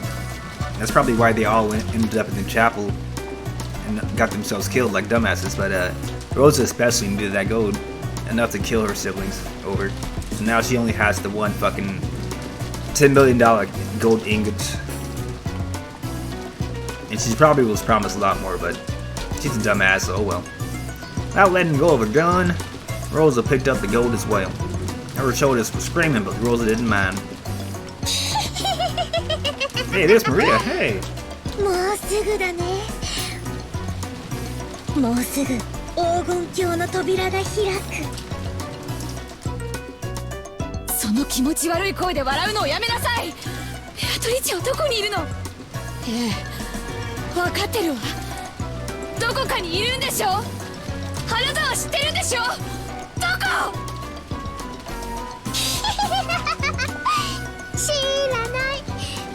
探さなくても黄金鏡で会えるよ。 I'm gonna keep my mouth shut here for this. Just let it play out, guys. Ouch. その笑いをやめなさい。私が笑いたいくらいよ。そうね、あれは間違いなく魔女だったわ。間違いなく魔女だった。私は分かってなかった。魔女を名乗る人間だと信じてた。違う。あれは本当に魔女だった。私はあんなのにごまかされないわよ。いるでしょ。出てきなさい。姿を現しなさい。ベアトリーチ。だからもうすぐ現れるよ。黄金鏡の扉が開かれるよ。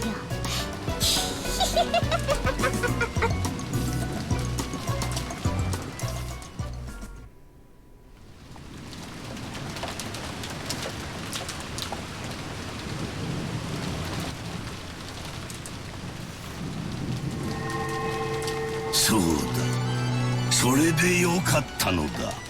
構わぬ、ルークを捨てるぞ。持てるもの全てを失う覚悟がなければ至ることもできぬキングがお前という女なのだ。 That's not how you play chess. You don't lose your rooks just for the hell of it to get close to the queen or the king. 追い詰めるぞ、ベアトリーチ。 Not without a rook, you won't.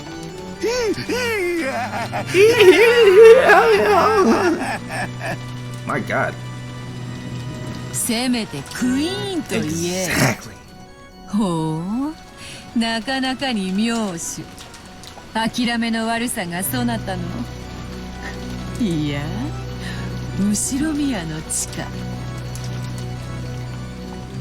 心地よし、実に優雅な夜だ。Wow. They had some fun recording this, didn't they? ベア、そろそろ宴の時間でございます。もうか、早い。お前と過ごす夜はいつも早く、月がリンゴのように落ち、川面より跳ねる小魚のように日が昇るのだ。行こうではないか。 I like a sweet 時間 fish. だ。立て、バトラー。わらわの復活を祝う宴の始まりだ。わらわの新しい家具。いや、玩具として紹介しようぞ。お歴々の魔女たちに。 The witch was relaxing elegantly, her feet thrown out from the sofa and resting on top of a footrest. However, the footrest wasn't part of the sofa, but a human. What? Human down on all fours. Oh no. Not Battler. ベアトリーチェさん、お召し替えのドレスでございます。 What the hell happened to Battler? 主賓はお前だが、ホストは私だ。私は先に出ていよう。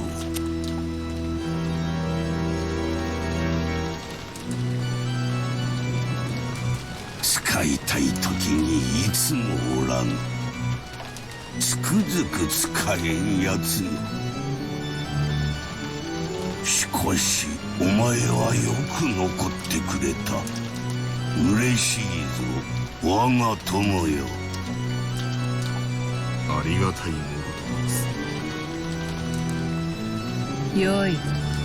二人とも先に下で待て。源氏、ご苦労。そのドレスはそこへ置いていけ。かしこまりました。それでは親方さん、我らは先に行こう。ベアトリーチェ、後ほどな。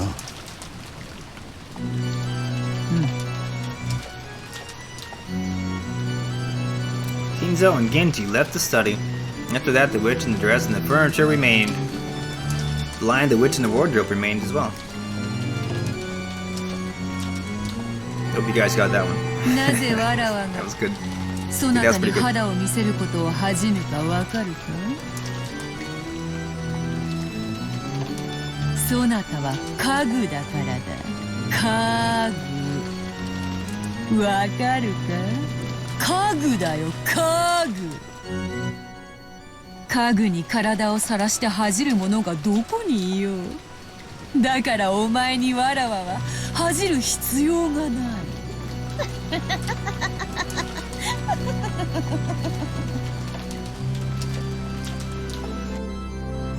The witch rose and her jacket slipped off just from her shoulders. After that, the jacket fell to the ground with a thump. When the furniture respectfully approached to pick these clothes up, the witch gave it a small kick and it fell over. The furniture was afraid of what misconduct they might have shown. そなたは家具の分際でわらわに自らボタンを外させるつもりなのか。立て、そしてこのボタンを外せ。一つずつ丁寧に早く美しく粗相なく客人たちを待たせてしまうぞ。早くわらわを着替えさせろ。My boy, Battler.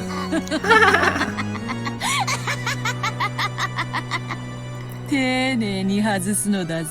そなたの目玉一つよりも高価なボタンであるぞ。間違ってちぎるようなことがあったなら。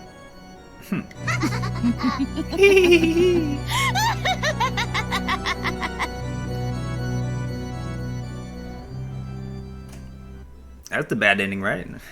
We don't like that ending. Or maybe Battler likes it, I don't know. The entrance hall was bustling with a crowd of shadowy peoples, and it sparkled gold with the gold butterflies flying about. The gentlemen in suits and tuxedos and the ladies in dresses looked like they were having a great number of friendly chats. At a glance, they might have been looking like a fabulous medieval ball. They all had one thing in common, and that was exceedingly bizarre, because all of them had goat heads. Was it a goat masquerade, or did they really have goat heads? That probably couldn't have been the latter, but in this bizarre world, I really didn't know which was true. Well, that's not even... I thought that was Beatrice talking, my bad. That's fucking Battler talking. Kinzo was amongst those goat nobles greeting them. Kinzo's greetings were more respectful than it would have been expected. More respectful than would have been expected, okay. It's kind of hard to say. So these were all honored guests. At the time Genji's voice rang out throughout the hall, it was a voice calling for silence. The voice stopped for the idle chatter, and everyone turned to face Genji. Again to the J. 今宵復活を遂げましたる我らが黄金の魔女ベアトリーチェ卿のご入場でございます。皆様拍手をもってどうかお迎えください。 So at this point, you can't be sure that Genji is an accomplice, but he's talking like he is. But again, this is all magical shit, so none of this shit's actually happening in real life. We don't belie the fact that Battler is now a fucking puppet, a furniture piece for fucking Beatrice the Witch, who we didn't even see in reality. Like Battler's never confirmed that Beatrice even exists at this point. The only time he's ever seen her is in his new magical ending for episode 2.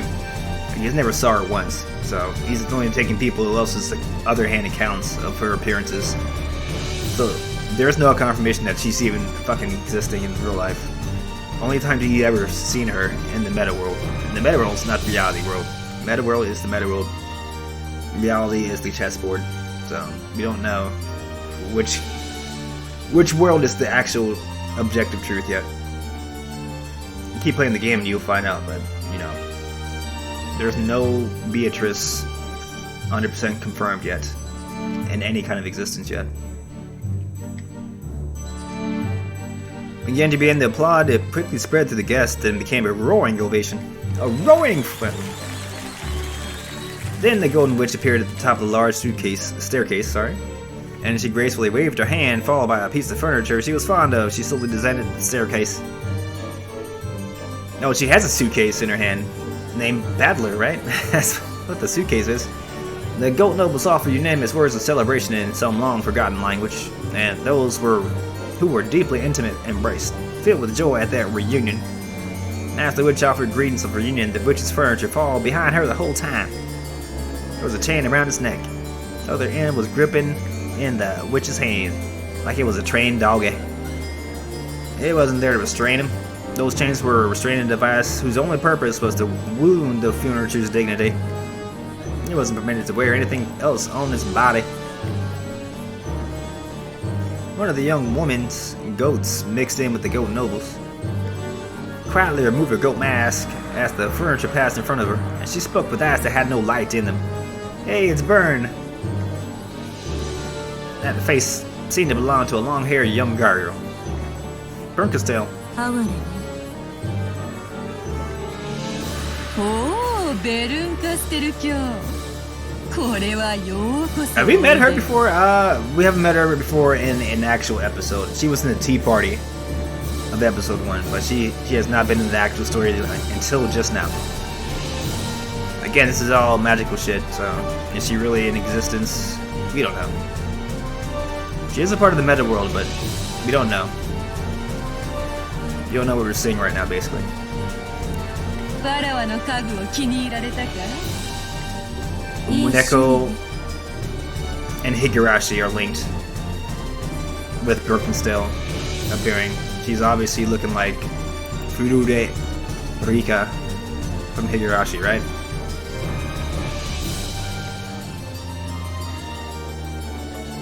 Alright, there's a reason for that.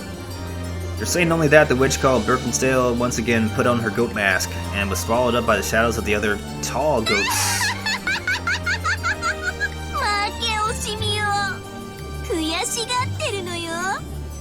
Who is this? Who is this?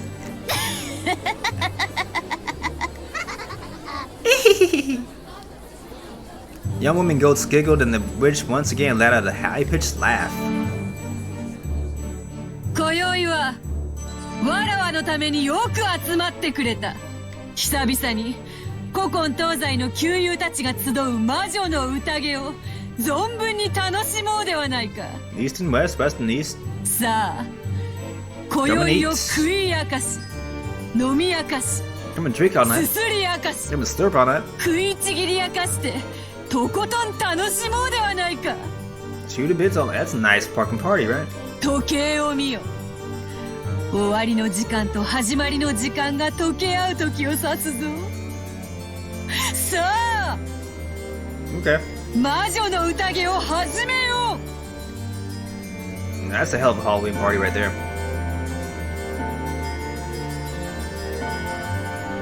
Midnight. At the witch announced the beginning of the banquet and a large clock pointed to 2400 and the sound of a bell began to ring out. さあ、今こそ黄金の扉を開こうぞ。 I will just say this part. The phrase open the golden door. Going to the land of the golden door.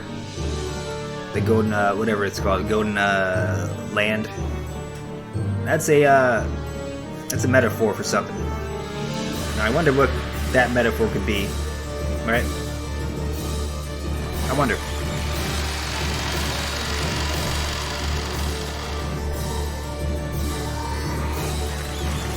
Well, at midnight, you always go to the Golden Land, no matter what, in all these episodes.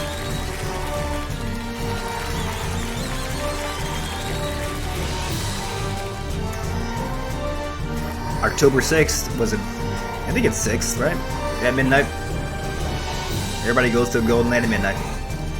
All at once, the golden butterflies leaped in gold flew all around the inside of that room. Amongst the golden storm and the brilliant gold-colored light, the barrier between this world and another was cut open. So it seems to be, so far, the Golden Land seems to be a dimensional portal between this land and something else, right? Surrounded by the gold's delighted voices, the mansion of the human world and the mansion of those not human overlapped. Members of the household who praised the resurrection of the Golden Witch scattered into golden butterflies and poured out into the depths of hell. Ooh, okay, so we're going to hell. It's a golden tornado. A roundup of golden demons. Come, tonight we will put aside rank. Throw open the wine cellar, drop the snake's head to the liquor pot, throw cows and chickens in the furnace alive, eat and drink, and sing and dance, and snare and kill, and desecrate and degrade!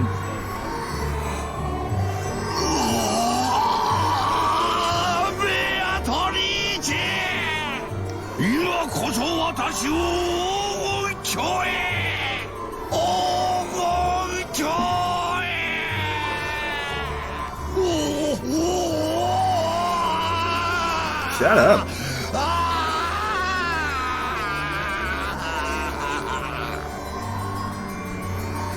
Goat nobles were suddenly crushing in around King Zo, almost like they were kids demanding the signature of some famous movie star. There were only two differences. First, they were not witches. Oh, these were witches, not kids. And second, what these witches demanded was not a signature. A sea of goat nobles began to drown King Zo, only King Zo's laughing voice echoed throughout the arena.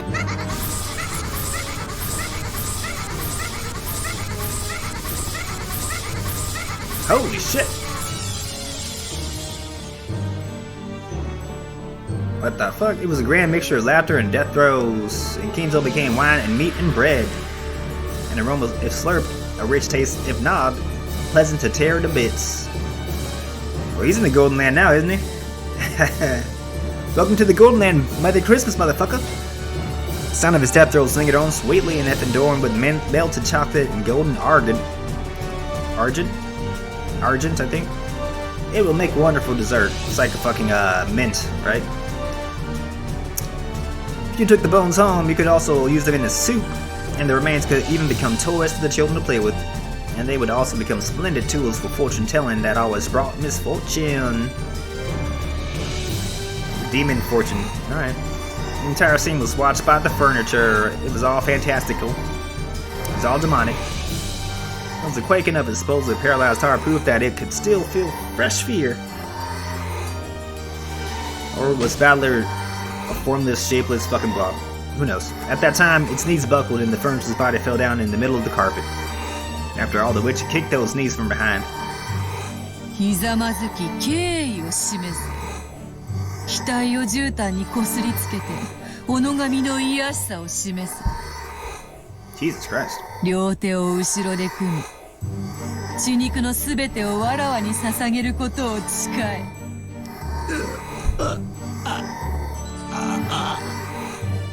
Furniture let out a painful voice.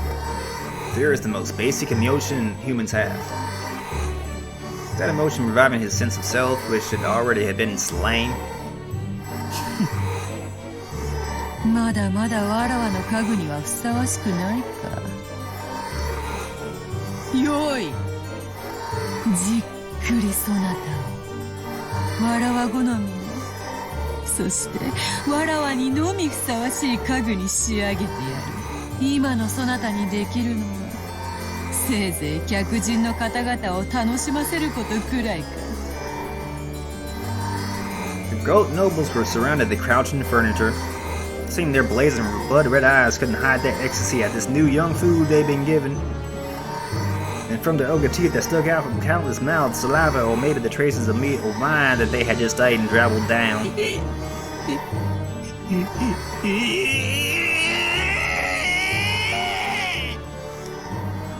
As the furniture let out a wild scream, it retreated, still sitting on its backside, but the circle of goat nobles was closing in. Then the furniture looked at the witch's face. It had surrendered to the witch, so believing that the witch would show some compassion, it stared at her in the face in the end. Well, there was nothing but sworn in the witch's face, and she wasn't even facing the furniture anymore. The witch went out to greet an honored guest with whom she had crossed gazes. Oh, that's cold, Beatrice. That's cold, Beato. Goat nobles looked down upon the furniture. Actually, they had been waiting. Just like how one must remove the cork in order to drink a champagne, they had to wait for one thing before partaking in the offering served at this banquet. Of course, the furniture didn't know about this thing. It came out of its mouth all by itself. Just like the unavoidable pop of a cork, it inevitably came out of his mouth.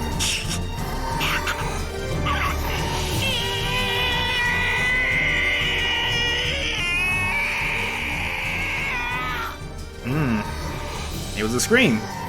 It was a sign that marked the beginning of the modest banquet at which he was to be served. Oh, he's dead.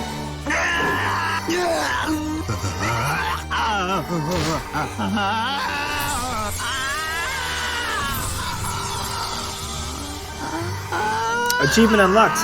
You guys can't see it. Hold up. I had an achievement over there. The Banquet of the Witch was unlocked. Yes, sir. On Steam. Gababuya Gaya Gika Goga Gaya Gabuya Brio.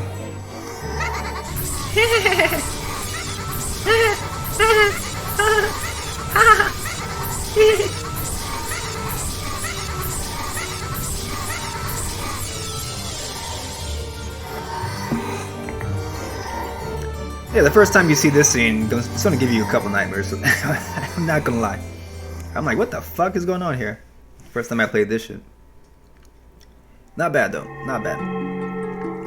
Well done for a fucking like there's no like anime cutscene or anything like that. It's just all sound and text. That's all it is. A few static images, right? That's all it is. It's fucking haunting though. Let's see who's talking now. I guess nobody's talking really, so I'll just talk it normal voiced. By now, the garden was one of both roses and gold. A gold-colored garden where gold butterflies, gold fairies, and gold lizards rampaged and flew about wildly. Oh, Rosa's still around. Okay, it's Rosa.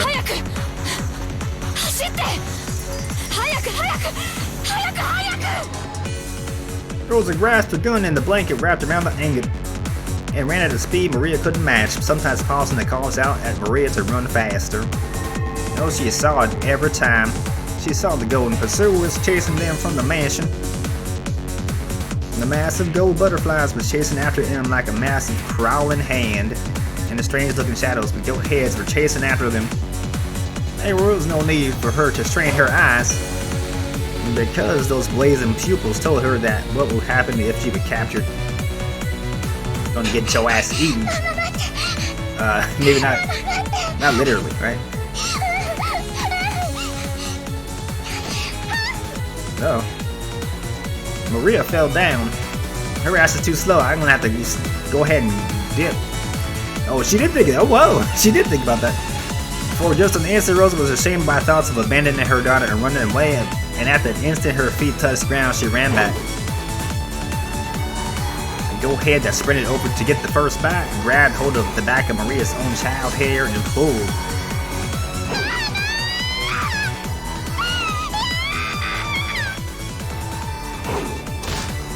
Rosa ran into the goat head with her shoulder spun, bashed the back of her elbow into the goat's jaw, and buried her knee into its protruding chest. Oh, it's go time. It's gun time. She thrust the barrel of the gun inside the goat's head and mouth, and it doubled over from the pain in its gut. Merry Christmas. Ooh-wee. I like that. Oh, don't fuck with Rosa, baby. Yes, ma'am. Blast from the Winchester's 45 caliber long bullet exploded inside the goat head's throat. She's over here acting like Sam Winchester, right? Its medulla oblongata was instantly pulverized. The goat head hadn't understood. It had thought women were like pre-opened wine bottles. It had thought that turning them upside down would immediately make their deep red contents come out. Ah, not today. Not today, sir. Maria, who had been released, hugged Rosa. But the pursuers were still coming. They could see the giant goat heads, who had given up pretending to be human, running towards them from across the rose bushes. Rosa spilled several extra bullets, which had been in the pocket of her coat all over the place, and told Maria to pick them up.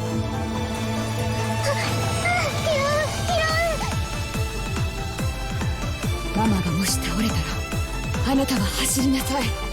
海岸へ行くの。そして泳いで泳いで泳ぎなさい。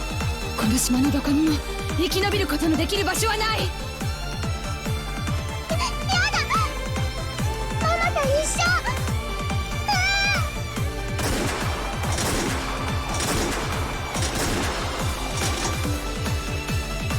Rosa's gun rolled 4 times. But even those 4 shots really did hit the massive approaching ghost in the chest. They didn't even flinch. The goats ran with a violent vigor, So they plan to crush Rosa and Maria with those massive bodies. 弾を入れて早く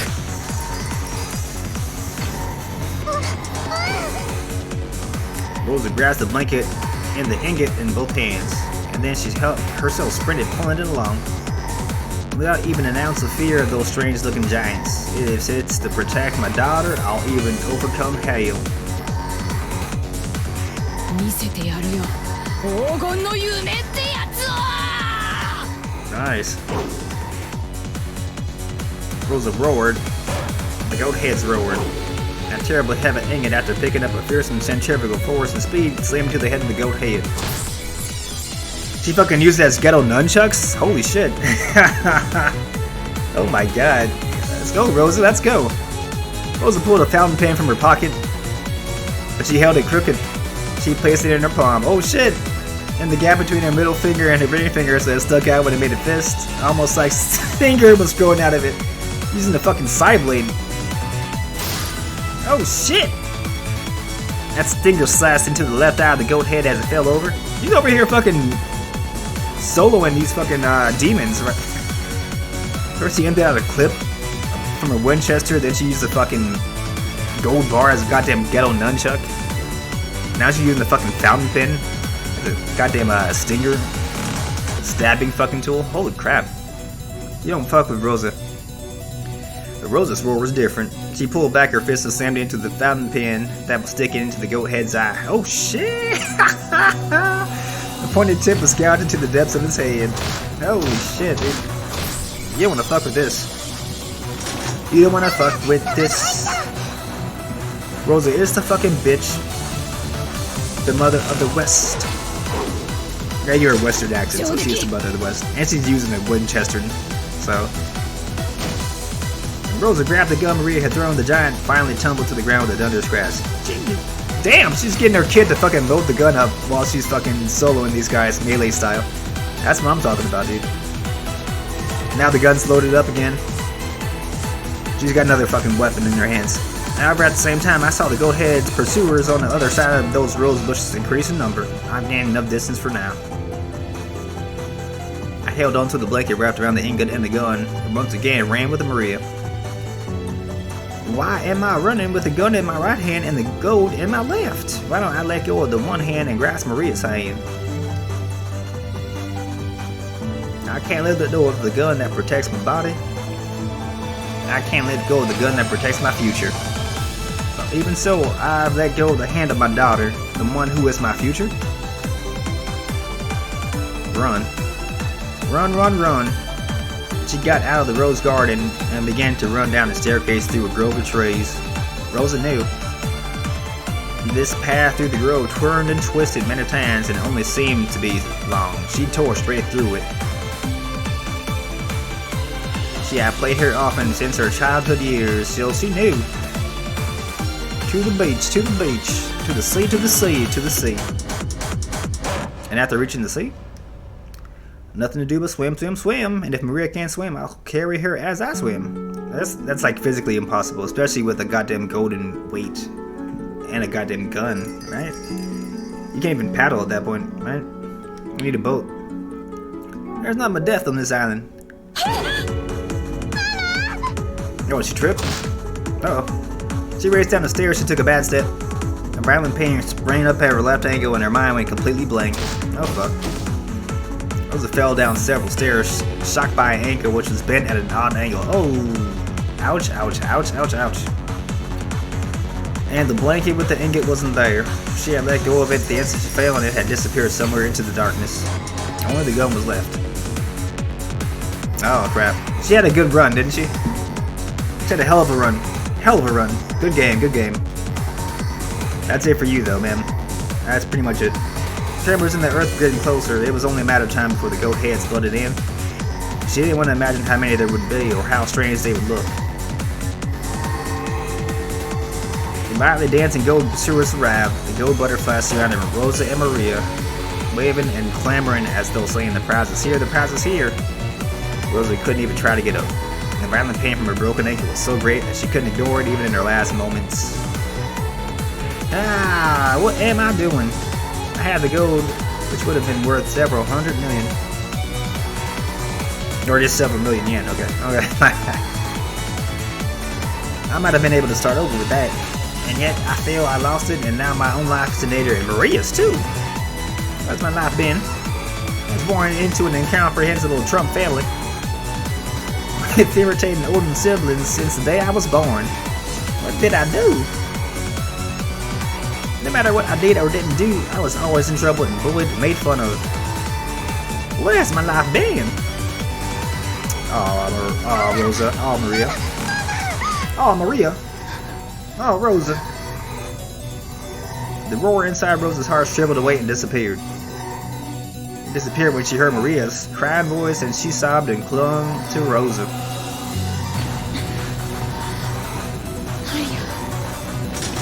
Mama, ちょっと用事を思い出したの。先に行っててちょうだい。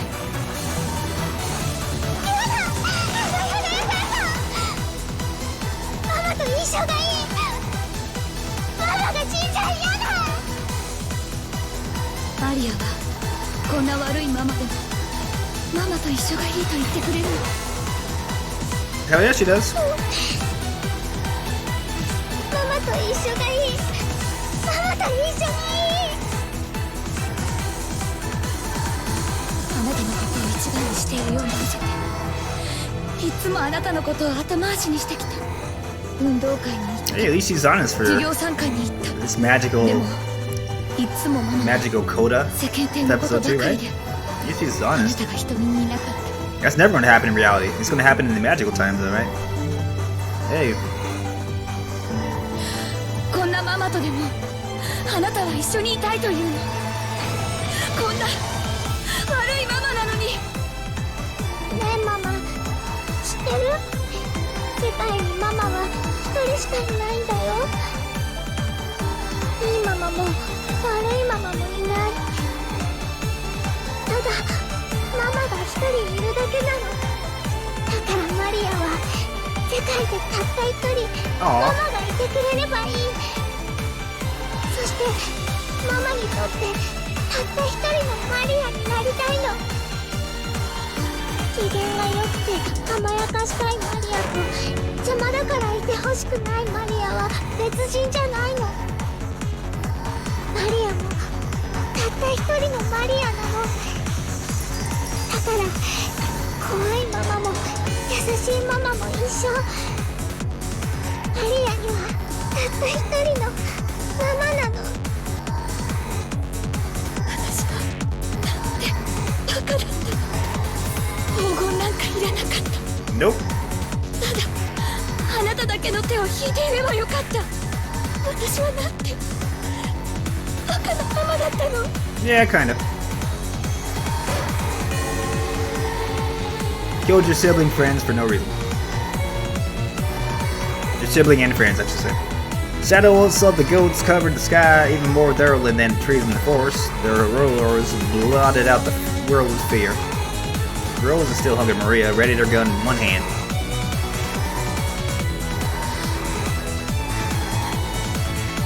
ずっと一緒よ。ママが迷わないようにずっと一緒に。 For the last 2 seconds of her life. Yep. They made up, hey. I mean, that's kind of a good ending for Maria, though. So that's kind of a magical good ending. That'll never happen in reality, right? ずっと一緒だよ。黄金鏡で会えるよ。 And the Golden Land ending. そしたら一緒に遊ぶな。狼と羊のパズルで遊ぶな。ママはまだ1問しか解いてないけどマリアは全部解いちゃったんだよ。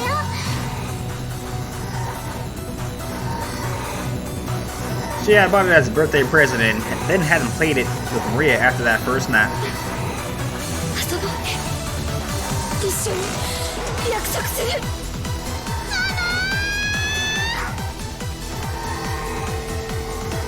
Those eyes sparkling like red hot lava looked just like a group of fireflies. They danced close in and attacked. 怖いよ。マリアが込めてくれた銃弾を食らいたいやつから前へ出ろよ。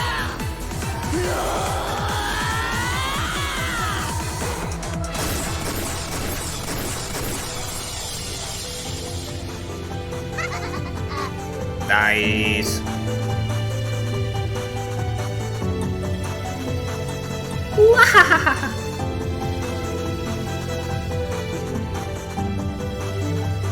Fucking badass ending right there. That's why that's my favorite episode, dude. Right there. Everything about that episode is fucking great. And we're not done yet here, guys. We're gonna take a quick break. Muso? You can't see that. It says Muso. Achievement unlocked. I'm not sure what that means. We'll check out all the achievements later on. But I just got the additional new features unlocked. So we'll play around with that before we end the stream. BRB.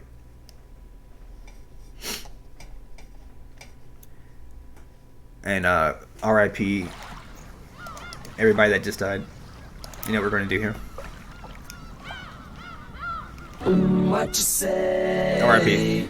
That you only meant well, cause you did. What you say? That it's all for the best, cause it is. What you say? That it's just what we need. You decided this. What you say? What did she say? And notes keep falling out your mouth. It's sweet talk news, people guys. Cause we love feeling that.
We're back. What is this new shit?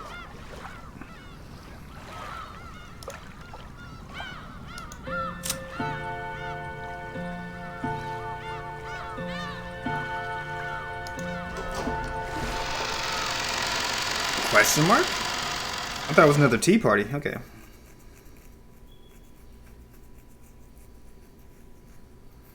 Let's see what the fuck it is.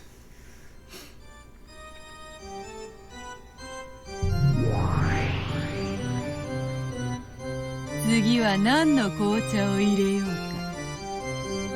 古今のありとあらゆる名茶を披露しよう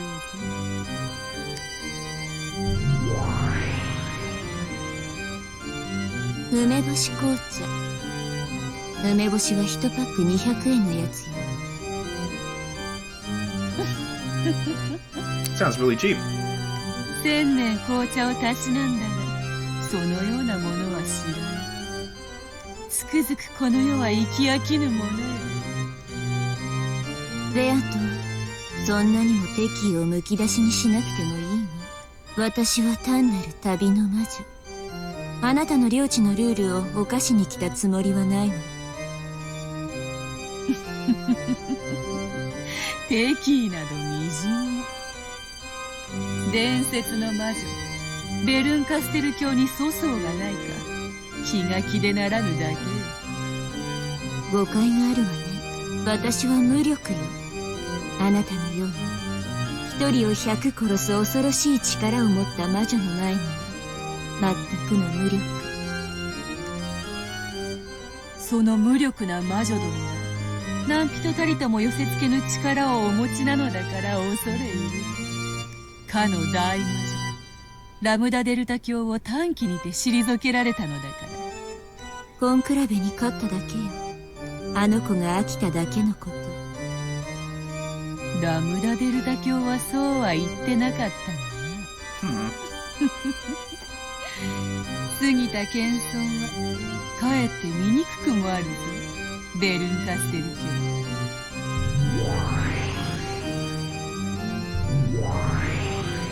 あの子は恐ろしい力を持って一人を必ず殺す力。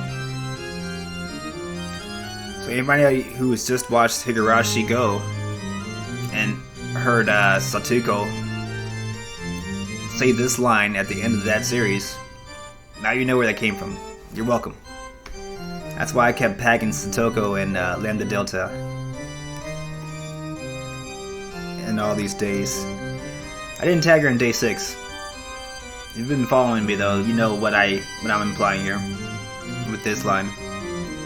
That's why I tagged Satoko, guys. That's why she said without fail in Higurashi Go. And that is a direct link between Umineko and Higurashi. Bam! Bam! Bam! Got your ass. しかしこの世に必ずは存在しな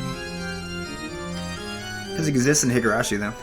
1をいくら割ろうとも決してゼロにはできぬように、あの子はそれを限りなくゼロに近づけ、限りなく絶対を生み出す力を持つ。あんな恐ろしい魔女と戦うのは二度とごめんよ。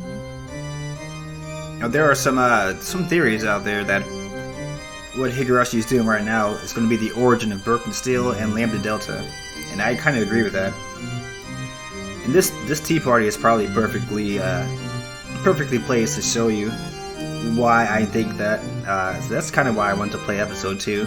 Basically, just because I ended Higurashi Go, and I wanted to get to this point in the game. I'm like, oh, I have to play through episode 2 first to get there. So now I've gotten here finally after 3 days worth of fucking, like 3 full days worth of fucking playthrough. Like over 72 hours, I believe. I don't know. I didn't do the math.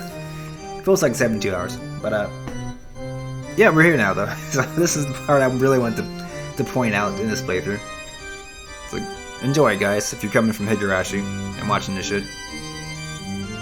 しかしそなたはゼロでない限り必ず成就させる力を持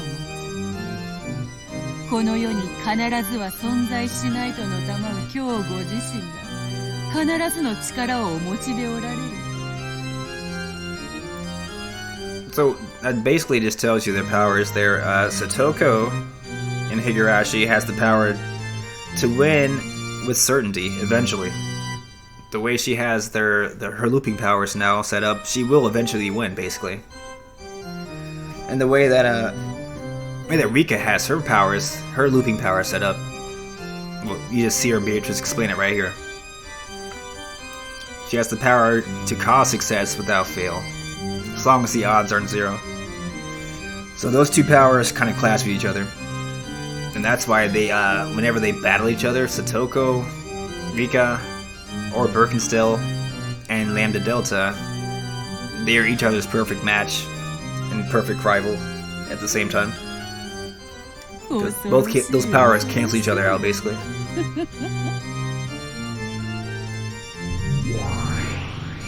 一人を無限に殺す力。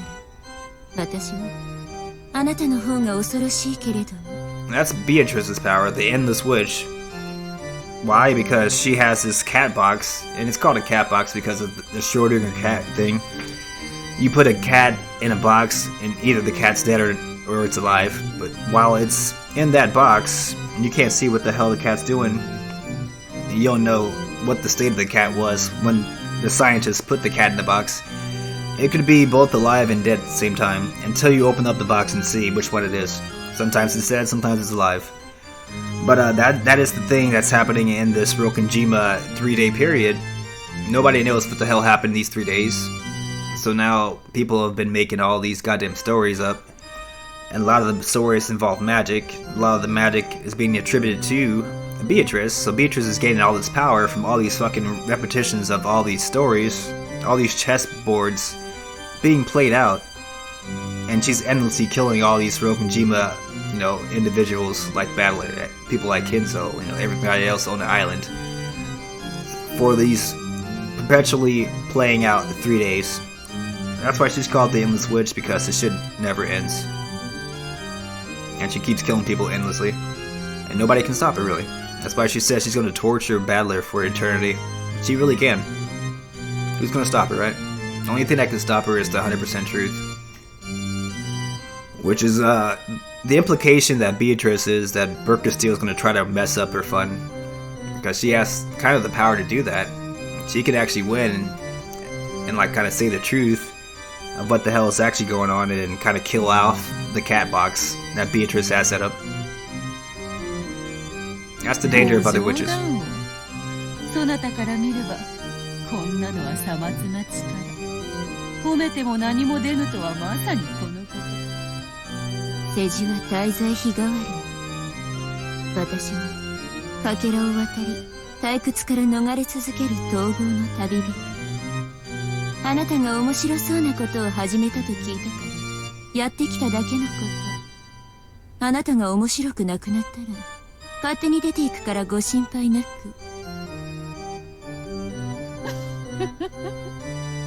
大ベルンカステル教にご降覧いただけ。このベアトリーチェ強烈至極に存じるぞ。してご感想。ラムダデルタはとても残酷で恐ろしいけれど理解できる子だった。あなたは一見慈しみがあるけれど全く理解できない。だからあの子よりずっと恐ろしい。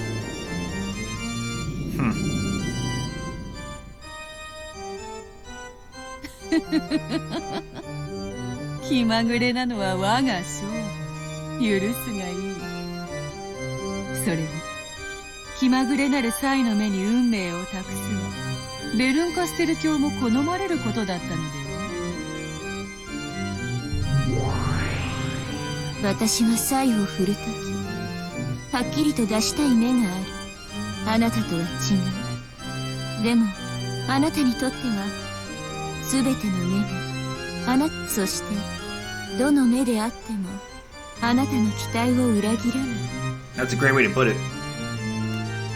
サイコロが何の目を見せようとも必ずあなたは満足する。その意味においてあなたは私をはるかに凌駕する。あなたとだけは戦いたくないわ。あなたの中にはゼロしかない。だから私の力ではあなたから勝機を得られない。最悪の相性よ。ラムダデルタなら逆に相性がいいのかしら。あなたの無限を殺せるでしょうか。やはり紅茶を飲むなら魔女とに限る。退屈しない。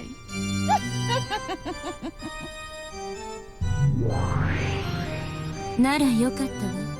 退屈は私を殺す唯一の毒なの。だから私を殺さないでね。無限の魔女ベアトリーチェ卿。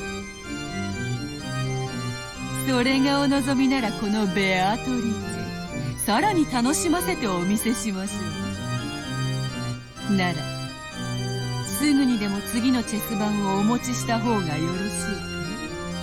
か。 Oh snap. しばし待たれよ。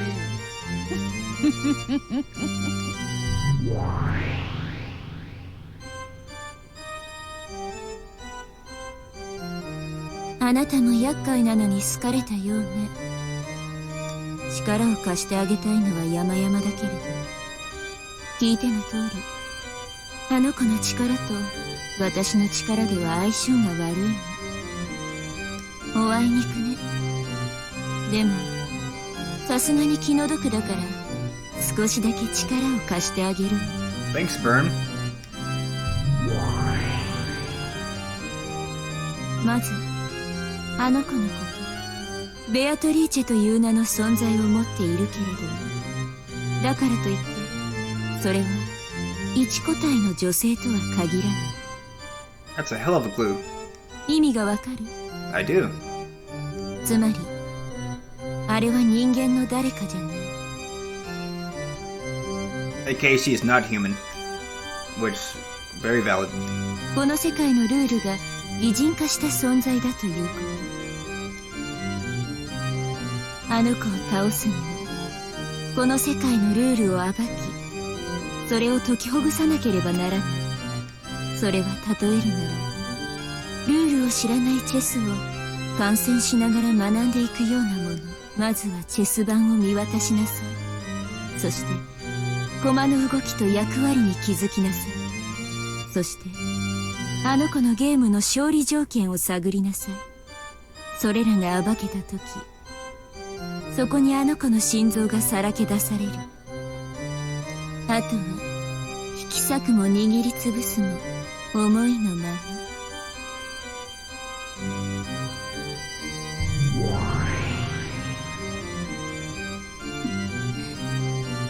私も気前がいいわね。かつて人並みだった頃、私はたったこれだけのことを気づくのに100年をかけたのよ。 Direct Higurashi reference?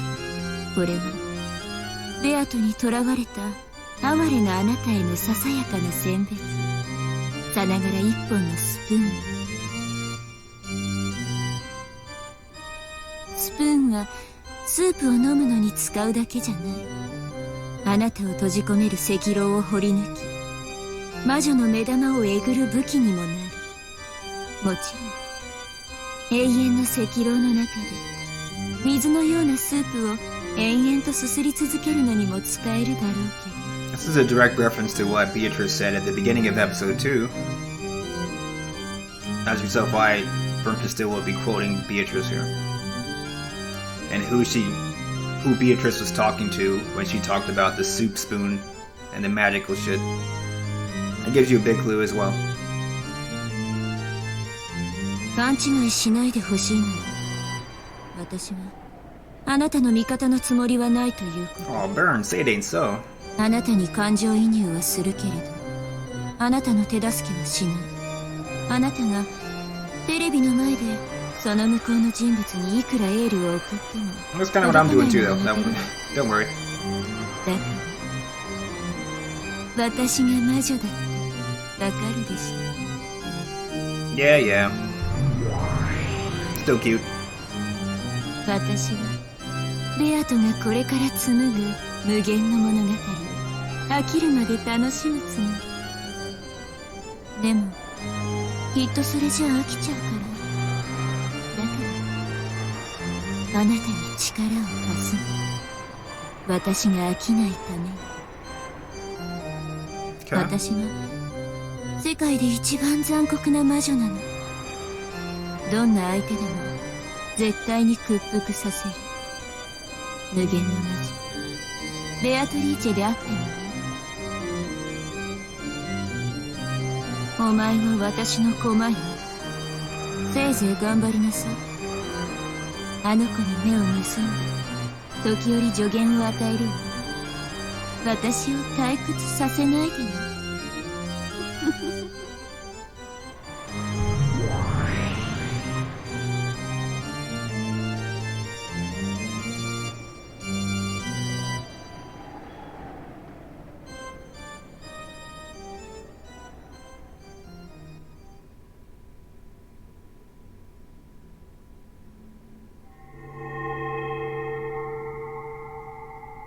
Chrono Trig. Good job.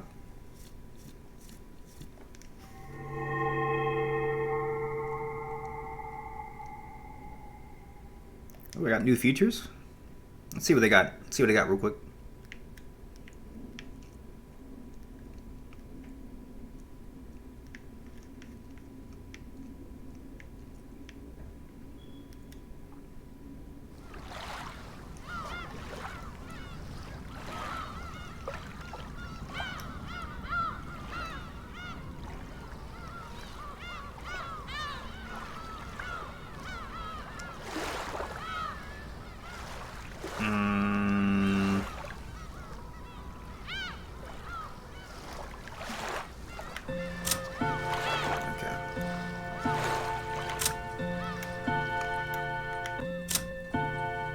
Oh, I haven't done episode. Okay. I gotta do episode 2, Tea Party 2. But where the fuck are these new features at? Is it under tips? No.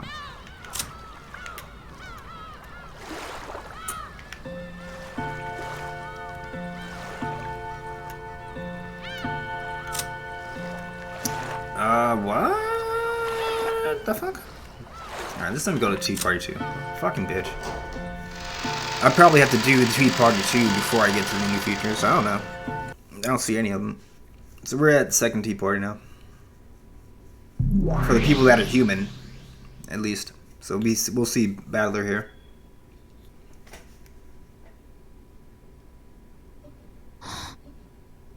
Oh, and Rosa's here too. Awesome. Rosa awoke from her doze. Why is everybody dozing?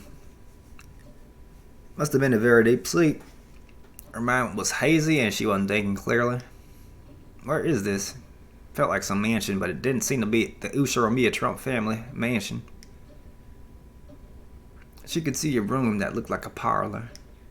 There was some tea that had been prepared. It had probably been made for her. Alright. Alright, Goldilocks. It's all yours, right? You see something there, you gotta take it, right? Watch out for the three bears, Goldilocks. Around the room, some glitter that looked like gold leaf drifted about, making the scene look like it was quite fantastical. When she eventually realized that they were golden butterflies, it further strengthened that impression.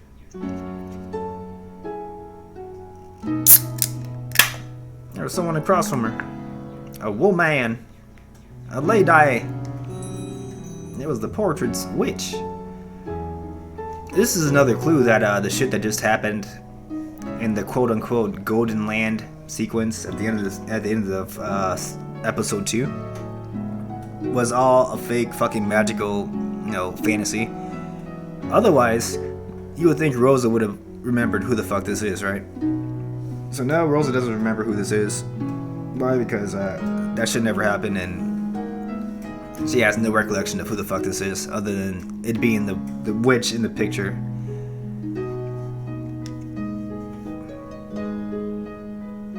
She seemed to be having a one-sided conversation.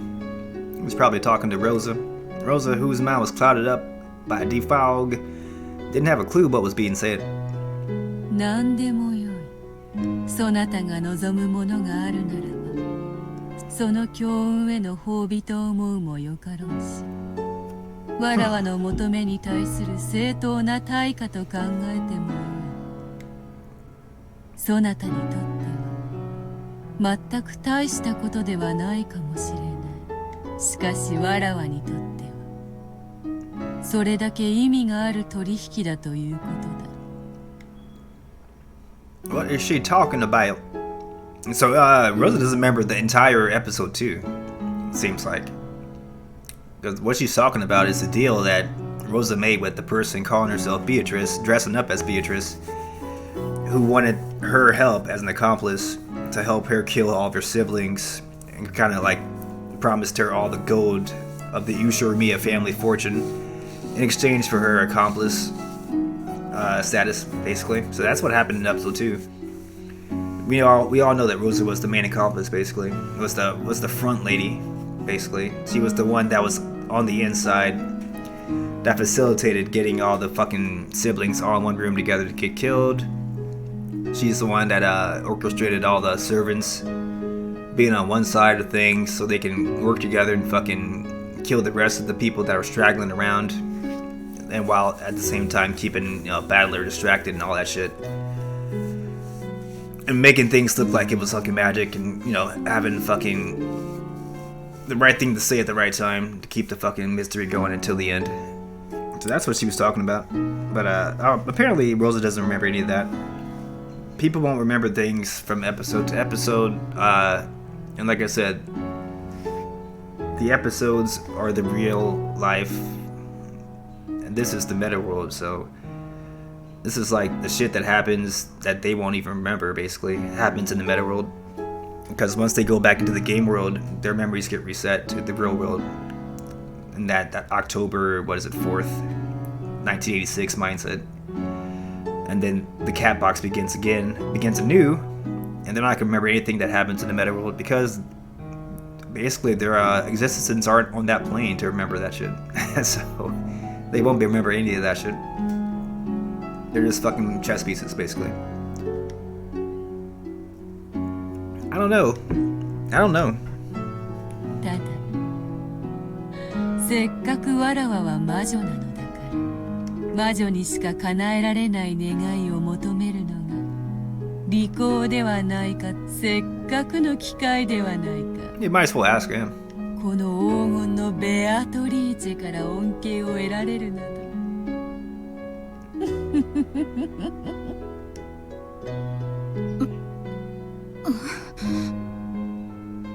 Finally, Rosa started to feel the blood flowing through her body.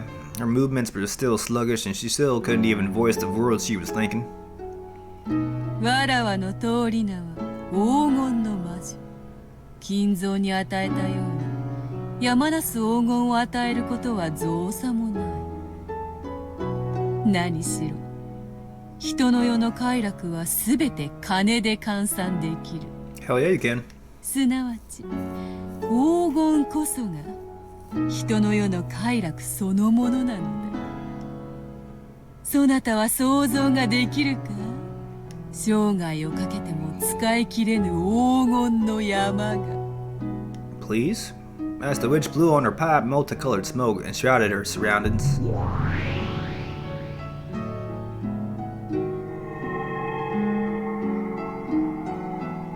As she did this, the inside of the parlor was suddenly filled with stacks of gold ingots. Looked like a shining gold-colored wow. If each ingot was worth several 10 million yen, how much would all this be worth? Seems sinful to even think of such a number. I mean, isn't she already rich though? Or she's not rich, that's right. She needs money. どれほど空高く積み上げた黄金であろうとも埋められぬ隙間があることを知っている。わらわはそれをないがしろにしないし、それこそが魔女であるわらわにしか与えられぬ褒美であると考えている。そなたのそれを。なるほど、これはいい。わらわにしか与えられぬものだ。そなたもさぞや喜ぼう。口にせずともよい。そなたの心の隙間など顔に書いてあるからすぐにわかるぞ。Rosa felt a touch of discomfort at this witch. This bitch, who kept on talking even though Rosa hadn't uttered a single word, but since she still couldn't manage to speak and was so helpless that it was even difficult to move a finger, she couldn't do anything but listen. そなたの深き心の傷はどこまで遡れば癒せるのか。これは深い深い。時に破片を飲み込んだまま傷口が閉じてしまうこともある。そういう傷は見た目には癒えていても永遠にうずきを感じ続けるものだ。完全に治すために今一度傷口を開くこともあろう。 As the witch spoke, she stared deep into Rosa's eyes. What in the world was she peering at?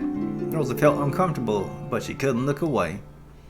そなたの痛みはすでに生まれながらにして運命づけられたものか。これは何ともつら言わずともよい。わかるわかる。Rosa was gradually being sucked into the witch's eyes.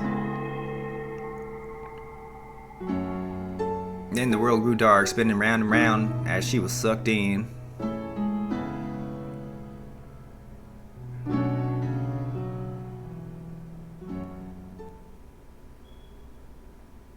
Rosa, Rosa, どうしてお前はそんなにバカなのか? Oh, that's Kraus Nissan's voice. Kraus Nissan is a real adult, so he's very smart. So he hated that stupid kid, Rosa.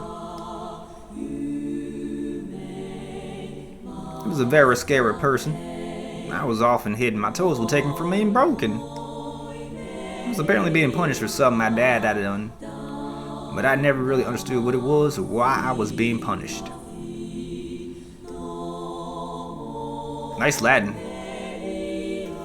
I remember singing, well, not me, but the girls' choir was singing this song.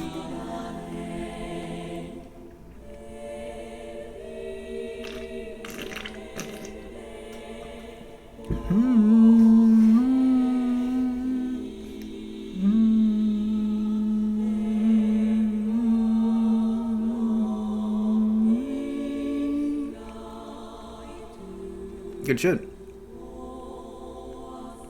I was always punished suddenly and then later told what the punishment was for in a forced manner. It was always something I didn't remember doing.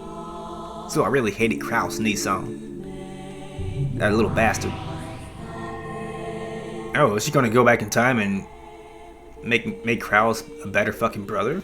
So then, in turn, that makes Rosa a better mother? Maybe? Rosa. Oh, okay, then you gotta fix Eva too, right? we gotta fix them all, man. We gotta go straight to the fucking source. Fix Kinzo's ass. That's gonna happen. I don't know that's gonna happen at all. どうしてお前はそんなにバカなのか? What the fuck's wrong with these fucking siblings, dude? Oh, that's Eva Nissan's voice. Eva Nissan is a real adult, so she's very smart.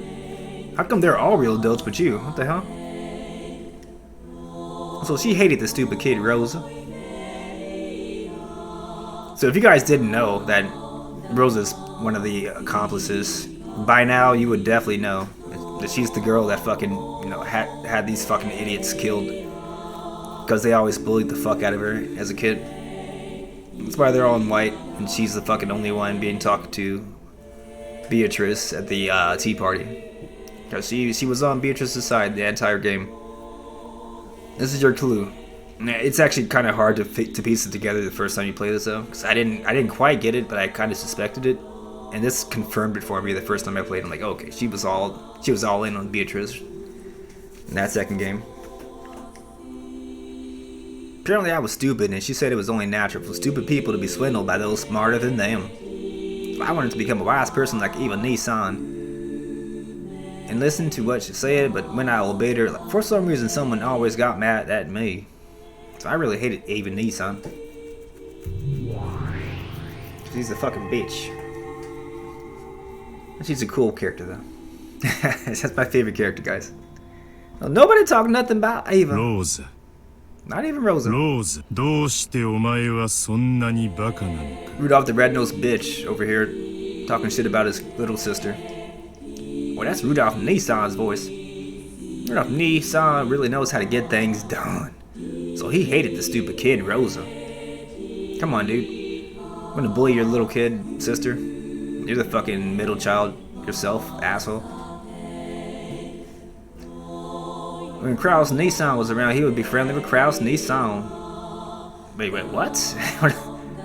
Oh, Rudolph would be friendly. I was like, what the fuck are you talking about here? That was an oddly worded sentence. When Eva Nissan was around, he would be Rudolph would be friendly with Eva Nissan.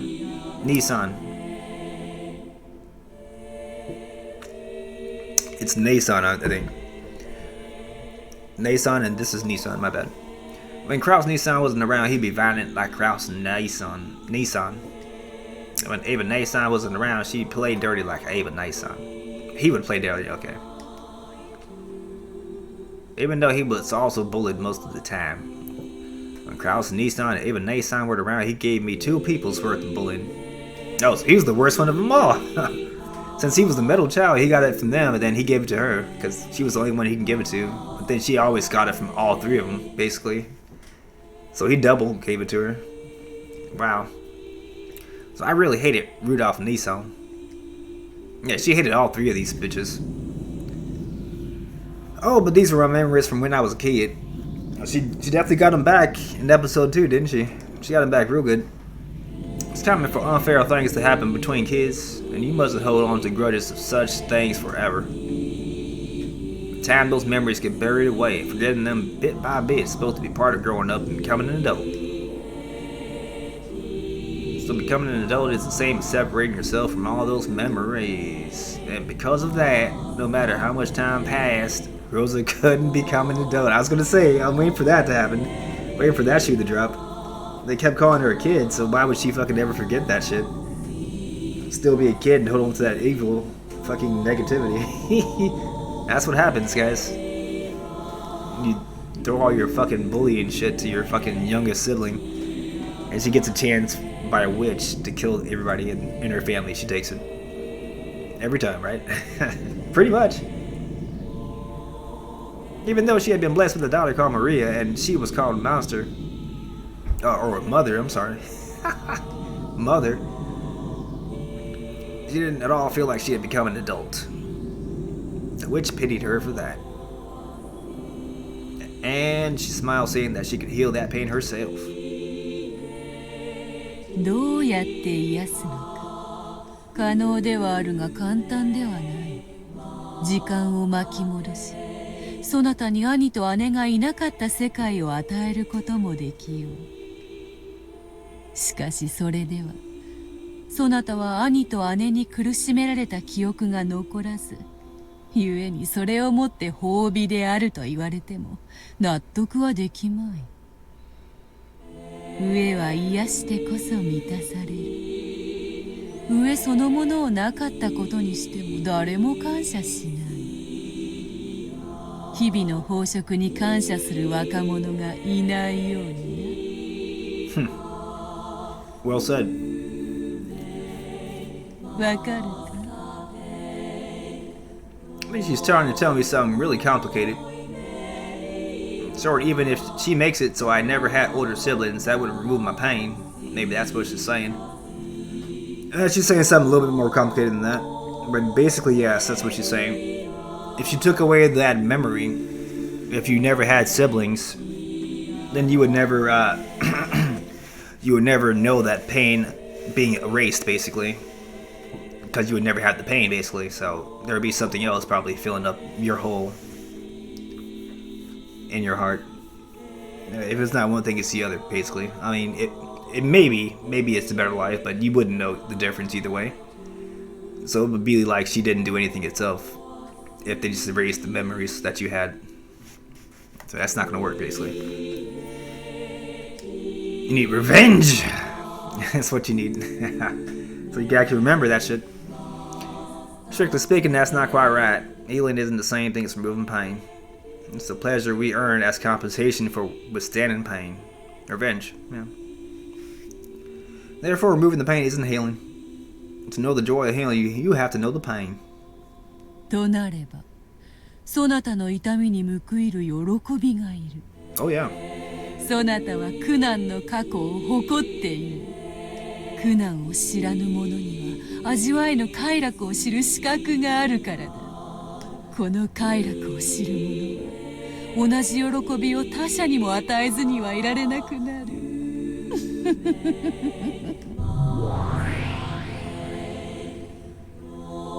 When the witch snapped her fingers, even though the room was still filled with the mountain of gold that had already lost all semblance of reality, a fabulous tablecloth appeared on top of the table, and a wonderful meal was laid out almost as though she was opening a banquet in a castle from some fairy tale. For an instant, Rosa truly did feel like pleasurable surprise at how fabulous it was. At the same time, she felt a bit of an anticlimax. After all, she didn't think being bullied by her siblings could be wiped away by just one meal, no matter how delicious.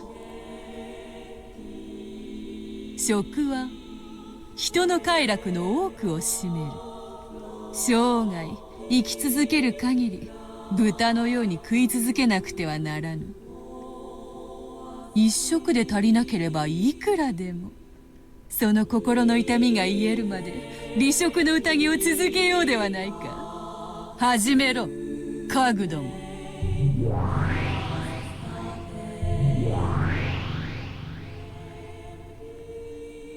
As the witch clapped twice, there were suddenly 2 goat-head servants there, and they began to prepare the meal. From the beautiful dishes adorning the table, they efficiently took some food and began to pile it on Rosa's plate. It really did look delicious, but Rosa's body still felt as heavy as lead. There was no way she'd be able to eat. Maybe they also understood that. Goat-head servants tied a napkin around Rosa's collar and gallantly brought a glass full dinner alcohol to her mouth, tilting it forward. She remembered an old servant who had carried rasp porridge to her mouth when she was laid up with a high fever. She couldn't drink well and it dripped down from her mouth, but she felt the fragrant sweetness spread throughout her mouth. ドイツ産の貴腐ワインにあやかった甘きアペリティフよ。白ワインを赤きゴールデンドロップで染めたワインカクテルだ。名付けるならばブラッディ・クラウスか。Interesting. そなたの兄を圧搾機にかけて絞り出した血のゴールデンドロップだけで染めてある。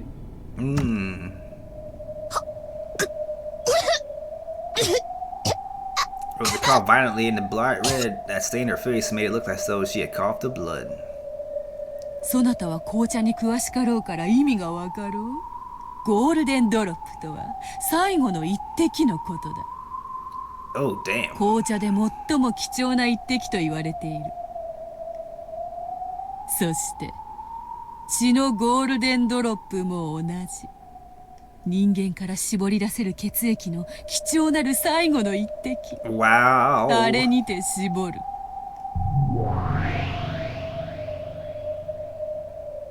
As the witch snapped her fingers, a bright red veil had been set up before something large was removed. The solemn and massive machine there was just like a coffin for a large-sized person, with many large bull-black things stuck to it, and it looked like a sinister torture device. By its unnerving shape, she could tell that with a human strength it could be used to tighten and compress something, and it seemed that there were some squeezed dregs remaining. Because of the bright red remains that stained it. しかしゴールデンドロップは一度に一滴しか取れぬ。どんな人間からも一滴以上は取れぬというわけだ。Damn. しかしわらわは魔女。人を蘇らせることもまたたやすい。When the witch snapped her fingers, the human compressor suddenly began to shake.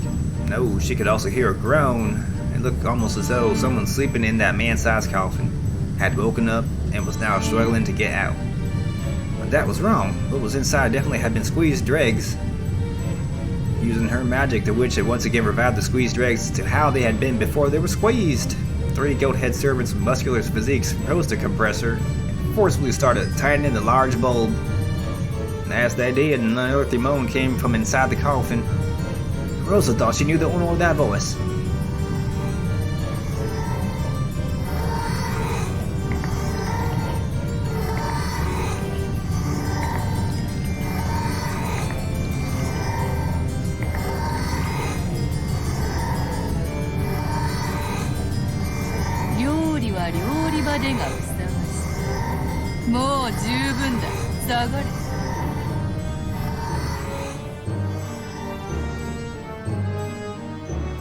ゴールデンドロップがどれほど貴重なものか、それを集め、それほどに赤く染めるには何十人分も絞らなければならない。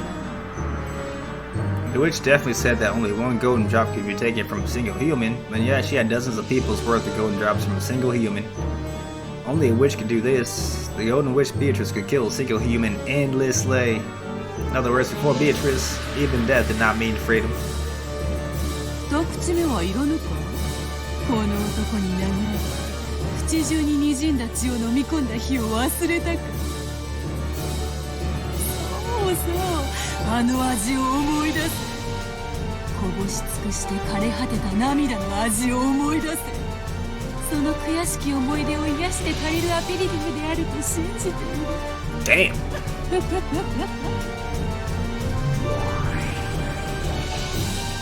Once again, the go-ahead servers tilted the deep red glass against her mouth. Rosa tried resisting by closing her lips, but the deep red liquid was relentlessly poured into her mouth. Her tongue opened with shock, and the inside of her mouth was filled with the gas of sweetness. It was definitely a fragrant sweetness. The living blood of her brother, who had given her such hateful thoughts and made her soak her pillow so many times, had been collected from the death repeated dozens of times. Which one is that? Is that Rudolph or Kraus? Oh, she said Kraus already. Okay. I thought she hated Rudolph more though. How could the crimson stained wine not be sweet? Rosa tried to spit it out.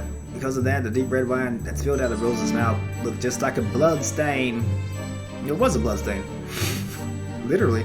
Now that she knew that this gassy substance wasn't a simple aperitif, Rosa couldn't help it. Feel uncomfortable about what would happen if this banquet continued. それは旬の野菜による二枚舌のサラダ風だ。お前がいつか食いちぎってやりたいと9歳の誕生日の日に願った。エヴァの舌で作った念願のサラダ。 Double tongue salad. Ooh.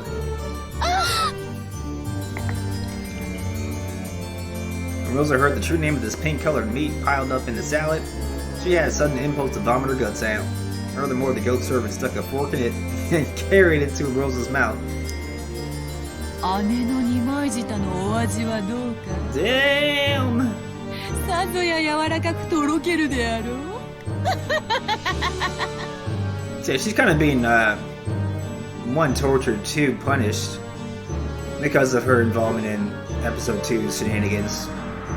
And the worst part is she doesn't even remember actually agreeing to be the accomplice of Beatrice, but she did. So this is your confirmation that that is what went down in episode 2. This is like another big clue, basically, of what went down in episode 2. Gives her motive, basically.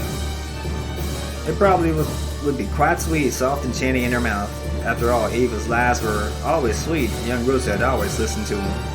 And you might say the stimulated pepper seasoning expressed the truth behind those laughs well.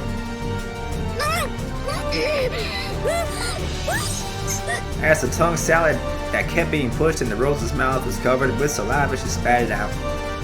I wonder if there is such a thing as tongue salad, like a cow tongue salad or something like that. Maybe. I don't know if it tastes good or not, but the goat-headed servants carefully turned it to the plate and carried it to Rosa's mouth over and over again. You gotta finish that plate, baby. 言うに及ばず、そのサラダにはエヴァの舌を5枚も惜しげなく使っている。舌は1人から1枚しか奪えない。しかしわらわなら何度でも奪える。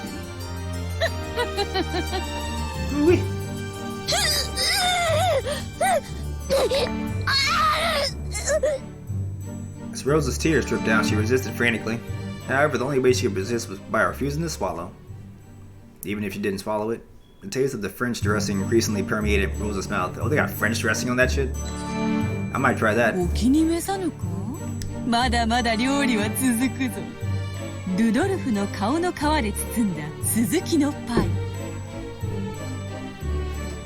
Sea bass pie wrapped in the skin of Rudolph's face? 脳みそを What? 茹でたスープに肝臓の Soup with フォア boiled グラ。 brains? Liver pate? So he's got the fucking...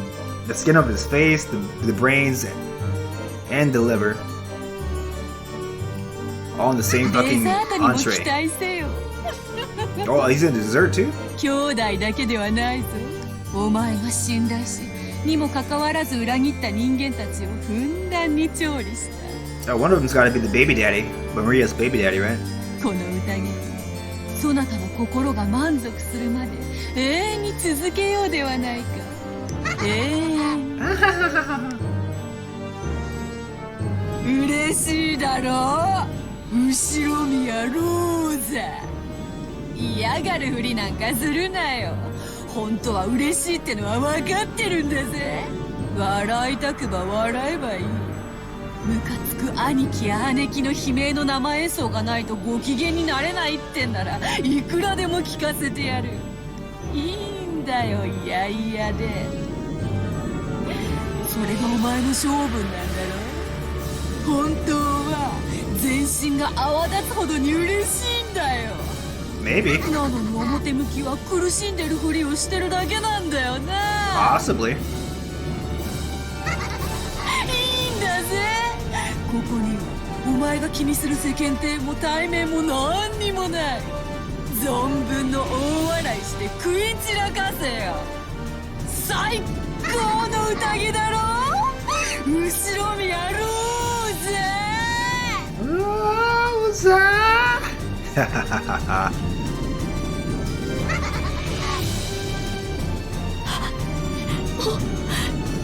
めて。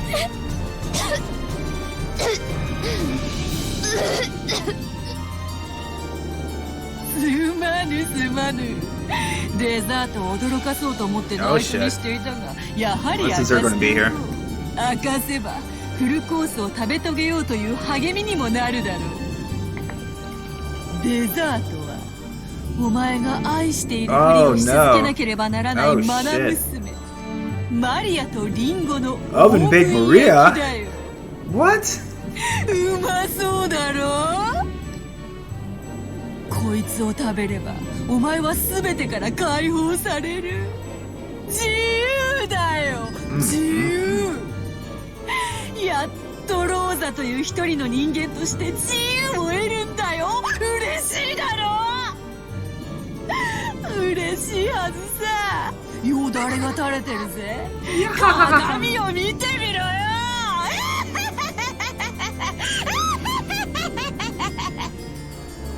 Beatrice is savage, dude. Just fucking a savage, dude. Suddenly, a muscular goat cook was holding Maria under his arm. Maria gazed at Rosa with a face that was only slightly sad. ママ、マリアのこと。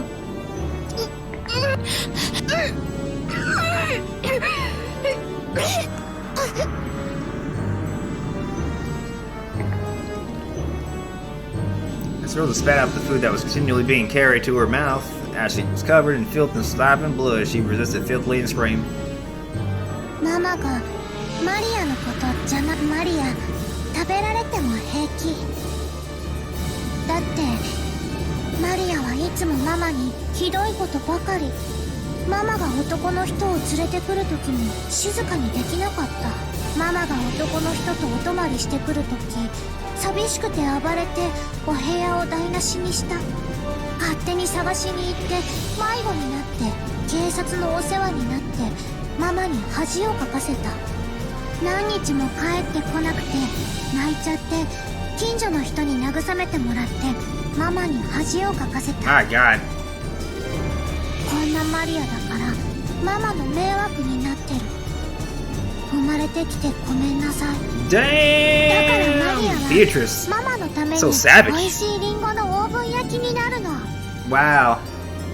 That's そ ridiculous. したらママに初めてマリアがいてよかったって思ってもらえるかな。 You hearing this shit? マリアを食べて美味しかったって思ってもらえるかな。 This is how you twist a knife, guys, right here. 美味しいよね。 Holy shit.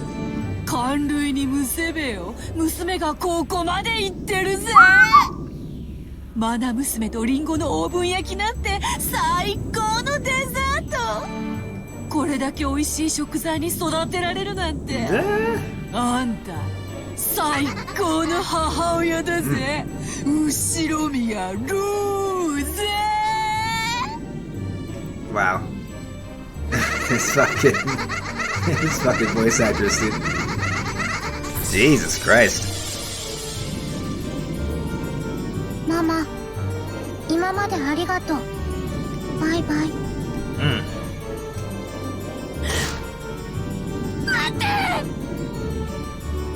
待ってマリア、違うの。もうやめて、もうやめて。こんなの嫌。私はこんなこと望んでない。もうやめて、もう許して。いや、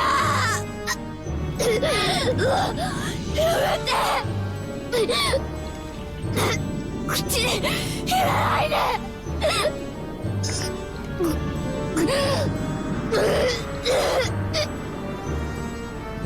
我がもてなしに満足してもらえたか。ならばそなたには認めてもらおう。わらわが魔女であることを。後宮ローザベアトリーチェを魔女と認めると宣言せよ。認めます。後宮ローザベアトリーチェ魔女だと。だからマリアを返して。私を解放して。ついに認めさせたぞ。小賢しきバトラはすでに屈服し、黄金鏡に招かれながらわらわを否定する愚か者ローザにも認めさせた。完璧だ。It's perfect。成し遂げたぞ、完璧な勝利を。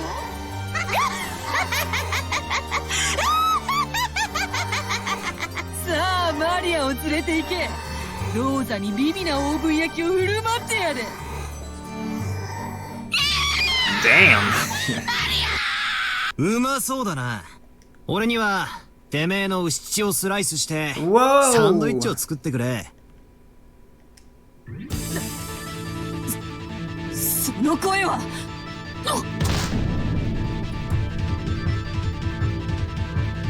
Now grabbed the back of the witch's head and smashed her face into the table. As he did, the witch broke into pieces, turned into a cloud of gold butterflies, and reformed into her body a short distance away. バトラー貴様、家具となって魂まで屈服していたはず。そのつもりだったんだがな。てめえの趣味の悪いレシピに耳を貸してるうちに腹が減ってきちまってよ。魔女の丸焼きが食いたくなってきちまったのさ。それからマリア、自分を食べてなんてセリフは10年早いぜ。Damn, son. ただし10年経ったら What? 必ず俺に言えよ。 Oh shit, dude. 約束だぞ。約束する。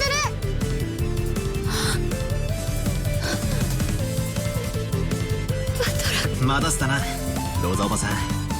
俺は忘れてたぜ。こいつは俺とこの女の一騎打ちだったんだ。俺が屈するわけには断じていかなかったんだ。ローザおばさんが粘ってくれたおかげで再び戦う気力を取り戻せたぜ。 Alright. Alright. This person, he gave up down to the depths of his soul and surrendered to me, didn't he?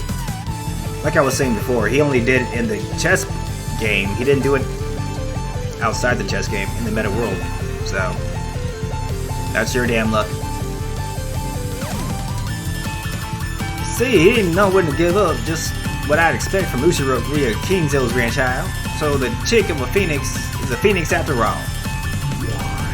That's right. 威勢が良い。気に入った。そうでなくてはな。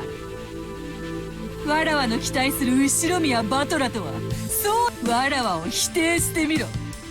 そしてそれをわらわは完膚なきまでに叩き潰す。何度でも屈服させてやろうぞ。一度靴を舐めたそなたに何度でも敗北の味を教え込んでやる。上等だぜ、この後宮バトラ。泥を吸ってでも立ち上がる男だってことを教えてやる。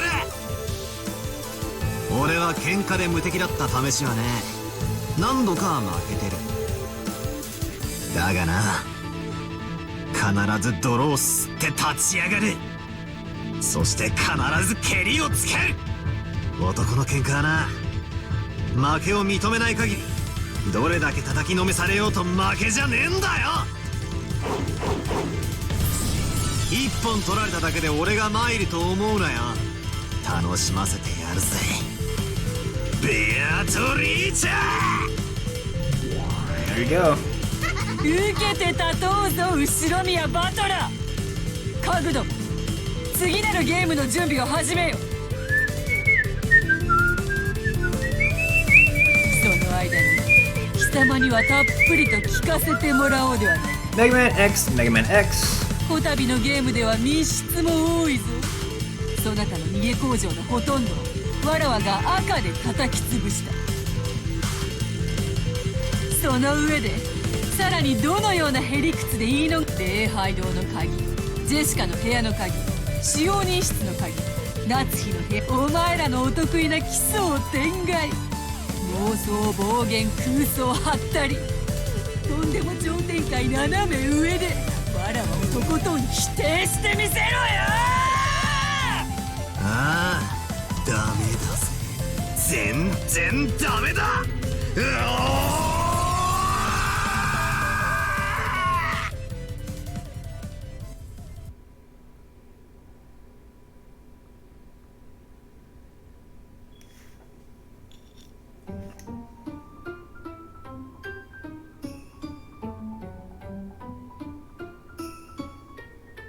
That's the true ending to the episode. Second. Episode the second. Now we can actually unlock episode 3 here. At this point. I'm gonna check my extras before I try doing that though. And I'll probably just preview the opening episode 3. I'm not gonna start it. Fully on start it. But we'll get into it a little bit. How'd you guys enjoy that? Hope you liked.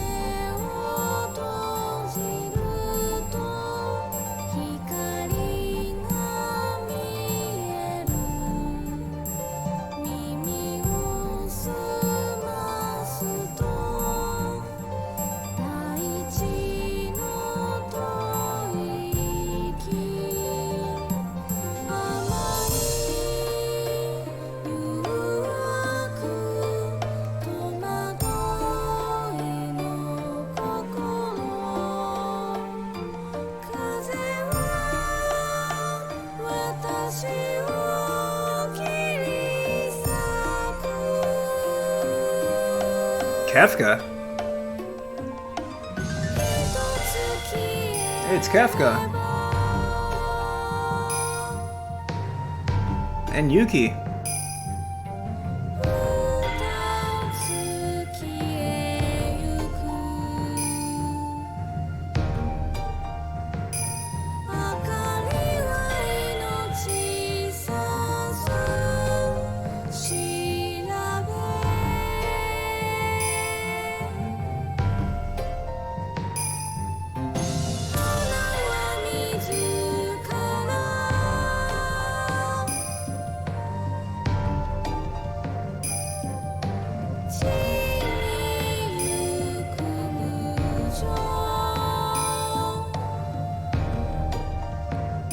He told Miki, I'm not worthy. Fuck you, Suzumura, Kenichi. Fuck you. Tanaka Atsuko's cool.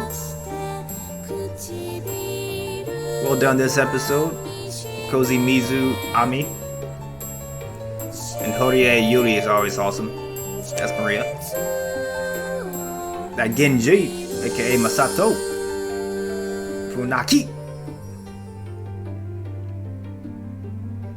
Kugimiya, that's Shannon. It's awesome.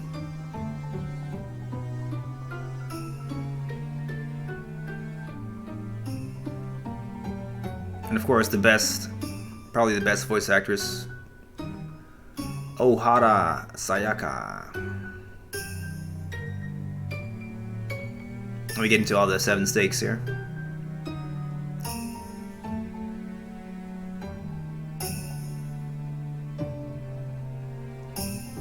When you meet her, I like Maimon. Maimon and Belphegor are cool.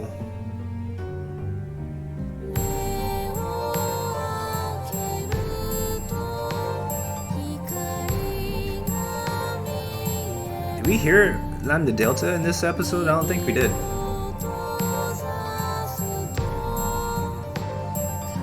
Maybe.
Studio Slinky?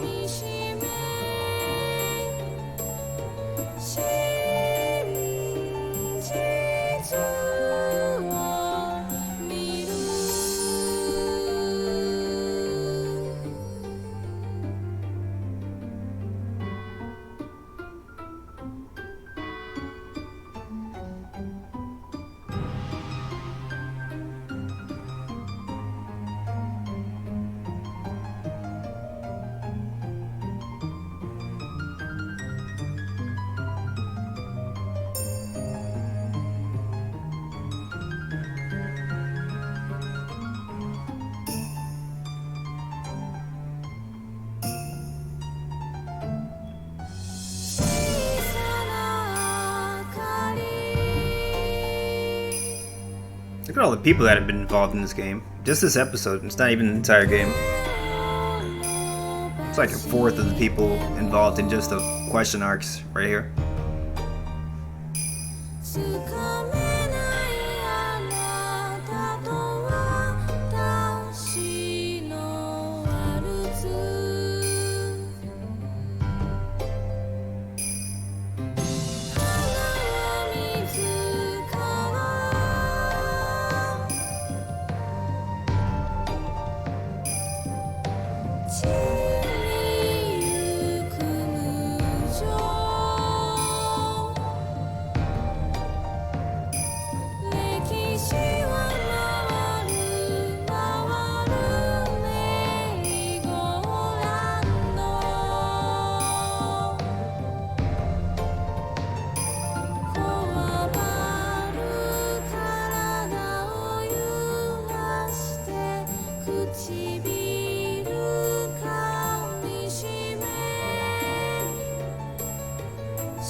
The Entertainment Tribes.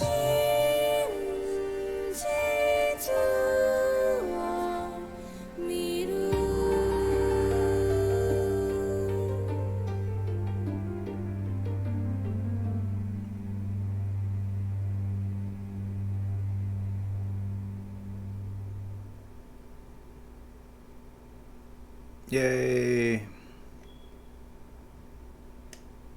Beat your ass.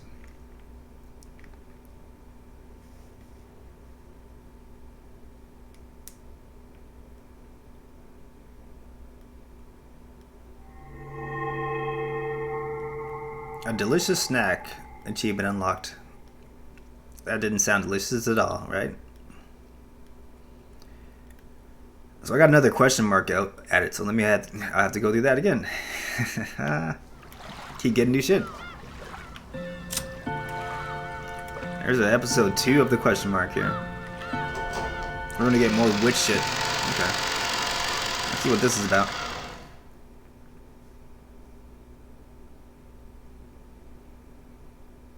Maybe Burns gonna give us some more tidbits and tips and tricks. Maybe we'll meet Lambda Delta here. Possibly. さて、お楽しみいただけたか？ Yeah, that's pretty good. So far, my favorite ここ one. まで一方的なワンサイドゲームだと見応えを通り越して退屈よ。 That was a perfect. That was a kind of a perfect victory for Beatrice in a lot of ways. Ways I really can't go into right now.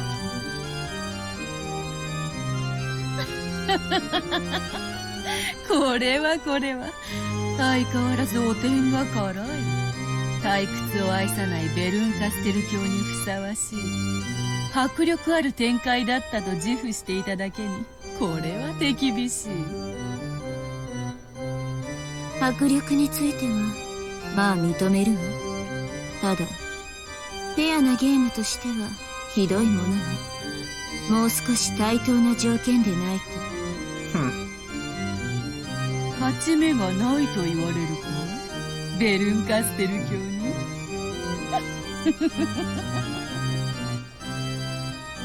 どういう意味かしら、ベアト。ごまかさなくてもよい。すでに知っておるぞ。そなたが傍観者でないことを。Are you looking at me, girl? That was your idea. 隠し通せているつもりか。そなたは人の領地まではるばるやってきて、わらわの逆の目に張る不届き者よ。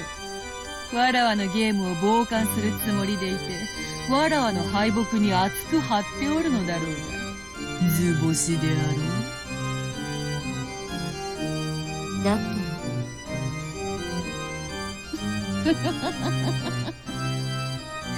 実に面白い。あのラムダデルタ教を退けた最強の魔女ベルンカステル教と戦える機会を賜れるとは本当に愉快。ええ、私も愉快よ。そこまで自信満々のあなたがボロボロに負けるところが見たくてはるばるやってきたんだもの。なんと素直なお人なのか。それにしてもわらわと大ベルンカステル教との対決をただの一人の感染者もなくというのはいくらなん呼んだのね。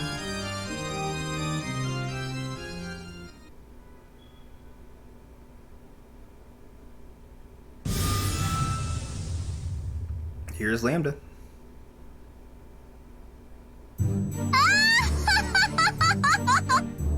見つけたわよ。ようやく見つけたわ、ベルンカステル。ごきげんよう、ラムダ。あなたも暇ね。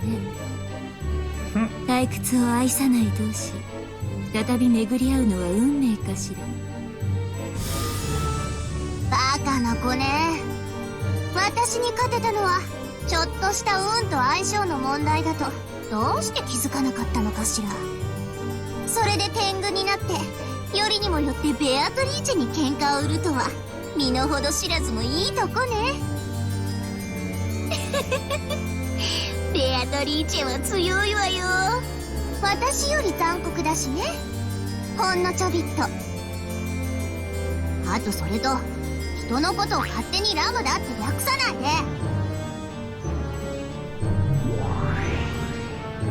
で。ベアトもバカね。この子はあんたのゲームであってもちっちゃかめっちゃかにするわよ。ラムダデルタ教には決してギャラリーとしてだけお呼びしたのではない。そなたがわらわと逆の目に張っているとお伝えしたら、今日はそなたの逆の目に張ると仰せになられた。あんたまだ根に持ってるのね。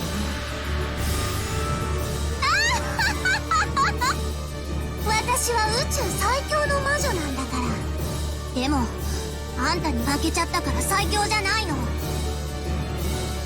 だから。あんたと敵対する相手は誰であっても私を味方するんだから。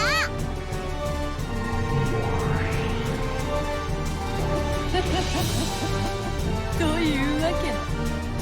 ダイベルンカステル卿が相手ならこの程度ではハンデにもならぬだろうが、余興にはふさわしかろう。好きになすバレてる以上、私も本格的にやらせてもらう。Oh. それがよかろう。もとよりわらわの辞書に手加減の文字はないので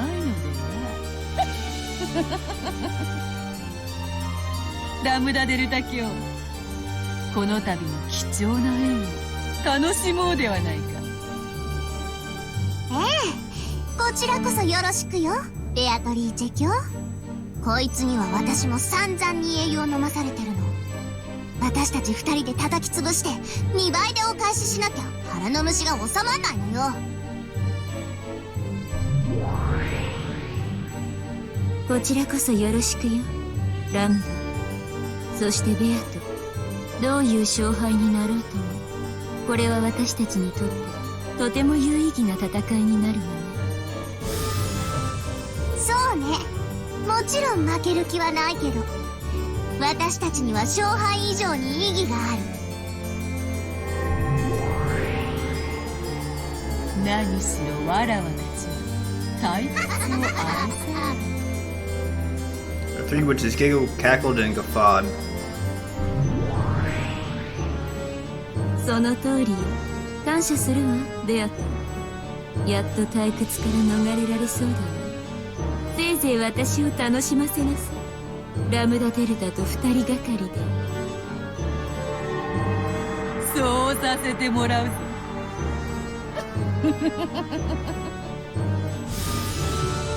そうと決まればベアト、早速作戦会議をするわよ。その子の弱点は知り尽くしてる。それを全て伝授してあげるわ。にもかかわらずラムダデルタ卿は親ぶれになられた。もう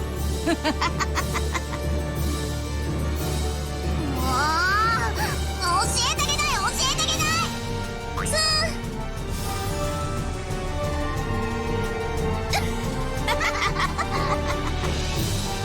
い。退屈しない御人であるな、ラムダデルタ卿。でしょ、面倒よろしくね。あれで寂しがり屋なのよ。今流行りのなんとかというやつか。さすがはラムダデルタ卿、最先端でおられる。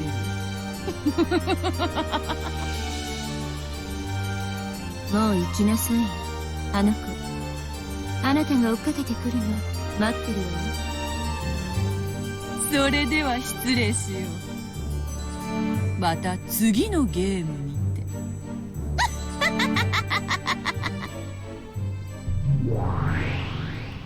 Oh shit. We got more witches. More witches in ご game めんな 3. さいね。厄介なのが来たけど気にしないで。それよりひどいことになったわね。私もラムダとのゲームでだいぶ悲惨な末路というのを経験してきたつもりでいるけど、今回のは群を抜いてひどいわ。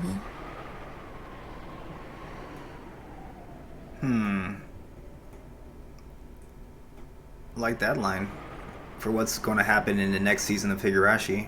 She might be talking about that season, actually. Sounds very plausible. あなたが膝を抱いて心を閉ざしてしまう気持ちもわからなくない。こんな末路あと何度もやられたら100年を待たずに心が殺されてしまうわ。ベアトにカンパされてしまったから白状する。今のあなたはかつてラムダの世界に囚われていた頃の私にそっくりなの。Higurashi. 過酷な運命の迷路に閉じ込められ魔女にいいようにいたぶられている。Sotoko and Eu. 私はそこから生まれた魔女。 From Rika's consciousness and Higurashi. だからあなたの姉に当たるのかもしれない。 She's talking to Battler right now. The meta Battler. だからあなたに力を貸そうと決めたの。 Or she could be talking to Angie, which we haven't met yet, but you will soon. しかし私の運命に比べてもあなたのそれはあまりにも無言。 Yeah. 同情どころか涙までもらってしまいそうなあまりに悲惨な運命。でもどうかくじけないで。ベアトになんか決して屈しないで。確かにあの子のゲームはあまりに卑劣。ゲーム版を少しだけ見させてもらったけど、あまりにその舞台仕掛けのいやらしさは多分ラムダデルタのゲーム版のそれをはるかに上回るわ。しかも恐ろしいことにあの子は駒を指すとき常に最善手を指しているわけではない。ここがラムダとは大きく異なる点。ラムダは勝つために常に最善手で圧倒的な数の駒を指してくる。しかしベアトはたまにわざと手を抜いて駒を指してくるの。困ったこと相手の指し手から手の内を探ろうとしている私たちにとってこれは非常に手強い情報のノイズ。厄介な撹乱になりうるわ。しかしチェスに例えるなら無駄な一手は相手にノイズを与えるかもしれないけれど貴重な一手を損していることに違いはない。つまりスケール余地はゼロじゃないってこと。あなたには信じられないだろうけども今回のゲームもそう。あれだけ圧倒的な展開に見えて実は隙がある。つけ込ませたいかのように隙がある。それが罠なのかこちらを試しているのかわからないけどとにかく屈服しないで。思考を止めないで。あらゆる可能性を否定しないで。あなたが戦う意志を持ち続ける限り魔女の戦いは守りが肝心よ。勝とうとするより負けないようにしなさい。認めたら負けなら断じて認めてはダメ。あなたに魔女を認めさせること、これがベアトリーチェの勝利条件の一つであることはもはや疑いようもないので、私もあなたの味方であると公言した以上できる限りの力になれるよう努力あなたも努力なさい。もしまだ膝を抱いているなら早く立ち直こういう時なんて言ったかしら。 Here we go. そのニパファイトニパー恥ずかしいわね。There you go, guys. Any doubts should be removed now. There you go. 私がここまでしてあげたんだから早く立ち直りなさいよね。 You should all know who that is.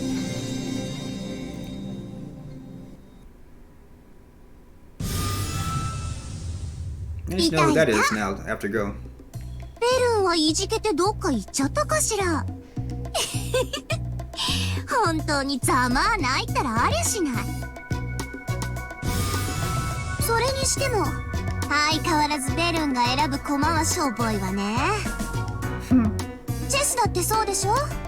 駒が全部ポーンだったら勝ち目ゼロでしょ。駒が全部ルークやビショップだったら絶対負けやしないわ。まあ前回は私がついつい哀れになって好きな場所から駒を進めていいわよって言ったら、ベルンのやつお情けの空気も読めずに手持ちのポーンを全部入場させた状態から始めて、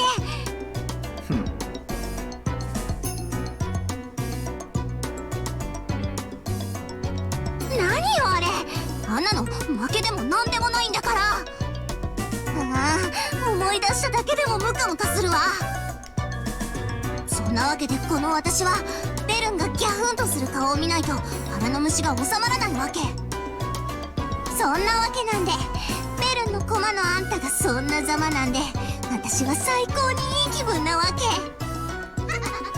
け。しかもあの子はあれでいて本当に負けず嫌いだから、きっと今頃悔しくって歯ぎしりをして涙をポロポロ流してるわよ。本当にざまないわよ。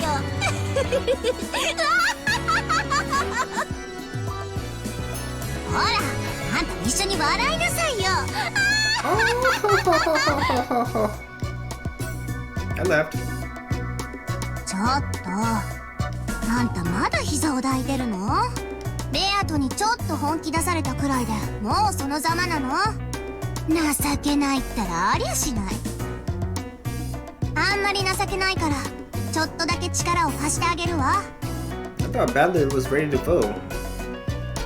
この宇宙最強で絶対の魔女である大ラムダデルタ卿があんたの絶望的な勝率をほんのちょっぴりだけ絶対に近づけてやるわ。感謝なさい。ベアトリーチェはね、確かに残酷で強力な魔女かもしれないけれど、なぜか甘いからよ。あの子はあと数手でチェックメイトできる局面を作りつつわざと詰めない。くだらない駒を取ったり余計な駒を置いてより一方的な盤面にしてみたい。早い話が勝ちが見えると遊び出す悪い癖があるってわけ。あんたやベルンにとって辛い様々な攻め、私から見ればやりすぎの無駄もいいところ。つまりそれこそ好きでありチャンスでもあるってわけね。恐れるに値する相手じゃないでしょ。手段と目的を時に履き違える。そして悪い遊びが過ぎる。その結果自ら弱点を作り晒してさえいる。私のような最強の魔女から見ればなんでこんな余裕ぶったことをするのか理解できない。自ら勝率を下げてるなんてね。でもまあそのせいでベルンみたいな相手を読んでかわすタイプの魔女には非常に相性が悪いってわけよ。読みが効かないから。ベルンにとっては私みたいな素直で正直なタイプは読みやすくてやりやすいんでしょうね。ムカつくことに。まあでも私みたいな超火力タイプはベアトみたいな軽くて広い弾幕タイプなんか真正面から打ち破れちゃうわけだから、相性のじゃんけんみたいなものかしら。私がパーならベアトがグー、ベルンはチョキってとこね。 Rock flies to paper and smash the scissors. Rock wins. どうでもいいことかしら。確かに私のパーはベルンのチョキに負けるけど、パーよりはるかにすごい超パーだったらチョキにだって勝てるでしょ。 That's like a super paper gonna beat scissors. つまりこのラムダデルタ卿は超パーってわけ。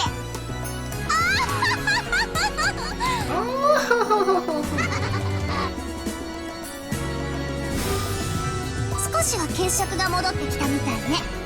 ベアトのやつローザとかいう駒をいじめて遊んでるわ。一見すると本当に趣味の悪いやつだと思うでしょ。違うのよ。あんたが立ち直って戻ってくるのを期待して時間を潰して待ってるだけなのよ。わざと憎まれるようなことをしてあんたの義憤を引き出そうという手ね。ああ、やだやだ、そういう子って。じゃあ私は戻るわね。あ、私があんたにちょびっとだけ力を貸したのは内緒よ。別にあんたを助けたくて力を貸したわけじゃないんだからね。 Alright, see you soon. この宇宙最強の魔女の私はベルンに負けて最強の座を奪われちゃったの。それで私はベルンからその座を取り戻さなくちゃならないわけだけど、もしここでベルンがベアトに負けちゃったら最強の座が今度はベアトに移っちゃうじゃない。まあ別に私はベアトから奪い返す方が楽だからいいわけだけど、それじゃあ私のベルンは私が打ち負かす。そして最強の座も私が取り返すの。別にあんたに力を貸すわけじゃないんだからね。ベルンを泣かせたら許さないんだから。 Jesus.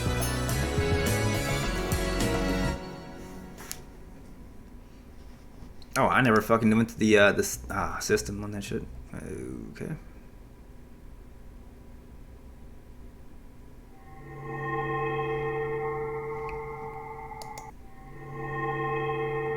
Got a new game board. I am Super Paper. Achievement unlocked. Nice.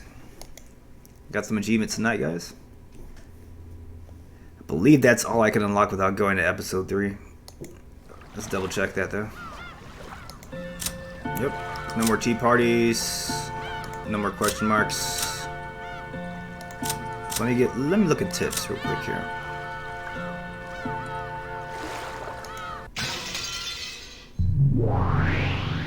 Alright, this is the first time I can go to this page, looks like. So now we're reading the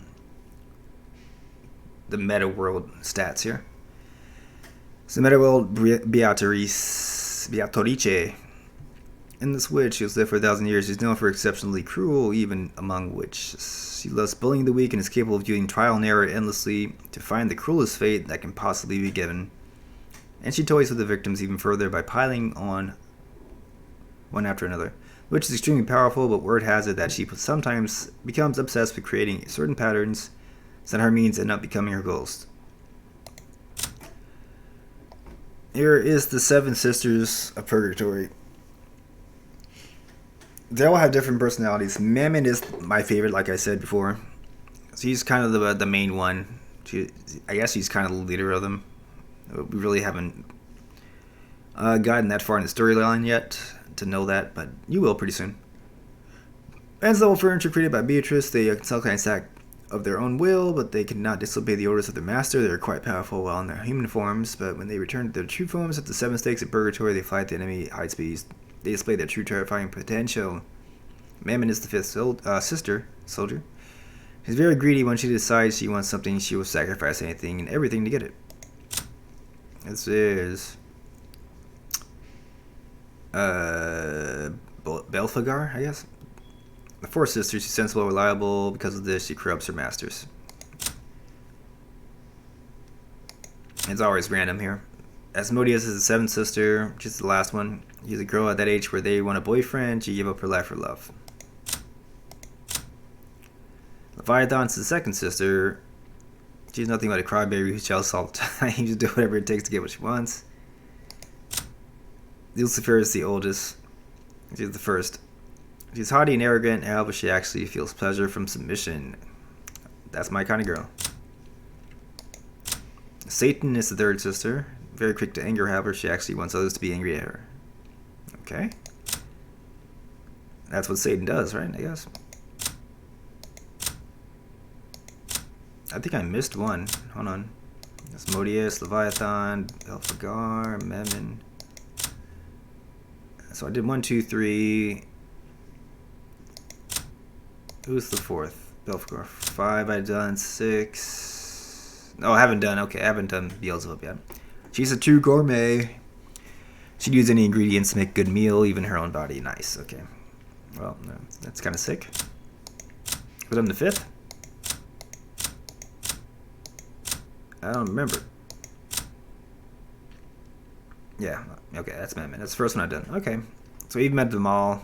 Let's go to Burkastale, Witch of Miracles, who has lived for 1,000 years. Her vast power She's capable of creating all kinds of miracles, but her heart has been broken a bit as a result.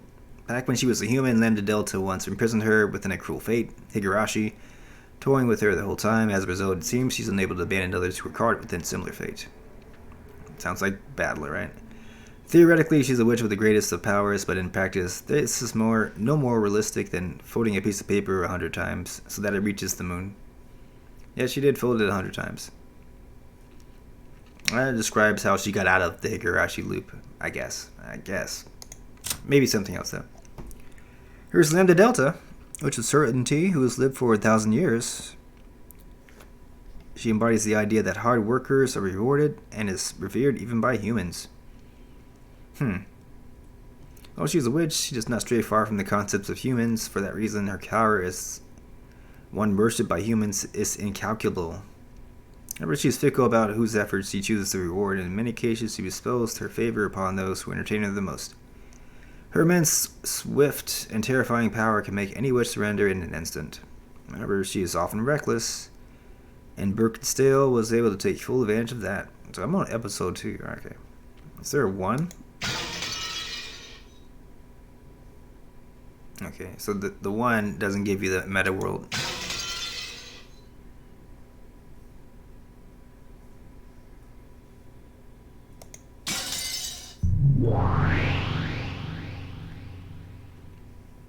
Alright, we're on Ushiromiya Kinzo. Meta Kinzo. A self-taught human sorcerer. His natural talent and level of knowledge are nothing special.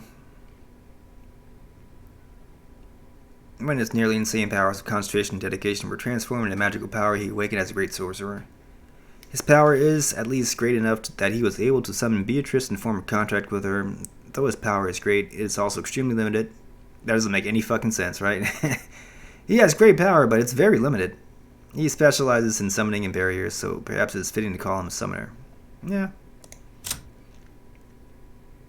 An unfortunate young man, Battler, whom Beatrice has taken a liking to, a human who inherited the black blood from Kinzo.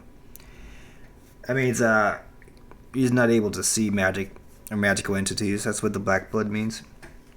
Magic resistance to magical power Kinzo was born with is passed on to Battler. Ironically, it was the trait that made it so hard for Kinzo to succeed as a magician. Massive defensive power against magic can be, even by itself, decisive in a battle against a witch. Kinzo has begun to lose his power with age, but young Battler's power is still on the rise. Perhaps it's understandable that Beatrice tried to crush it as soon as possible. And Maria, a little magician who has inherited the black blood from Kinzo. Unlike Kinzo, she was gifted with talent and began to tread the path of the magician from a young age. However, her power is still weak and she hasn't yet graduated from an apprentice level. However, she's skilled with enchantments which bestow magical power upon objects, and the magical items she creates are all master class. Alright, this is Genji. Kinzo's earliest furniture. So he's a furniture piece. And has apparently magical powers, just like Shannon and Kennen.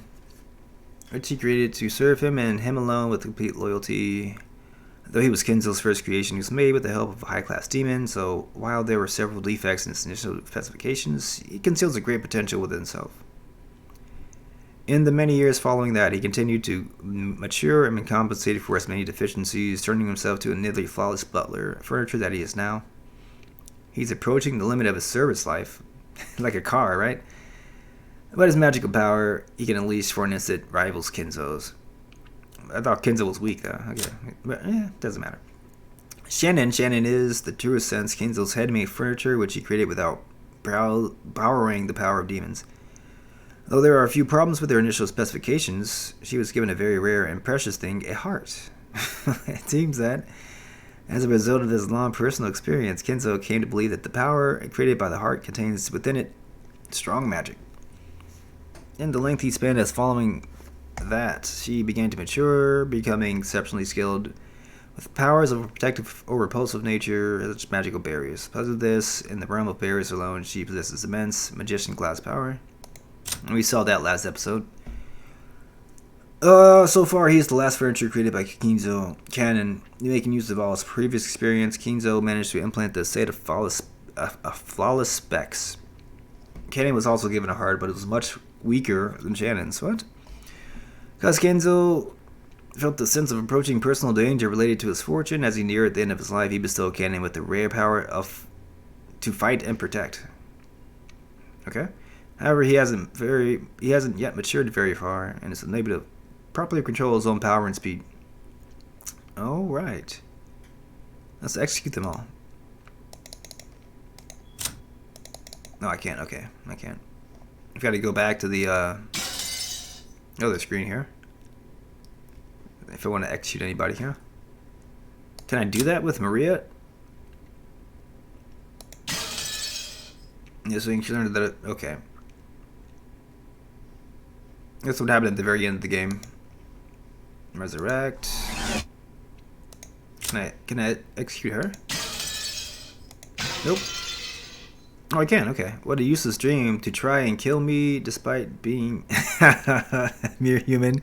Fire your bullets and they will merely reflect back towards you like light off a mirror. However, it's just one way to kill me. You hold that method in the palm of your hand, though I doubt when it's mediocre you can ever pull it off. He he he. So you can kind of cheat to try to kill her, and that's what she tells you basically. Let's resurrect her, I guess.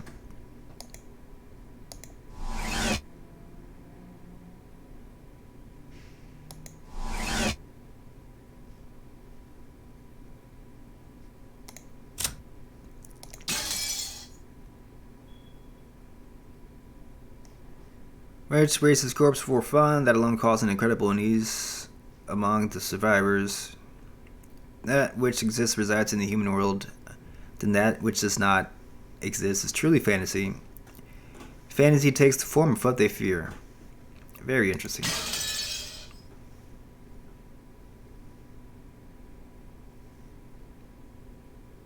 So he is definitely dead even though there's no corpse. That's two big clues, actually. Let me go back here. Just read that last part again, real quick. That which exists and resides in the human world, then that which does not exist is truly fantasy. It exists, it resides in the human world. So what doesn't exist? Right? There's no corpse, and yet he's dead. But if he doesn't exist, he's not human, right? That's what that means. And if he's definitely dead, even though there's no corpse, what does that mean? That he's a fantasy, right? Right? Okay. I think I made my point there. Let's see, Cannon, and now Shannon. Execute her.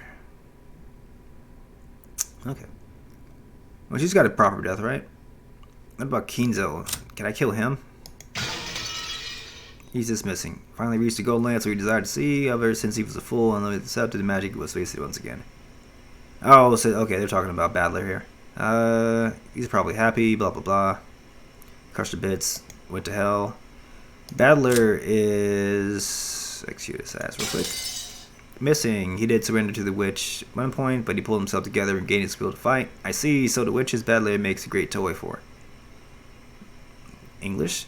That explains why she's always breaking him, fixing him, and breaking him again. Torture is meaningless if you kill the object. You've gotta alternate between causing pain and letting them rest. Okay, he doesn't actually die, it looks like. Fair enough. Anybody else? Let's see, Rosa. What does she have to say? Missing gold land, blah blah blah. So she finally found her love as a mother again. And then she was chewed to a pulp by demons, went to hell. Okay. Yep. I think that's pretty much it for episode 2. Let's say that one's done, guys. That one's in the books. So I said I was going to start up episode 3 a little bit, since it's already unlocked. We'll play till the opening movie here.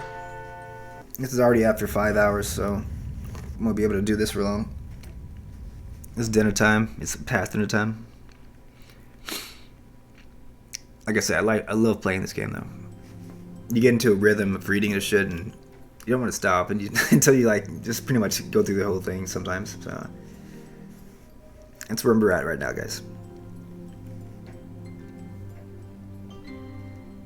Plus, I just want to see everybody alive again. Never get enough of that shit, right? Hearing all the voice actors and actresses.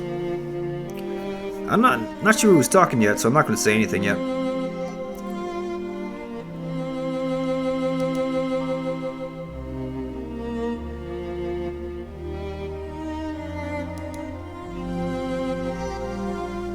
Okay. Of grandfather.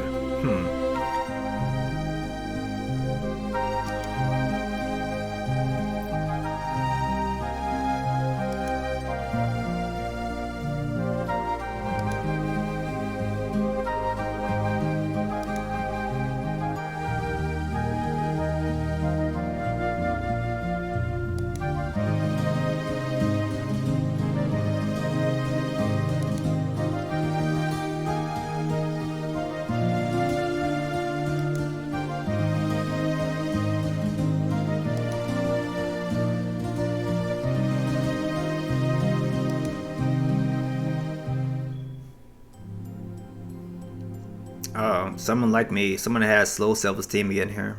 Another Shannon, right? Another Shannon type. Who is this? Another cannon type, maybe. Thinks they're furniture. Is it another servant?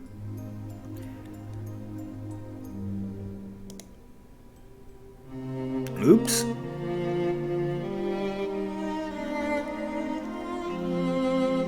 Fucking broke a goddamn grandfather's urn. Or grandfather's whatever. Whatever the fuck it was. Vase. Vase, okay.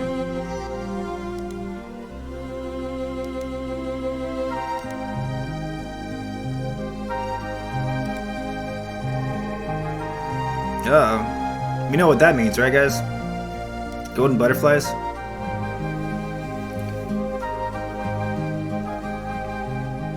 So whoever this is, they're already in cahoots with Beatrice. Either they're in cahoots or they're being blackmailed by whoever the culprit is. You're seeing the golden butterflies this fucking early, and you're definitely a culprit and or an accomplice. Whoever the fuck this is. You're outed. Spotted. Accomplice of the witch. Oh, it's Beatrice. Oh, they already know who this is. Okay. Reliable. What? Who is this? Who the fuck is this?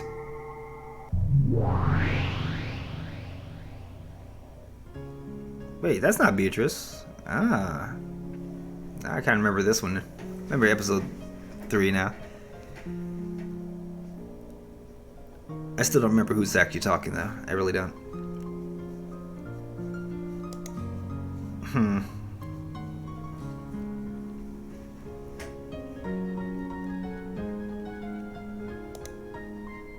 This is Beatrice OG. This is the Beatrice before the Beatrice witch that we all knew and love. Let's say Ushiro Mia Batula. ごきげんよう、お姫様。Princess. ベアトリーチェ。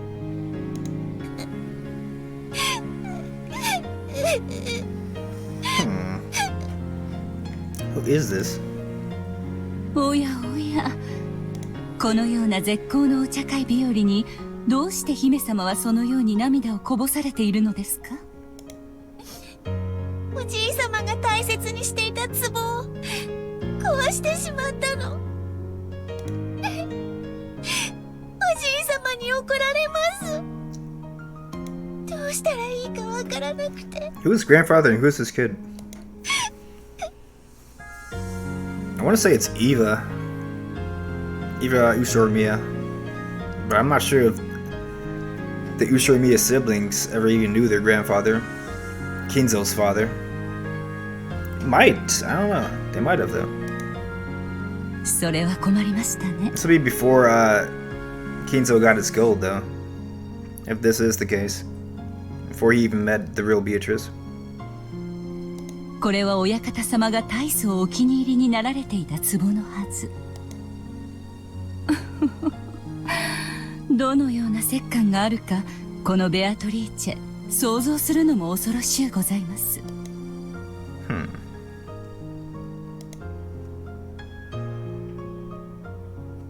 I know it's a girl though, so I don't know what the fuck's going on here. only girl I can think of it could be is Eva, right? It might be. こぼしてしまった姫様の涙を救う魔法は姫様が親方様から折檻を受けなくて済むようにする魔法ならなんとかなるかもしれません。本当？姫様が私の力をお信じくだされば魔法の力の根源は信じる力。奇跡はそれを強く信じる者の前にしか示されません。信じる。ベアトリーチェの魔法を信じます。だからこの壺を直してください。お願いします。姫様がそれをお望みでしたら、それではこのベアトリーチェにお任せを。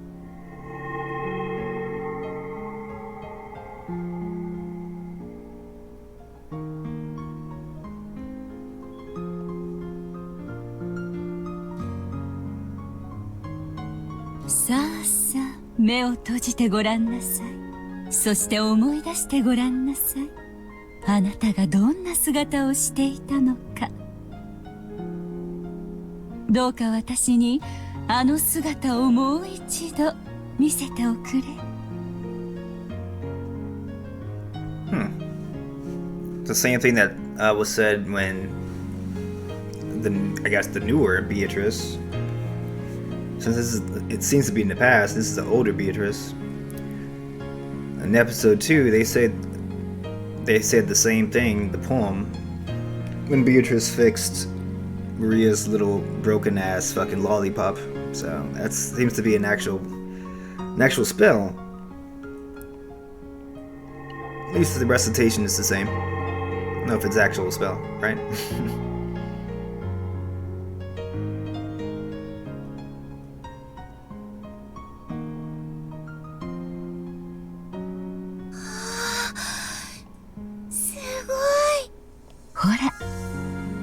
これで元通りですよ。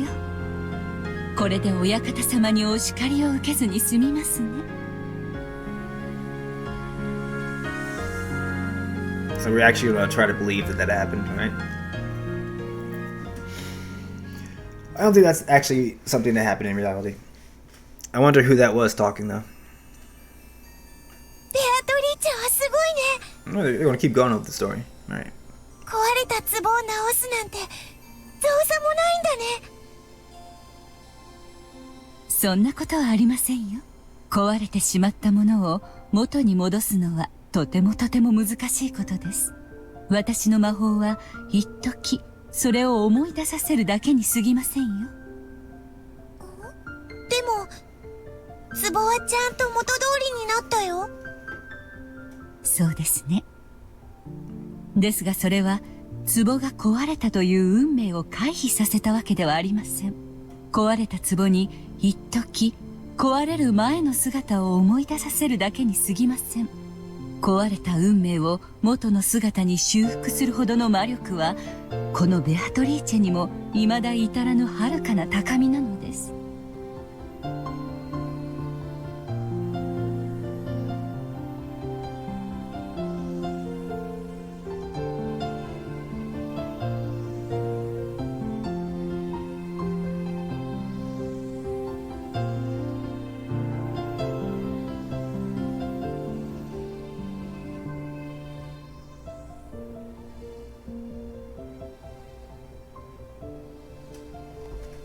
Okay, so that's another little reference to Schrodinger's cat. At the same time, the vase is broken and not broken, and then you have an actual literal cat that comes along and then takes the blame for the vase being broken, even though it was actually this little kid. Whoever that kid may be, I think it's Eva, but this kid takes the blame, or away from herself, and the witch Beatrice here puts it on the cat, so... With the same kind of principle as Schrodinger's cat, that the vase existed both in a state of death and in life. Pretty cool.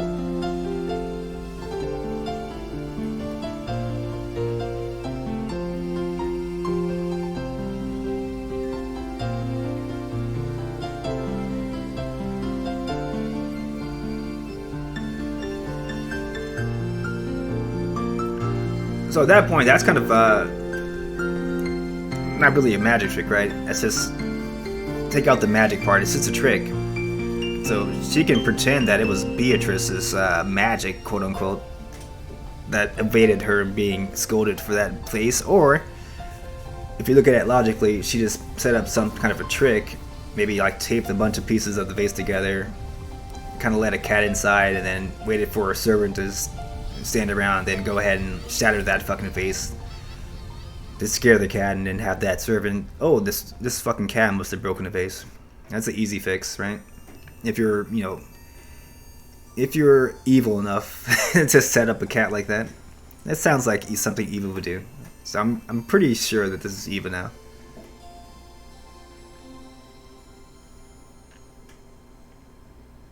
物を壊すことは姫様が壺を割るのに魔法を必要としなかったように。直すことはとても難しいこと？はい。姫様が途方に暮れて泣き出してしまうほどに。魔法というのは恐ろしいことをする時の方がたやすいの？壊したり殺したりすることは簡単にできるのに、直したり蘇らせたりするのはとても難しいというし。そうですね。魔法は殺めたり壊したりすることの方がとても簡単です。故に誘惑に負ける弱き魔女たちは安易に身につけられる力に酔い、本当の魔法の修行を怠ってしまいます。本当の魔法とは治す力、蘇らせる力、散ってしまった幸せを呼び戻し、冷めてしまった愛をも呼び戻す。そして微笑を忘れてしまった姫様の顔に笑顔を呼び戻せるのですよ。She sounds like a much more wholesome witch than the other Beatrice, right? When that's like in the torture people by feeding them their own family members, right? And their own daughter baked in the oven. Sounds like a better Beatrice to me. なら、壺を直すことができたベアトリーチェはすごい魔女ということ？私などまだまだ修行の日々ですよ。壺が割れるという運命を私の魔法ではほんの1時間も忘れさせることができなかったのですから、私に魔法を教えてくれたお師匠様ならきっ壺を元の姿に蘇らせることができたでしょうね。壊れても壊れても何度でも何度でも直せる？ええ、その境地に達した時無限の魔力が備わるでしょう。それこそが魔女の達するべき無限の境地。私たちはその魔女を最大の敬いをもってこう呼びます。無限の魔女。そうです。無限に治す力を持つ魔女にとって壊れるという概念はもはや存在しない。失うというすべての悲しみから解放され、永遠の至福を約束されるのです。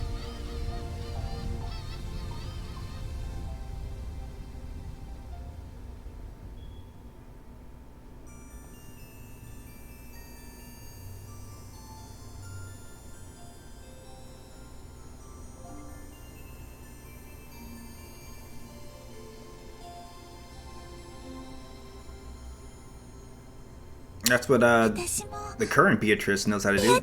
As the endless witch, right? 永遠に幸せになれるかな？姫様がですか？ Who's this Hime-sama? それは長い大変な修行となりますよ。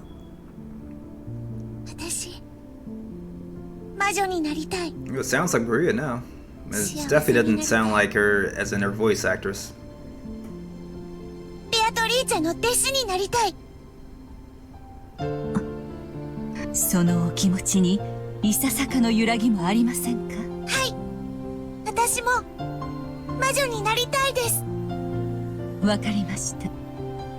では姫様がお飽きになるまで私の弟子にして差し上げましょう。私のことをお師匠様と呼べますか？はい、お師匠様。良い返事ですね。ではこれからは私と一緒に魔法の深淵を学んでいきましょう。私とって修行の身、共に魔法を正しく学び、至福の境地を目指して頑張りましょう。はい、お師匠様。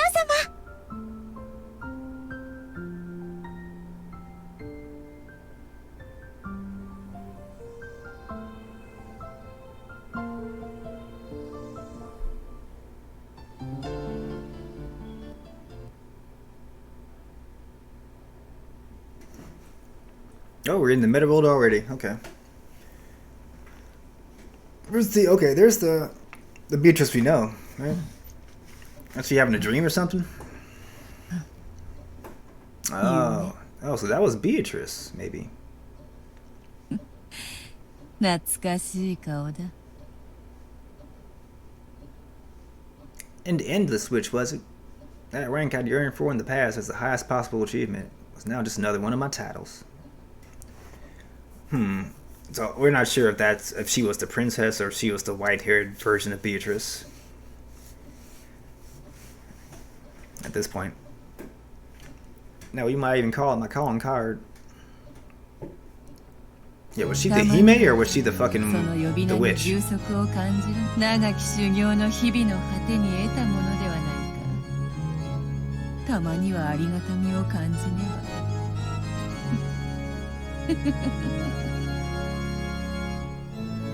She shook her head loudly. If it is the highest possible level, that means there's nothing higher. Eternal dead end, getting of eternal boredom. お師匠様は言っていた。すべての悲しみから解き放たれることが、すなわち永遠の至福だと。だからこそ、故にお師匠様は、その域に至れなかった。So she was the Hime. Okay. So that wasn't Eva, that was Beatrice. Interesting. So she took her teacher's name and the Endless Witch title as well. Basically. So she was Hime? Looks like. Eternal bliss means eternal boredom. That's the beginning of the eternal torture. But it all depends on how you look at it. Eternal boredom is the same as a sketchbook that doesn't run out of pages. It means you can draw whatever you want. You can try to have as much fun as you want. Boredom is the worst sort of poison which kills all witches, even those great witches that are given the title Lady, if you're Lady Burnt Still, or Lady Lambda Delta. It's the eternal poison that tortures them because of the eternal bliss they've reached. 無限の魔女の名を得た今だからこそ、再び我らの修行の果てにあったのは本当に幸せだった。そして本当の幸せとは何なのか、今こそ語り合いたいものよ。 Training has no end. Oh, this is what her teacher's telling her. I recall those words as she'd answered me directly. なるほど。わらわは未熟。A little bit. Just a little bit. それはよい、それはよい。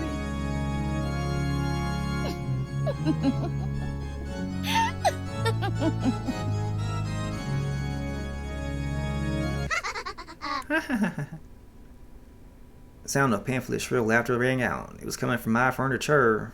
What, did they break the toe again? ベアトリーチェ様、こいつまた動かなくなっちゃいました。まだ私全然遊び足りないのに、情けない男。私なんか全然遊んでないのに、私にも遊ばせて遊ばせて。お黙りなさい、クズどもが。お前たちが飢えた犬みたいにがっつくから、いくらベアトリーチェ様が直してもすぐ壊しちゃうのよ。サタン姉が一番壊してるよ。加減を知らないから。申し訳ございません、ベアトリーチェ様。グマイどもをどうかお許しください。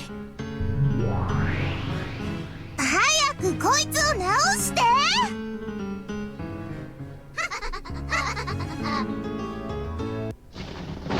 静かにせぬかやかましい。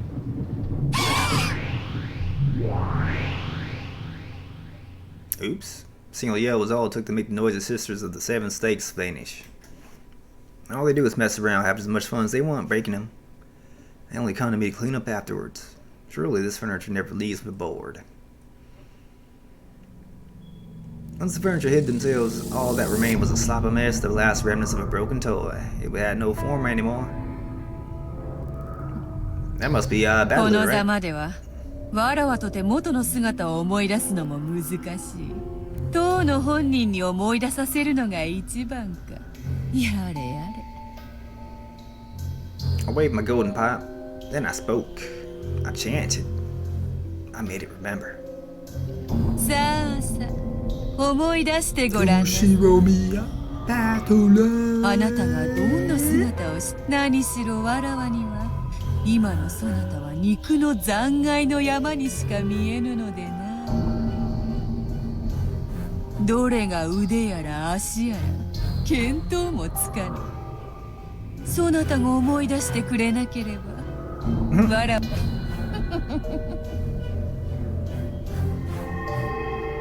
By the power of magic, the pitiful pieces of meat, man meat, began to remember what their form had been, which part should go with which part, and where should join which where.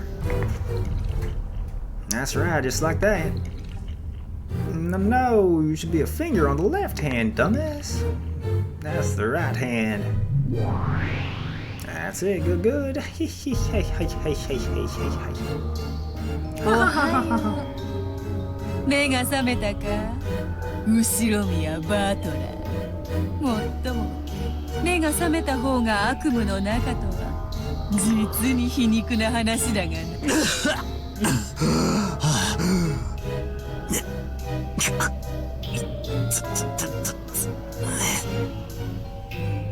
わらわを魔女と認めさえすればすぐにそなたの悪夢を覚まし、でわらわこそは煉獄山の王。わらわの許しなしにこの地獄より抜け出す方法はないのだ。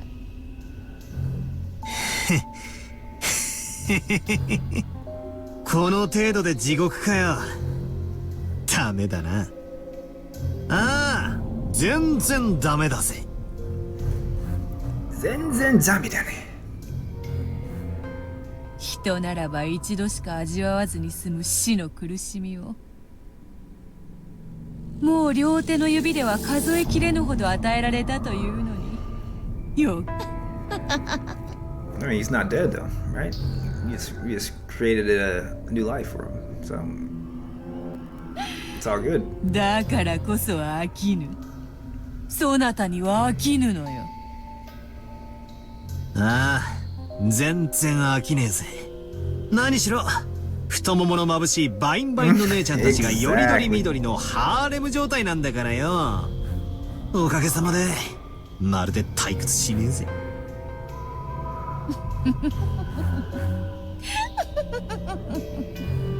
それはよかった。そうでなくてはわらわも退屈だ。それ家具ども直してやったぞ。また存分に遊ぶがよい。ありがとうございます。私がいただき。だからあんたは終わりよ終わり。次は私なの。どきなさいよ。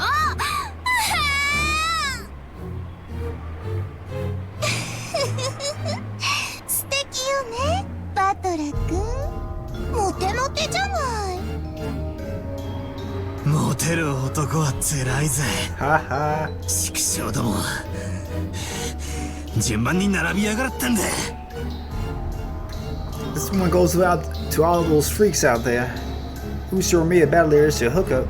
Holla if you hear the big booty daddy. 虚勢など張らずに素直になればもっと楽になれるのに。いいのよこれで。その方が悲鳴が気持ちいいもの。さあ今度は簡単に壊すんじゃないわよ。いいわね、返事は。あんたが仕切るんじゃないわよ。さあバトラ君、さっきの続きよ。マスターキーでジェシカちゃんの部屋を施錠した後、どうやって室内の死体のポケットに鍵を戻したというの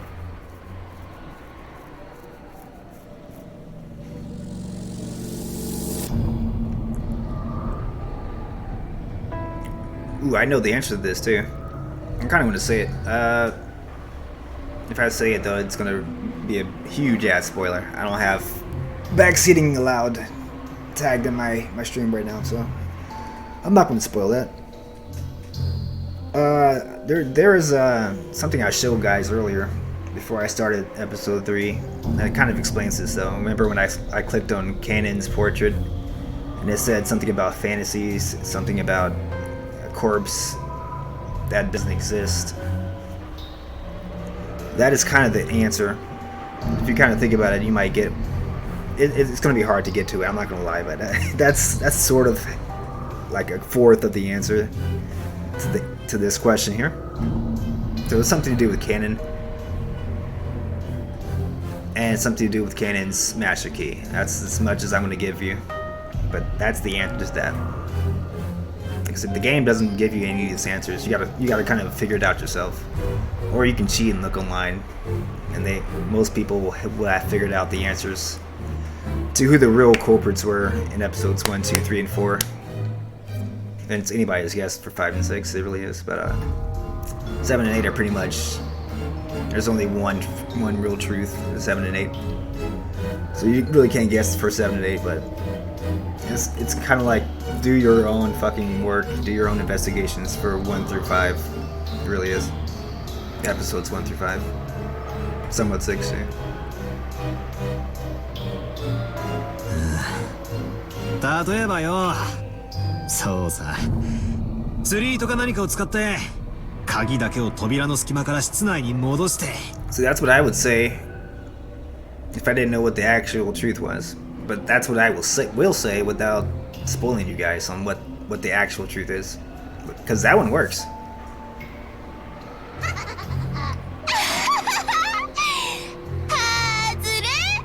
Say it in red.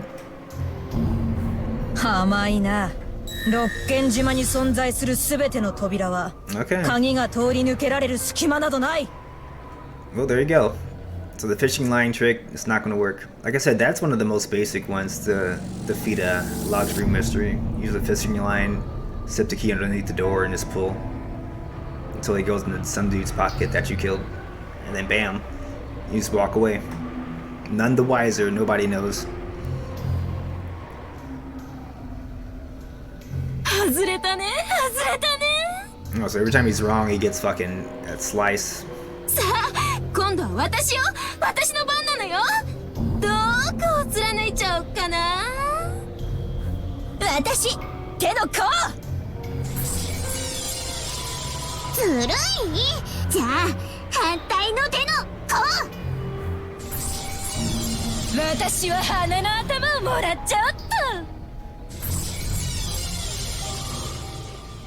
なんで私にもやらせて、私にも貫かせて。He's not gonna last very long like this. レビア姉はとろいのよ。いつだって私たちは早い者勝ちでしょうが。じゃあ私は足の甲をいただいちゃおっと。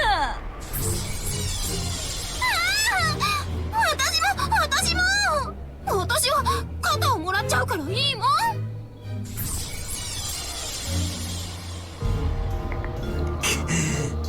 姉妹なんだろ。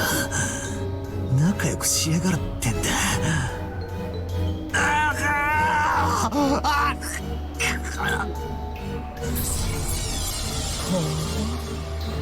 よくも耐えるものだな。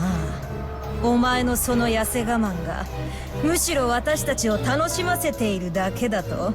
なぜあいにくだな。痩せ我慢と意地の張り合いは俺のお箱なんだ。お Amen 前 to ら that. と俺を煙に巻こうとも、俺は絶対に魔女も魔法も認めね人間とトリックで何も説明できないくせにバッカじゃないの。この身の程知らずが。いいのよ、無理に認めさせなくても。今に泣きながら認めたくなるわ。今だって本当は哀れに土下座しながら許しを請いたいくせに。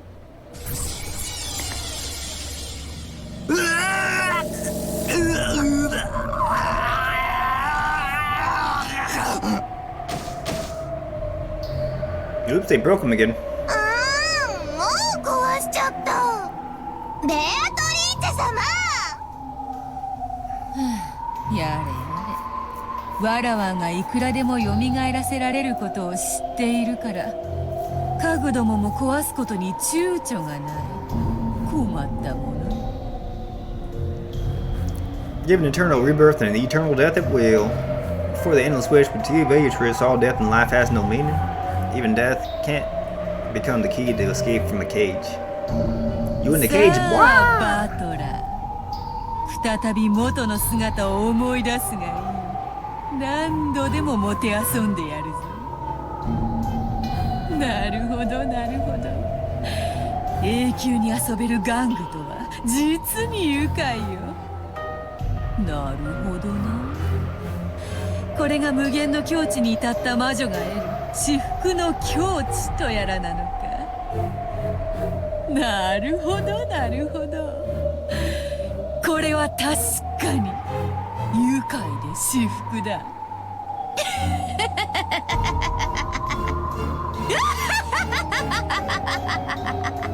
何度でも蘇らせてやる。何度でも殺してやる。さて、次なるゲーム版ではどのような殺人劇を繰り広げよう。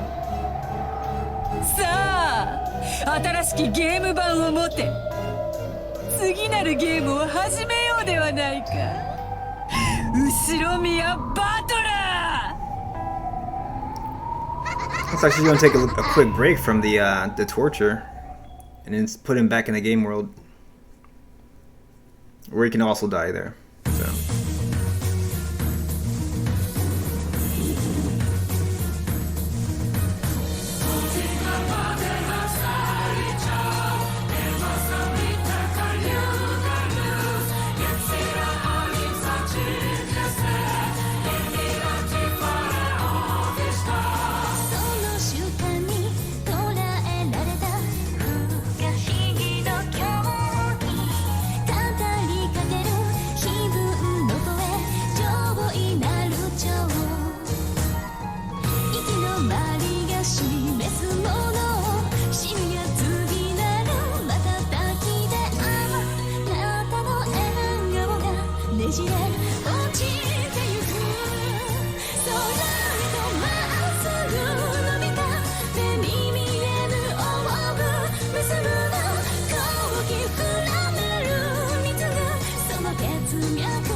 Next time on episode 3.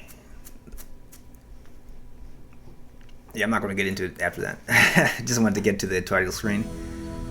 Alright guys, appreciate you sticking around. Lurkers, you know who you are.